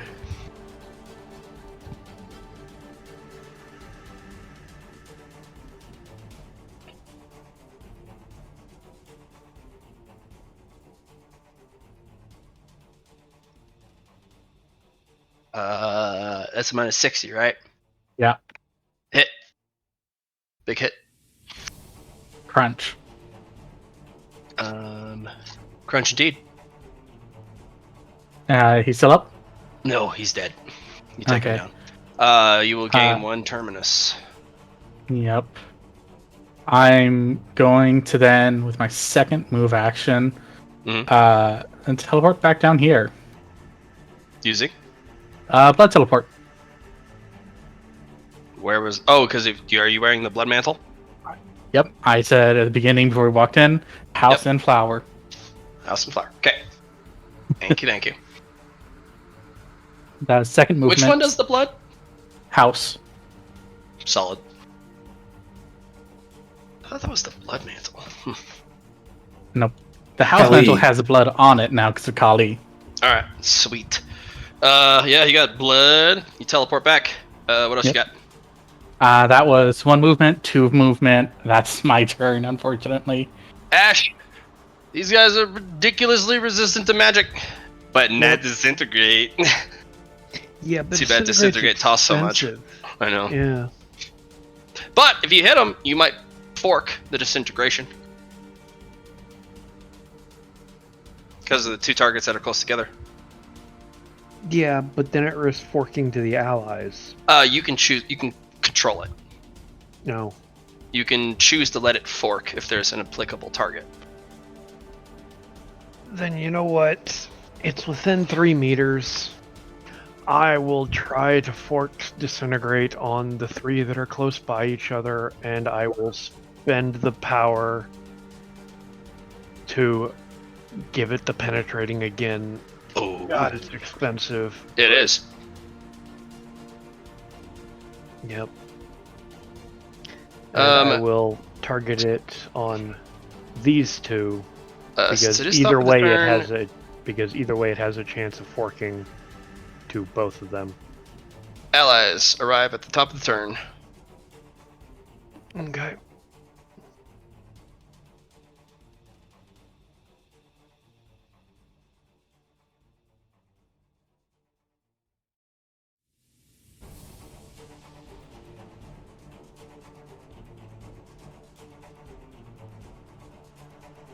Because it initially targets 2, and each one can fork.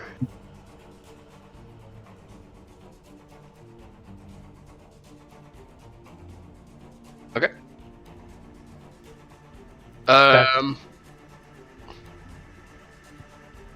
The construct will take half damage.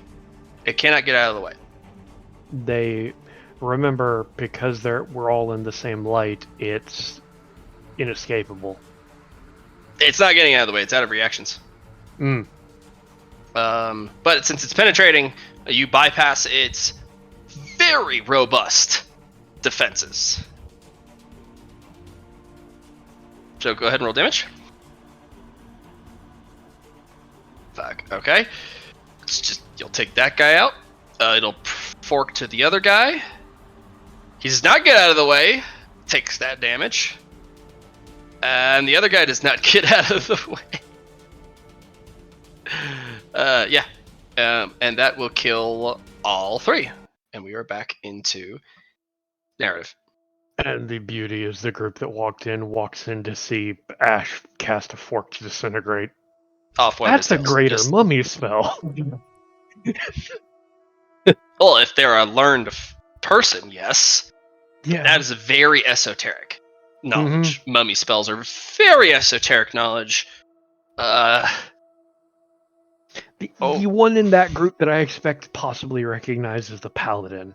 Question. Not even. Lawfear would be the only one. Well, she's in there too. Did Ash get any terminus because he destroyed those things? He does. Okay, I was hoping maybe it was because he used magic or he used something that wasn't connected to himself. Because it's magic. It's because it's magic. Okay. I forgot to give him the disintegrate from last time. I forgot to give him terminus, so it's be 1, 2, 3, and then 9. So 12. And the hell is terminus? You don't know. Joy. Once Lafware enters,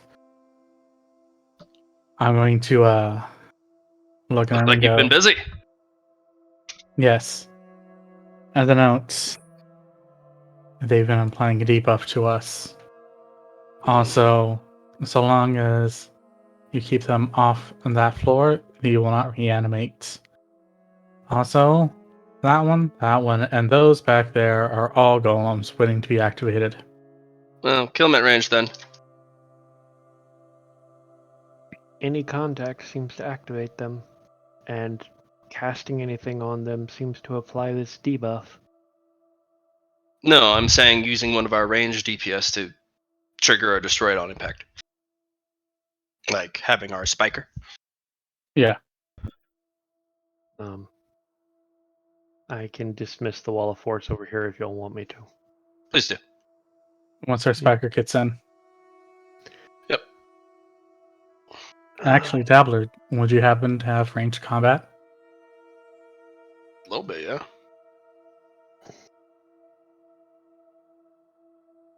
I'm going to sit here and try to analyze myself to see if I can figure out what the fuck this debuff is. Sure. Don't know what you want me to roll.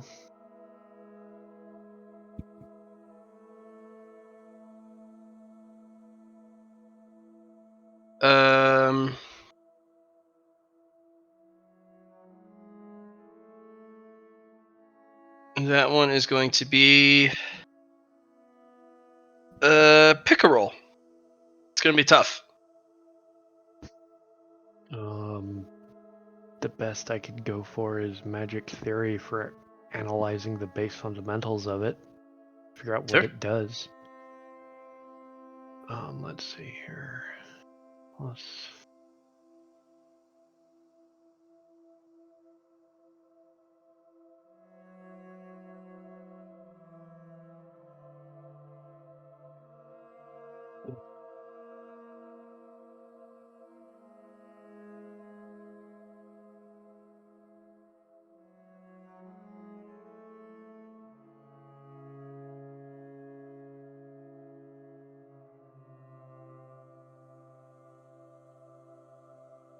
Whoever keeps popping in and out. No idea. I think already struggling with their internet, I saw.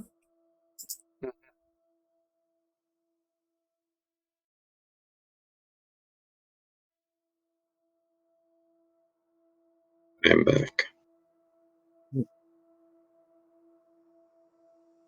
The situation appears resolved.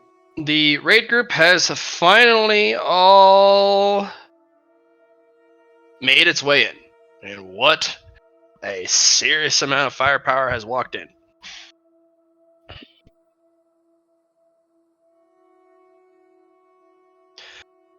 Okay, so we're going to do a little bit of discovery between all of the learned people. So what you have found out, the white parts, the white plate and armor on these are that material you guys bought at the auction.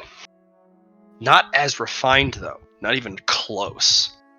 That piece that you bought at the auction disintegrates your flesh and bone on impact, on touch if you have aether. This stuff smokes and burns. It's like acid to magic, to anything aether infused. The more aether you have, the more damage it does. The gold parts are the vulnerable bits, but the more gold, the more sophisticated the construct, the more agile it is, the more strong it is, the more intelligence it has.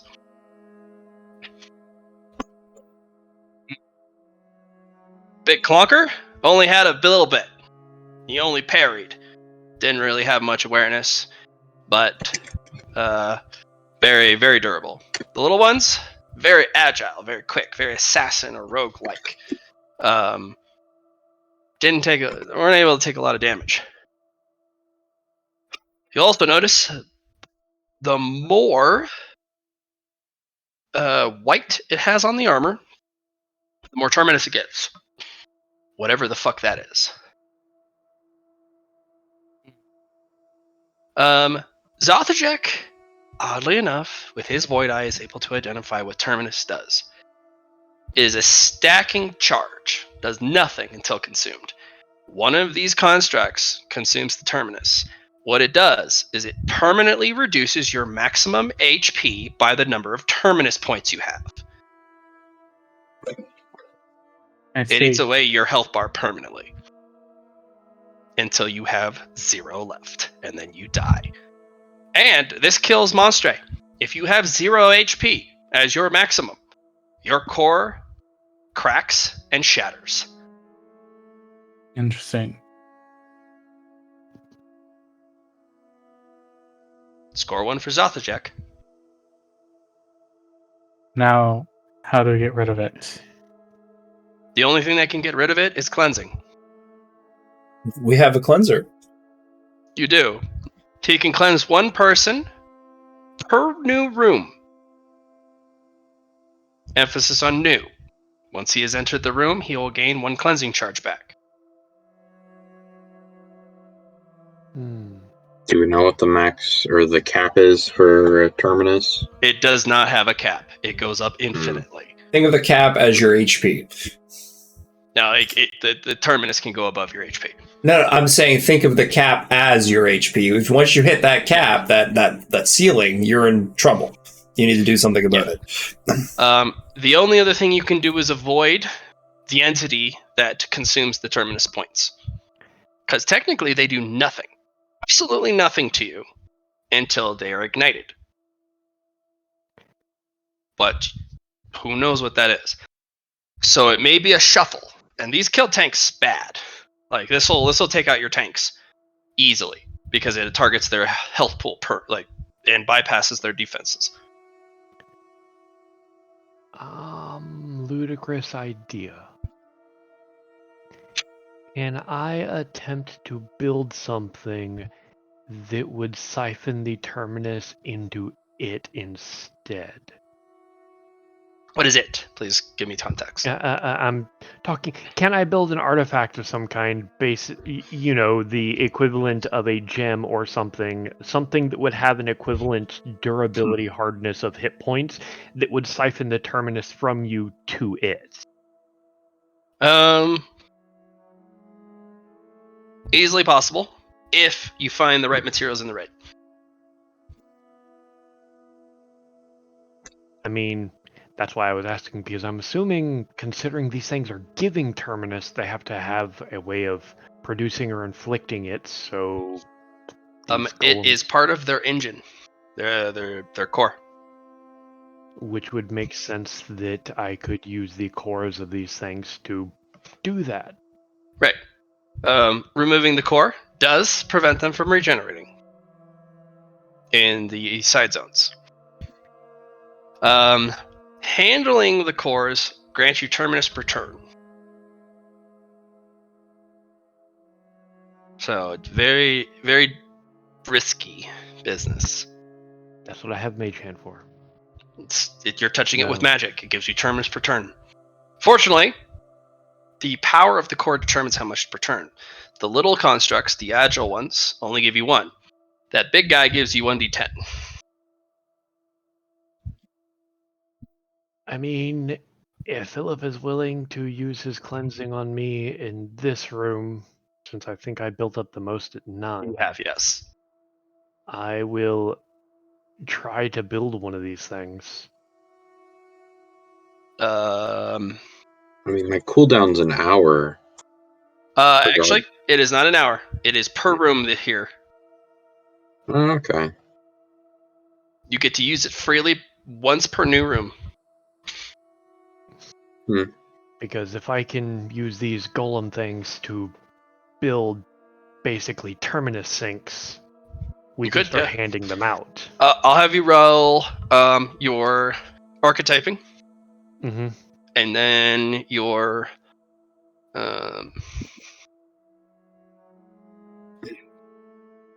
artificing. Yep. I will spend a boon first because I feel like I need it. Plus 20 over the base. Finally. Plop. That.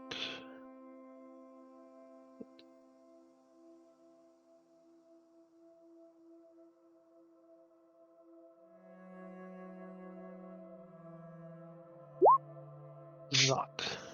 Okay. It's possible you're missing something really important, and you're not sure. You might find it further in the raid, though.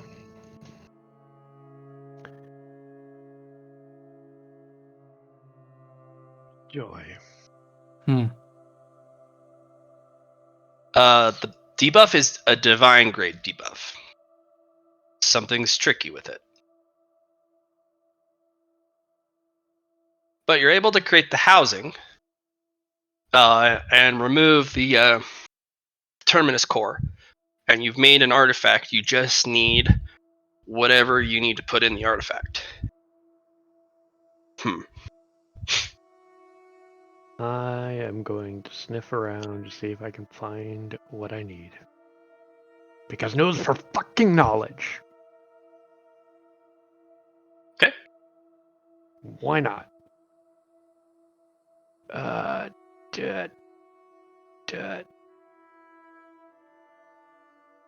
Why it should be X because I spent the points on it, damn it. Nah. Makes me a 20. But wow. I rolled poop.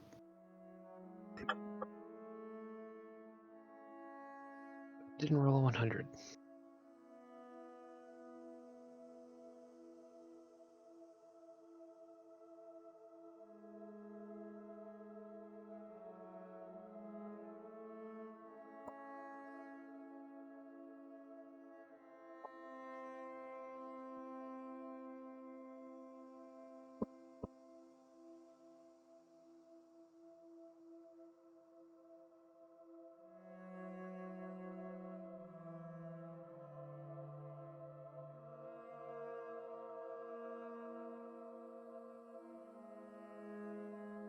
Whatever it is, it's not in here.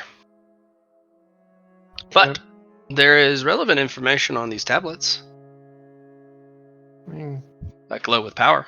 yeah, I guess I'll try studying them. I don't know. Join the rest studying them, I guess.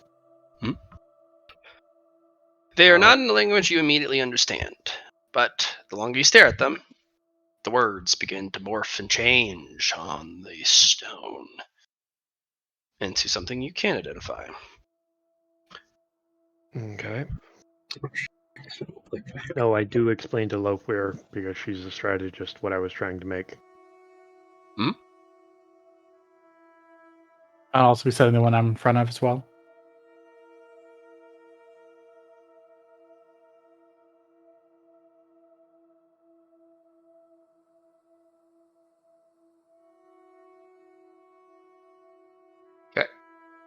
So, Philip, you trying to read the rock? I have been for a while. Rock tells you its secrets. Takes a little bit.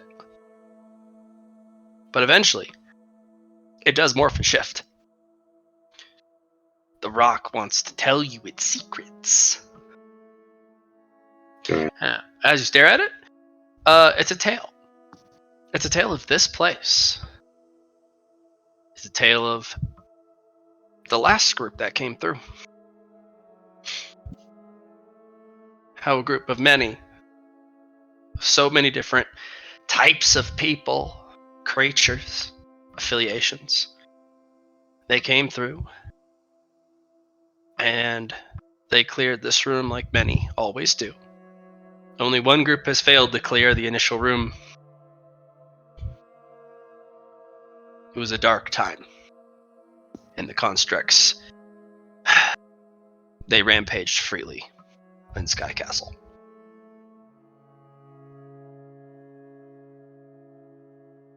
But none have failed since. Many have come prepared. More and more so each time, with more and more dynamic groups of power and sophistication and teamwork. And that is what is key here.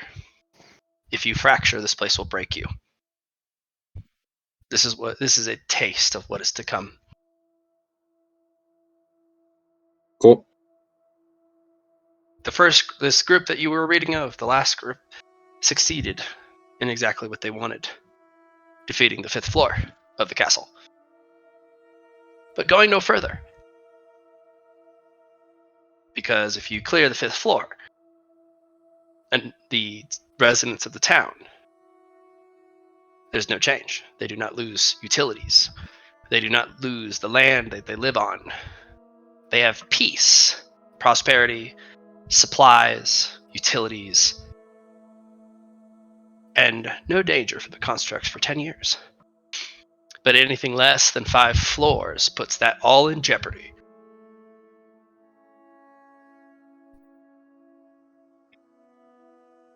Neato. Mm-hmm.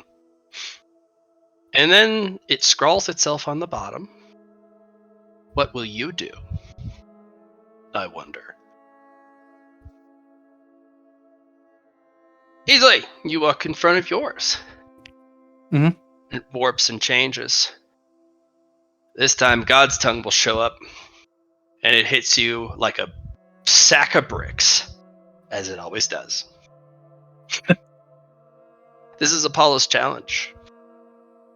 This is Apollo's challenge and trial of worth for all of Skyhold, not those who live in the castle.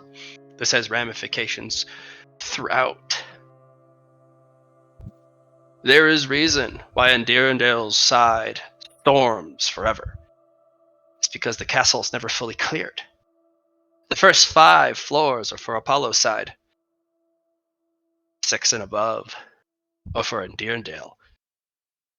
And the rules change because those are her floors. And no one is ready for Endirondale's challenge. I'm ready.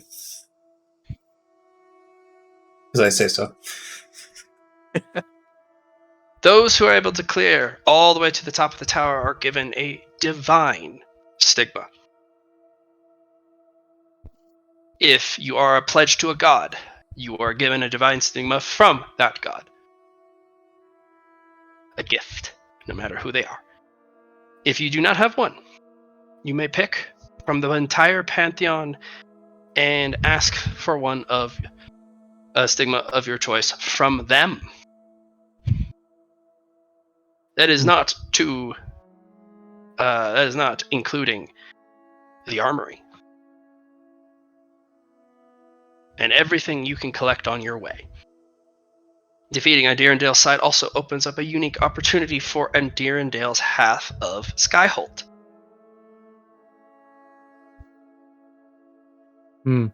People do not live on Andirondale's half because it is storming all the time. But if you clear 6 through 10, things will change. But only for 10 years. And the difficulty is much harder.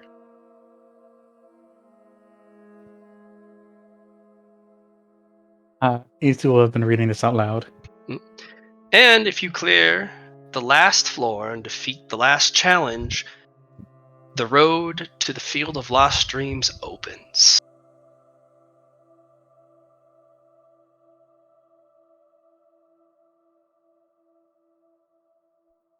With that being the last bit, I'm gonna turn my head around and like, did you all hear that?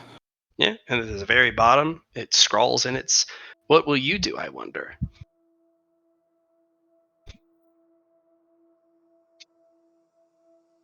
And I'm gonna again turn my head and look at all of them. And did you get that? And you get a lot of thumbs up from the smarter dudes.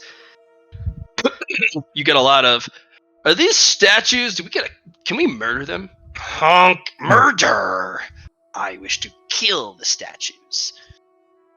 I'm just like, yeah. I mean, those are identically the statues of the one in the middle, flanking the Yeah. door. Do we But murder it? I think we murder it. no, we don't murder it.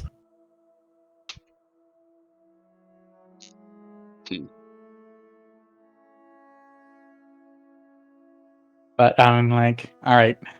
So, floor 10, everyone, we got this. The Two-Faced Reveler kind of stares at theirs and reads theirs out loud for everyone to hear. There are trials and tribulations for all kinds here. There is no record that you can utilize from the outside world, for it is always changed each and every time you enter. There are only 3 things that remain the same: the constructs, the terminus, and the prize. Everything else is subject to change. The terminus can only be got to be rid of by those of worth in the god's eyes, but their use of such power will be limited here. It is a trial, after all. Can't make it too easy for you. The real question is, will your duty and your teamwork last out through the entire dungeon, or will you fail to collectively agree to go to the 6th floor? Or will you be meagerly happy to only do the bare minimum? And once again, Apollo's side is the one with peace, and Adirondale is neglected. We will see what your collective worth is. And hopefully, you won't find it wanting. What will you do, I wonder?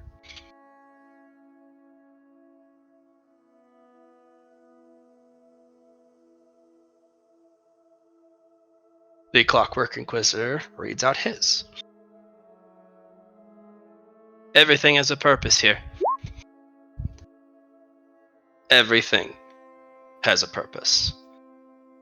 What that purpose is up to you to decide. But it is placed there for a reason. Not every object, though, is a solution or key to a puzzle or to a trial. But every object has a purpose. It is up to you to identify how the purpose of those objects is to be used, and if it has any significance at all. Many wither and dally about the significance of items left around and get confused. Perhaps if you only worked together and pooled your collective intellect, could you pass the more difficult trials. But it is never so easy. Everyone's an individual. Will greed win out? Teamwork win out? Or will you all crack and falter? What will you do, I wonder?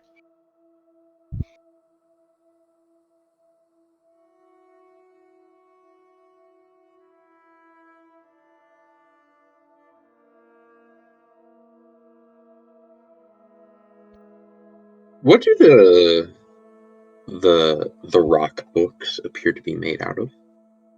Like aside from, rocks. I'm not sure. It's not a rock you've seen before. Okay. It's a rock What that happens actually when- changes its text. What happens when I poke it? Nothing. Okay.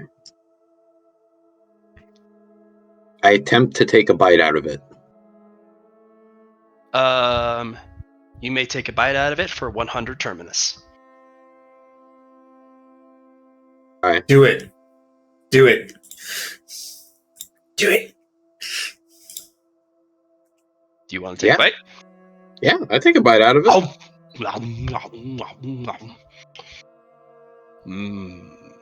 Delicious. Yeah. What will I do, you wonder? I fucking eat your rock. Gain plus 10 to your maximum HP.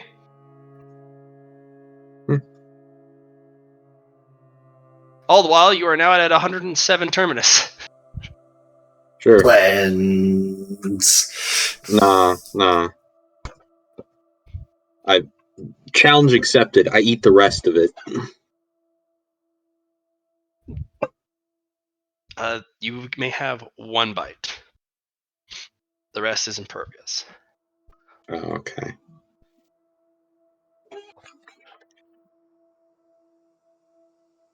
And yeah, I cleanse myself afterwards. Alright. The cleanse for this room has been used. You no longer have terminus.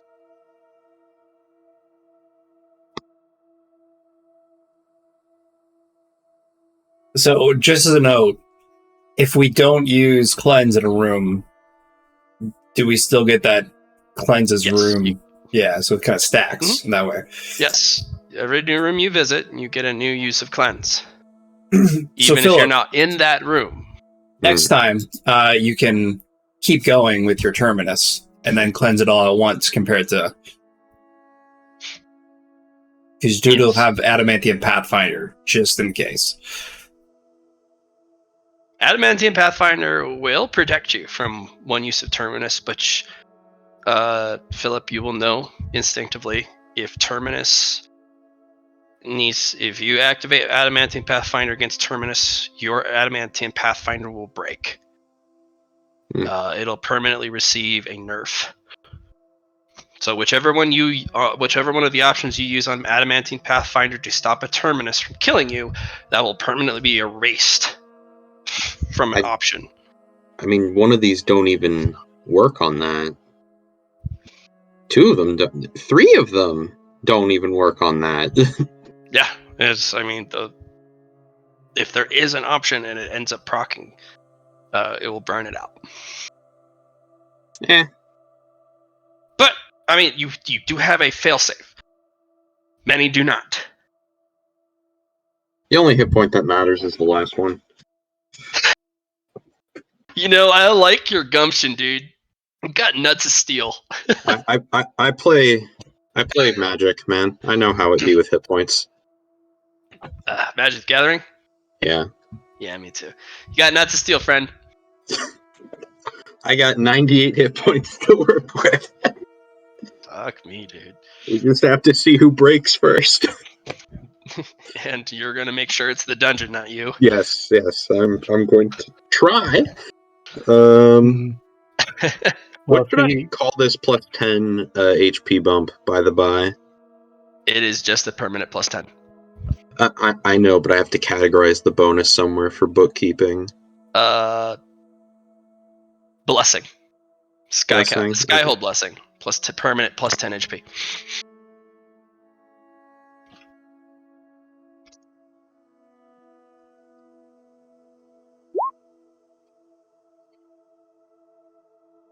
All right.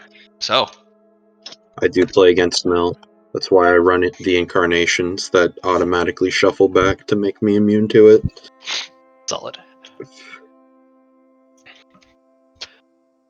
All right. So conference, team and team leaders.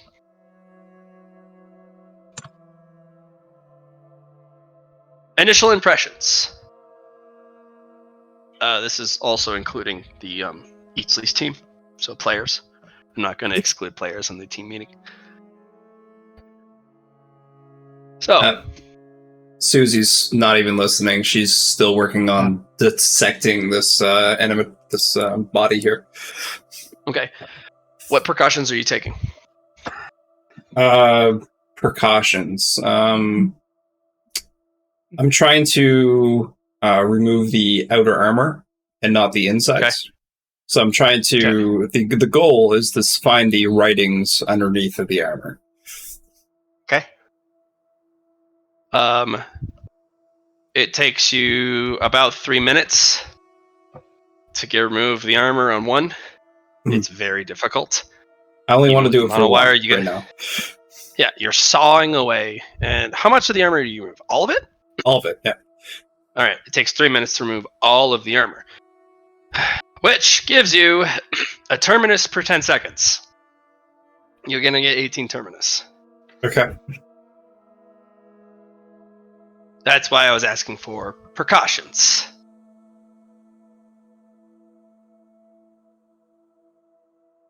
But you saw away all of it with such precision, and you lay them out nice and neat, and there's the inscriptions on the back, just like you calculated.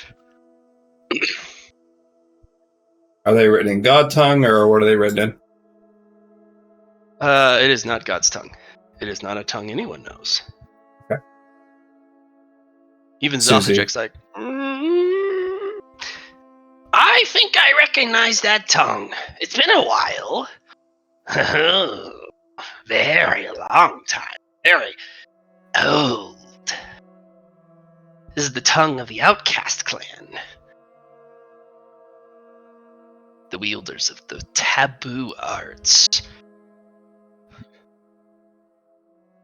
If my information is correct, the Lost Clan was a species of humanoids created by one of the gods. I forget which one.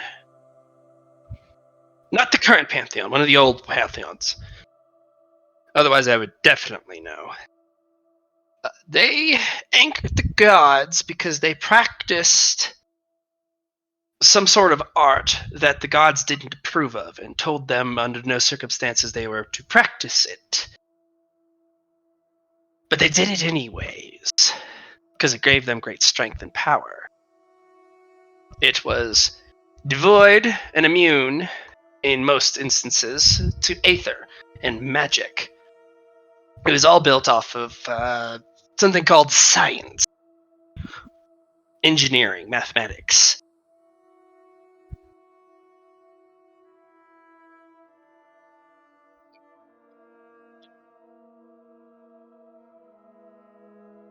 Susie's just gonna sit down and meditate while everybody else is finishing up and write these words in her mind palace.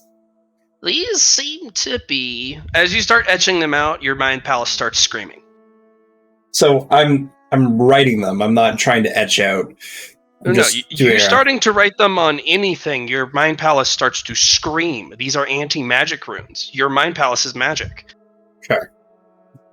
Gotcha.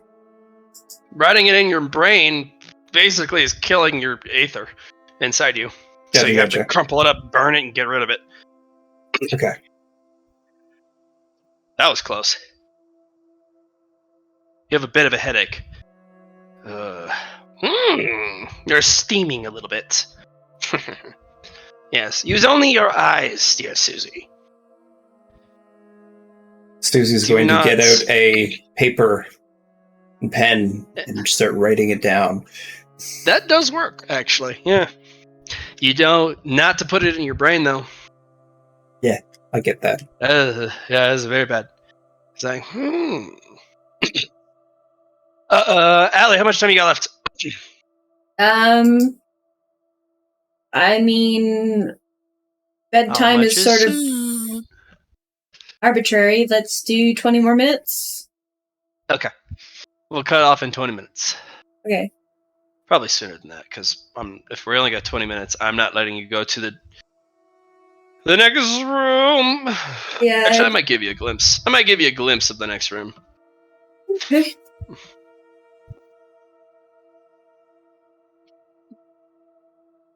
Okay. Yeah, you can write him down. Zathajek.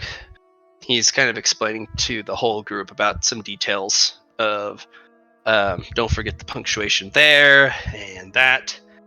And Susie, by the time you finish writing and copying over the thing, the piece of paper starts hissing and burning and crackling on the floor as it burns all the aether out of the paper and all of the aether out of the graphite you used. And now if you touch it, it burns your fingers. Gotcha. Huh. But if you use something that doesn't have aether in it, you can pick it up. Mm-hmm. Or you can just destroy it.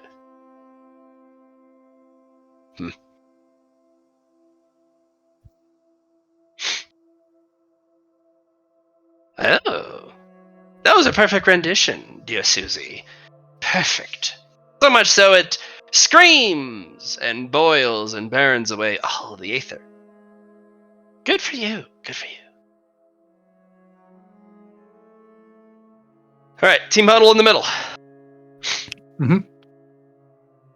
Plans. How do we want to approach this? Do we want to alternate tankers in between each room along with the strike team, or do we want to send the same team forward? Alternate tankers and strike teams. Okay. I'm not sure how many of us can actually cleanse besides. Phil's the only one who can cleanse, literally. Yeah. No one has the divine permission to use cleansing. I would like to go one ahead so I can use my sight abilities to gather information as we go. Okay. Indra, do you want to be part of the forward team? Scouting team? Yeah. Okie dokie. You will be attached to whichever group goes forward. And as then- long as you are healthy. Okay, that sounds fair. And then after that, we should wait in the rooms to see if we can develop Ashenfur's countermeasure. We definitely want to facilitate Ashenfur's artificing. We need to get him that mysterious material he doesn't know what he needs, but he instinctually knows. So we need to facilitate that if we come across it. Anything to get rid of whatever this terminus is and how we acquire it is important. It seems to be able to bypass all defense, and if it procs, well, you heard the Zothajek's description. Yes. It's the Great Leveler. This is the real threat. After that, Well, the force seemed have- to have worked well. Yes, they seem to clash against it. It looks like force-based magic seems to be the ideal magic of choice here. Everything else seems to have extremely limited power. yeah. Also, I believe that in each room we should make sure the monster merchant Drekka scans the items in case Ashenfur cannot find it. We should also, even if it's at the cost of terminus stacks, move all of the bodies in the middle away, as far away from the charge grids as possible. If we have the availability, we should destroy the cores of Terminus, but I don't know if that'll be an explosive amount. But if we can find a way to prevent, say, a cleanup force that falls in behind us, that collects the bodies, we need to permanently disable anything we destroy, so that if we have to retreat, we're not flanked by a reassembling army as we go through. Destroy the cores then. Well, that's the danger. If we destroy the cores, do they flood the immediate area with Terminus? Keep in mind, I need the cores for making the Terminus siphons. So perhaps we keep Ashen Fur back. He can gain a ludicrous amount of Terminus, but we keep him well away from anything that can consume it. What do you think, Ashen Fur? I wouldn't be opposed, but like probably several here, I do have a quest seeking something within. And if What's your quest? something I seek the sacred flame. Sacred Flame. Okay. Then if we come across the Sacred Flame, then that's good. Anyone else who has a quest related to this place, that is information we need to pass down. Everyone needs to collate that so that there are no surprises, that we can anticipate everyone's needs so that our teamwork stays together. Because obviously all 4 of the scriptures here mentioned if we don't work together, it will break us. I don't think any of the tablets missed the opportunity to point that out. So if we know everyone's objectives and goals and whatever we need, we can facilitate, compromise, so on. Yes. Things here for me are identifying items. Great. There is a object here that might also contain some demonic runes.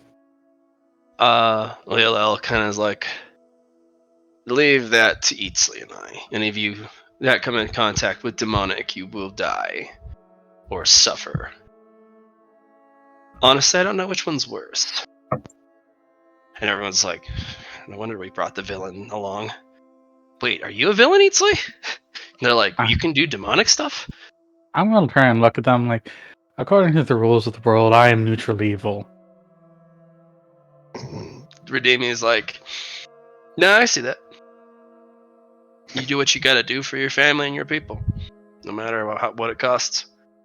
Yes, though I would classify myself more towards the lawful neutral. Well, whatever you want to be, Eatsley, I can see it. I don't see you as a good person, though. I hate to admit it, but I will be honest with you. I don't see any goodness in you. You're a creature with purpose. And sometimes it's a terrible purpose. Not Thank as you.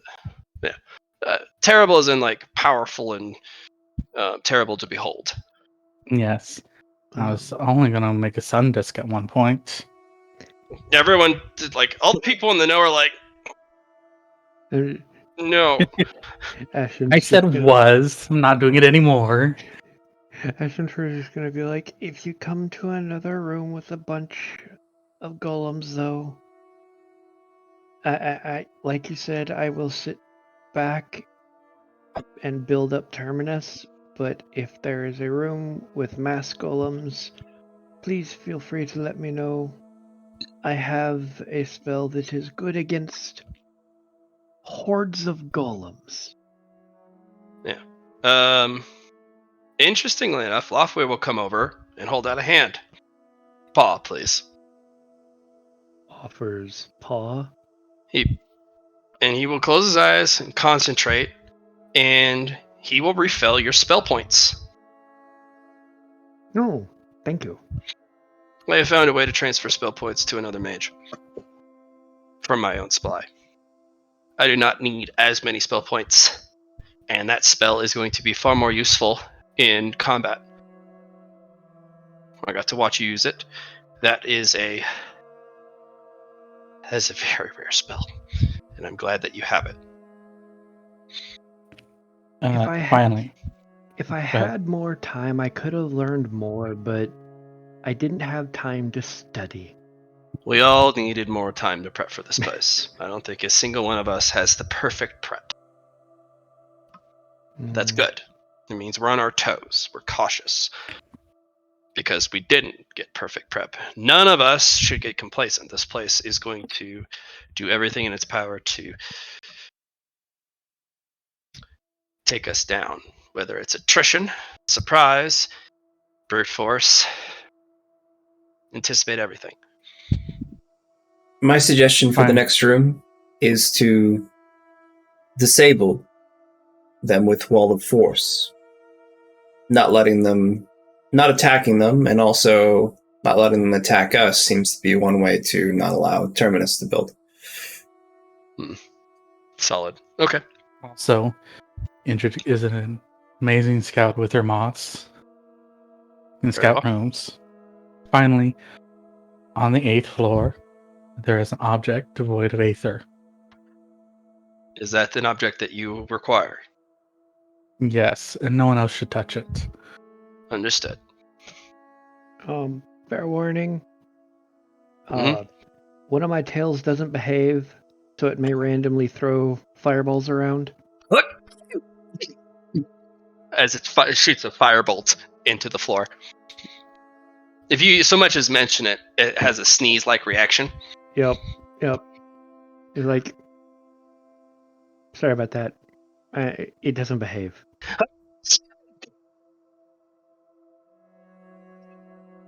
Like, it seems to happen after I get past 9 tails. Yes.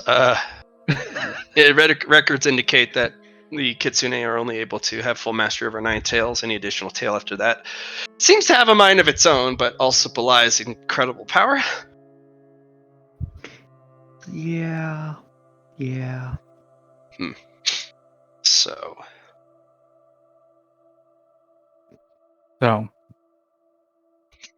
and Redeeming is writing down everyone's wants, so that no one, is surprised. Mm-hmm. There are 2 other calls for the flame. So 2 other people want it. So but I point out. Yeah, I point out. They don't have it's going to quests be- for it, but they want it. My quest is to obtain it. Yes. So. Yeah. Some people are like. But all in told, there are about 17 different quests among the people here regarding something. Everyone's got a little bit of overlap. Everyone either knows of and or wants somebody else's quest objective, even if they don't have a quest for it. It is messy. And there are some people in the group that immediately eye some other people who are like, yeah, I got a quest for this, which matches that guy's quest. And in some cases, like Honkrid looks over with absolute murder, death, kill at the other guy. Just like, how dare you have the same quest as me? You can see where the teamwork thing is starting to fall apart. This is where they get you. Overlapping quests and wants. I'm gonna clap my hands and go, all right. You cannot get to your objectives if we don't have teamwork. I propose a system. I hate to do it, but I'm the raid leader. And I will impose my raid leader status to do this. When we come across the object, to obtain it, there are 2 things that we must consider. First, is the object timed? Such as, there is such a small window of acquisition that We have to use any and all means necessary in all combination of abilities to snag it before its availability goes away.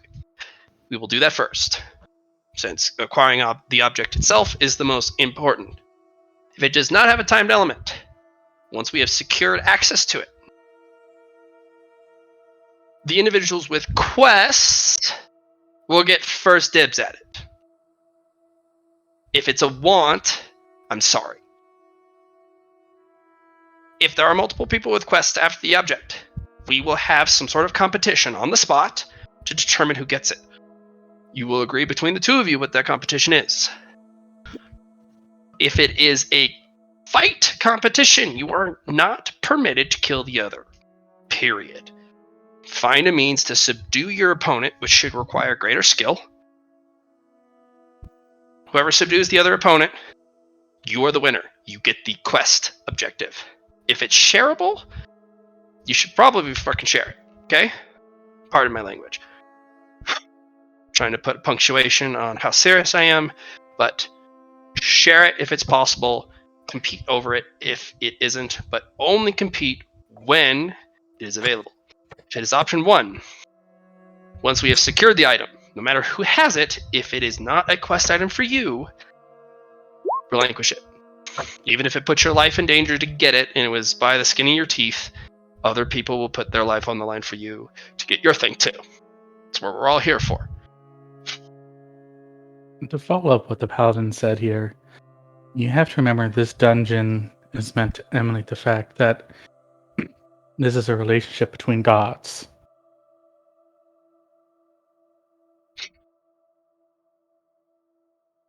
Please elaborate, Easley. First floors are that of Apollo. The next floors are that of Andirondale. They're married. Therefore, the most important thing in a relationship is communication and giving what you want to the other person. Putting them before yourself.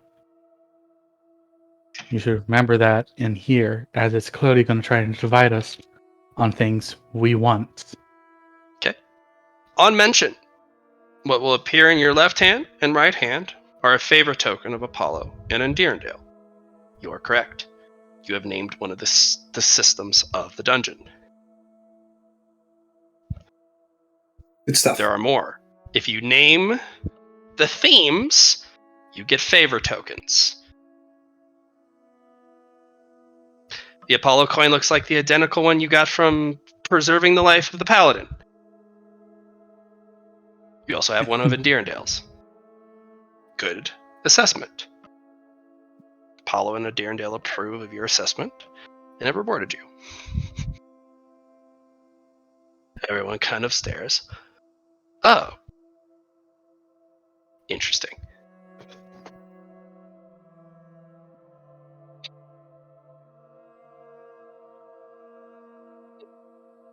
Okay.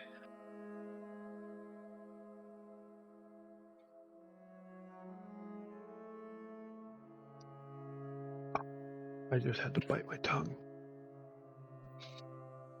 And so, Yeah, that, the gods are the Andirondale and Apollo are listening closer than ever while you're in here.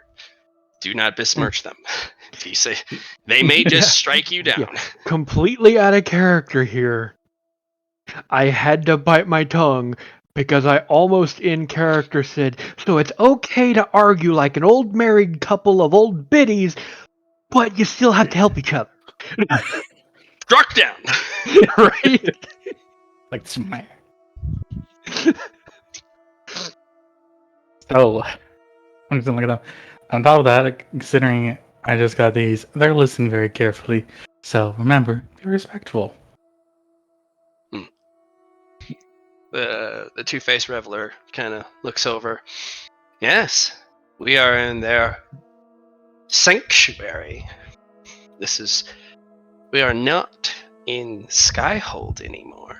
We are in the realm of Apollo and Andirondale itself, their godly plane, where their home is, where their thrones reside. step lightly and watch your words.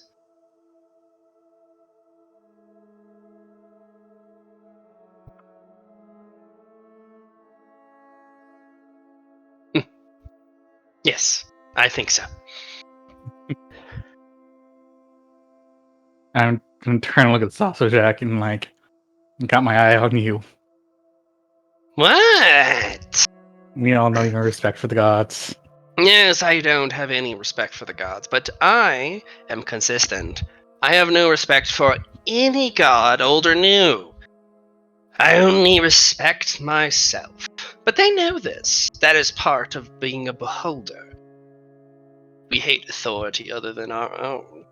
We are worse than dragons, titans, and gods in our ego and ambition and arrogance. So they'll forgive me if I besmirch them because it's just part of who I am. Isn't that right, oh great and glorious ones on high? There's a rumble of thunder, but nothing happens. See? They know I'm an evil piece of shit, so. With that, Indrid, would you mind scouting the room ahead of us? Yes, and we will cut it there. Indrid, you will get a peek next time. And a little peeky deek. A little peeky deek next time. All right, thank you for the session. I hope you guys are ready for the Sky Castle dungeon, because it gets real. I'm ready. I hope you are. I hope you all are ready. The fact that you have 25 powerhouses with you should let you know it's going to be nasty. But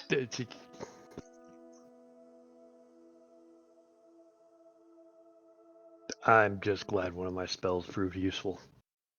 you're all like, just because the No, spell doesn't have a lot of power doesn't mean you can't cast it not on them. Sometimes you can get really creative. Yeah. So if they're magic immune or magic resistant, and you don't have enough magic for disintegrate, that doesn't mean you can't get tricky.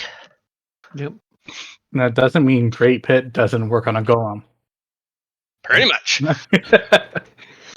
But Great Pit isn't a spell in 5th ed. We aren't playing 5th edition.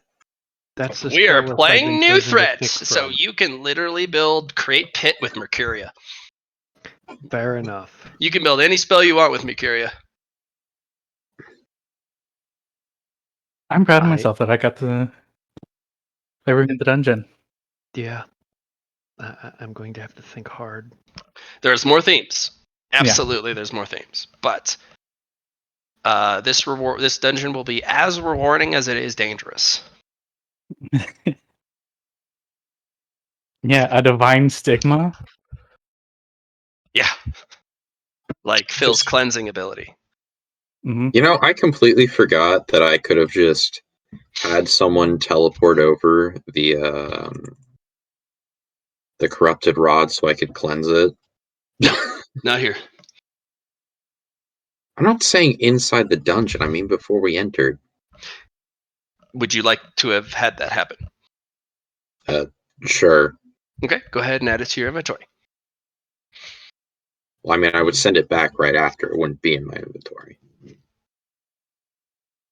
What do you mean? For my quest. Well, you would have it on you. You'd have to Then I carry it would all the way cleanse it. through the. Oh, you're gonna. Oh, you would cleanse it immediately and send it back. Yeah. Okay, yeah, and well, that completes that quest. Yeah. Drops of true water for the temple, a pat on the head, and a stigma skill from Nareem. Yes. Yeah, we're gonna get one of Nareem's stigma abilities called Sanctuary. It will be a once per day ability, but in this particular area, it's once per room in this place. You can create something called a sanctuary. Any character that is adjacent to your character is affected. So if they're on an adjacent square to your character, gets Sanctuary.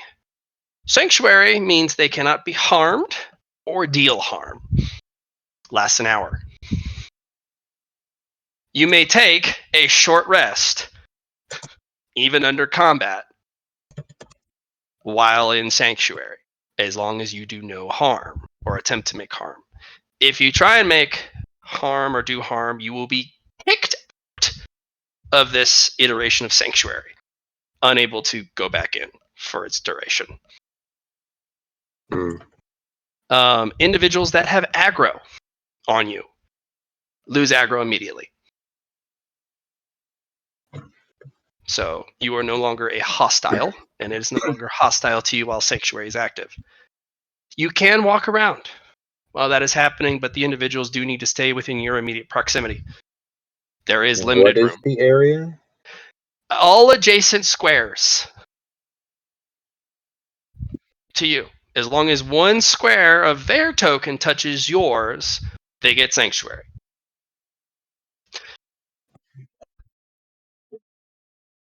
You said the effect was basically a... Yeah, okay. A what? I'm typing this out. The duration was 1 hour.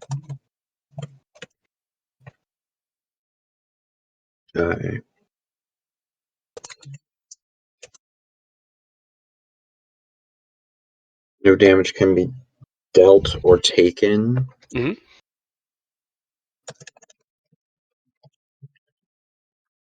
Taken. Mhm. And what was it? Lose aggro. Yep, lose aggro. It takes a complex action to cast. Okay. Lasts an hour. Duration 1 hour. Area adjacent. You may move a half action of movement per turn. So you can move your Sanctuary around. Everyone has to move in tandem with you. So unless you're resting, no one else gets to rest, but everyone gets Sanctuary.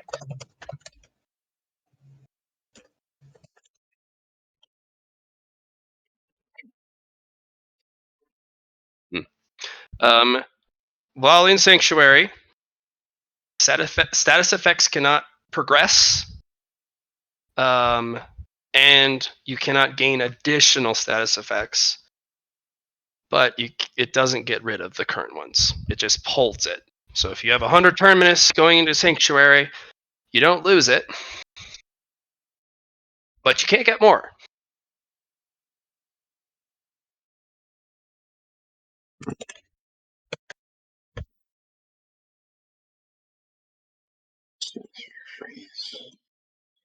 Take it. Area adjacent.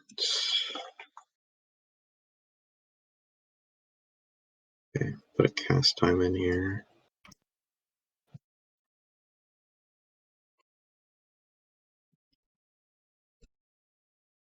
Alright. Let's hope I haven't just spawned another crusade in the desert. No. Even if it was, they would be very, very difficult to locate the menagerie.